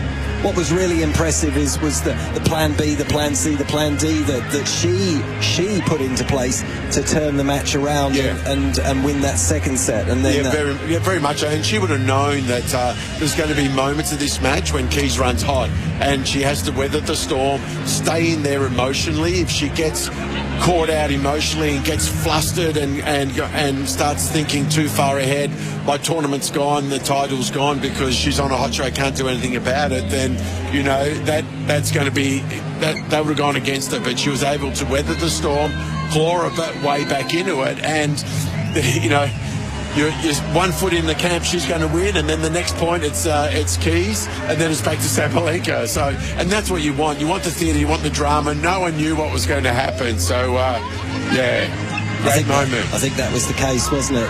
Right around the world, and certainly right around Rod Laver Arena. There's still plenty of people inside the arena enjoying these scenes, as the whole coaching team and obviously Maddie's husband there as well, and coach. It's just a terrific moment. It's a terrific story, isn't it? I think this is it's going to make headlines, isn't it? Probably more around the world, more than another Sabalenka title would have been. That would have been an incredible achievement, the 3 in a row. But for Madison Keys and for American tennis, they just keep finding a way to find champions, don't they? And I just hope that she's able to really enjoy the moment, and tonight, she'll be exhausted tonight. The round of press and everything is going to go on, but just for her to really embrace and enjoy these moments once the night is over, all the commitments are over, that they can just sit back and and bask in it and really, really just have some quiet time and go, wow, we did this.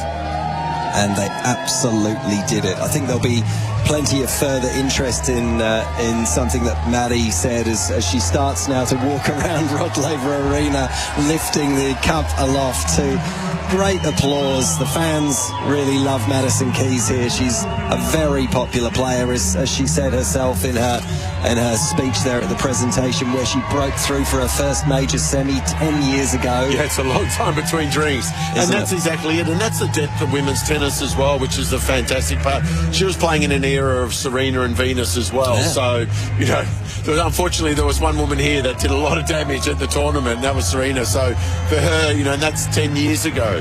And, yeah, you know, you think that that's my only chance. But, yeah, persistence, resilience, and, you know, it's there for the long term. It is. She's going for a few high fives as well, and now she seems to have left the arena a bit. Now, did she do the full circuit? Maybe she did. She was trying to take the cup.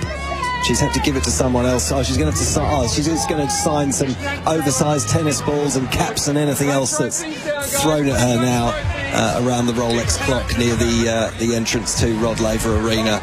Great moment for Madison Keys. She will be on the front pages of a lot of newspapers tomorrow morning, and especially in the United States, where they will be bring on the very champagne, proud. I say.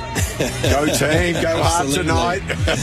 Of course, you won't be going hard tonight yet, Mark. No, not at all. Serious. You and Peter, who's just inside the commentary box as well. Stretching as we speak. Everyone in tonight. You're going to be looking forward to the men's doubles final, which is coming up next on AO Radio when the court is just reset here. Madison Keys is still signing some things. The stage is being dismantled. The net will be extended, if you like, because doubles, you kind of have to do that. And then it'll be Bolelli and Vavasori, the Italian third-seeded pairing, taking on Heliavara, the Finn, and Patton, the Brit, the sixth seed, against the third seed. So that shapes as a great match, and Pete and Mark very much looking forward to so I won't let my Italian bias come into it with the Italians tonight, okay? So I'll try to be as neutral as I can. Kate, your thoughts on the match, and have we got any further correspondence to wrap up before we hand the reins over to the doubles arena for that really intriguing-looking match to decide the men's doubles? Yeah, Steve, I've got a really nice email I think we can finish on tonight. Well done, everyone on the radio broadcast team. You added 100% to a terrific final. Such great commentary and informative, descriptive account. I felt like I was on court. Can't wait to listen to the men's final tomorrow, and see you then, Anthony and Patricia, who are in Dublin. Thank you, Anthony and Patricia in Dublin. You don't have to wait for the men's singles final tomorrow. No, stay tuned. You can have the men's doubles final tonight. You can have the double whammy. And we might even throw in a women's doubles. In fact, tomorrow afternoon. But anyway. Yeah, if she keeps on listening, she'll feel like she'll have sweat and perspiration from the doubles players on her as she's listening to the coverage tonight. 3 o'clock local time on Sunday, we will be on air for the women's doubles final, and then we will stay on air right through. There'll be evening serve from 6:30 to 7:30 local time in Melbourne, leading up to the men's singles final. And if you wanted a couple of big guns to go toe-to-toe on Rod Laver Arena, I think we've selected a couple for you. Jannik Sinner and Alexander Zverev, the number 1 seed up against the number 2 seed, the defending champion and the player looking to break through for a first major title. Is there a storyline that has developed tonight that might play into tomorrow? Yeah. We'll look forward to the. I'm sure we'll be doing all as much juju we can to get the link of Madison winning and him winning. And it's going to take Madison Keys another hour to get out of this centre court arena. She's signing that many autographs. There's some very valuable signings going on with the first-time Grand Slam champion. Yeah, and fair enough. Why not take your time? She's near the doorway, though, and the lights are coming back on, and the net is in place for the doubles, so we won't be too far away from that decider. Kate, thanks for all your work this evening. Thanks, Steve. It's been a pleasure. Absolutely great having you part of the broadcast, and thank you for all your emails. Do keep those coming through to the commentary box, aoradio@tennis.com.au, or you can use the Ask the Booth form through the app or ozopen.com, and those messages will come straight through to Mark and Pete as they bring you the men's doubles final. That's what's coming up for you next on AO Radio, but it's Madison Keys night here as she takes the Daphne Ackhurst Memorial Cup into the depths of Rod Laver Arena to start conducting her press and media commitments, and they don't usually like doing them, but tonight she won't mind a bit. So stay with us here on AO Radio. It's the men's doubles final coming up for you next, live from Melbourne.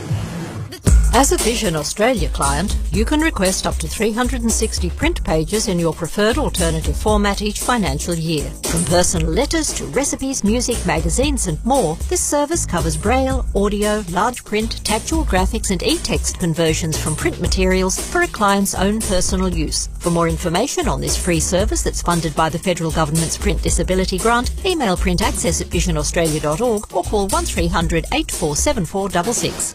This holiday season, spare a thought for the pets without food, shelter or hope.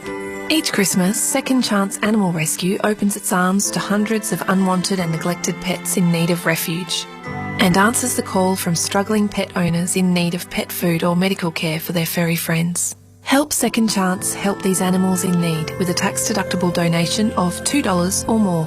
Visit secondchanceanimalrescue.com.au today. A community service message. If you're an adult who has difficulties with reading, writing or spelling, the Reading Writing Hotline has some very good news.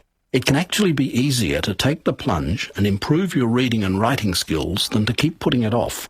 Phone the Reading Writing Hotline and find out how. Their number is 1300 65506. That's the Reading Writing Hotline, and they're there to help. 1300 65506. Go on, take the plunge. Keep in touch with Vision Australia Radio. Oh, there's a flurry of activity going on around Rod Laver Arena. Madison Keys has left Rod Laver Arena. She's doing interviews backstage, and now she's walking through between the Walk of Champions, and her name will be added to it, and her voice, you can hear that in our effects microphone. It's not all that exciting, these effects, really, if her walking up the tunnel.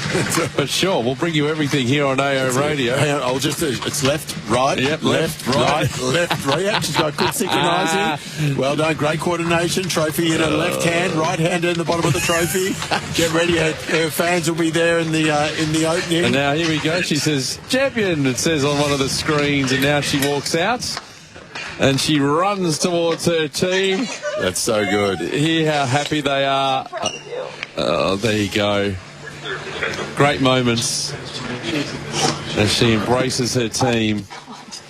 You did it! Such an emotional moment. Just giving Bjorn Fratangelo a kiss and a hug. Now it's yours. Now it's yours. You got it. Was it everything you thought it would be? No. Is it more? So hard. I'm so tired. Her legs hurt. I can understand that, but unfortunately she's going to have to walk a lot more because she's got to go and do all her press. Yeah. And there'll be the host broadcasters lining up waiting. ESPN, there'll be Channel 9. And they're going to call on the doubles. That tells you that we are backstage here at Rod Laver Arena, Mark. The show goes on. There's more matches to play. The tournament doesn't stop.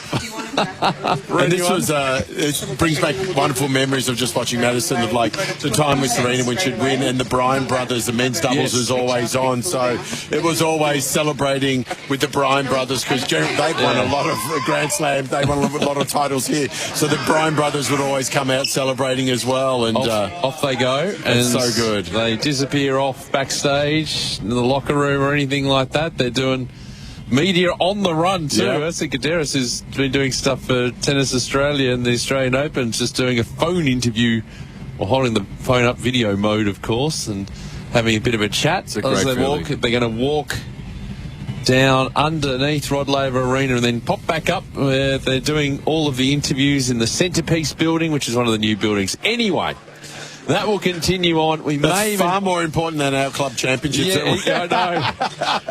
My under 14 Emeralds.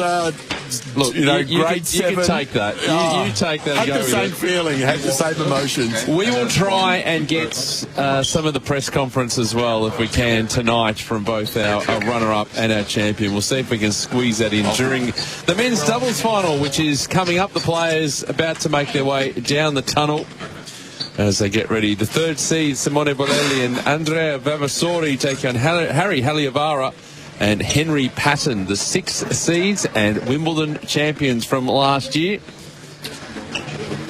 As they'll pick up their bags, they'll wait for the cue to get out on court. The court is ready to go now. They've put the doubles net up. And they'll make their way down the Walk of Champions. I kind of feel like they need to just let them know that the doubles final is on after this. It's a big occasion for all 4 gents. John Newton and Jimmy Collins. A new Australian champion, Mark Edmondson from Sydney. Congratulations to Brian for winning the Australian Open. And that's the man who wins it. Game, set, match, London. Game, set, match, Korea. Sampras has won the title, his 9th Grand Slam. The men's singles champion, Yevgeny Kafelnikov. Agassi is the champion. A sensational 6 for Federer down under. Novak Djokovic, champion of Australia for a 10th time. Yannick Sinner, his maiden major. Players don't know what hit them. They've been playing out in the backwards, although they did play here. Their semi-finals are played at Rod Laver Arena. Let's bring them out onto court. This is the men's doubles final. Please welcome Harry Haliavara and Henry Patton.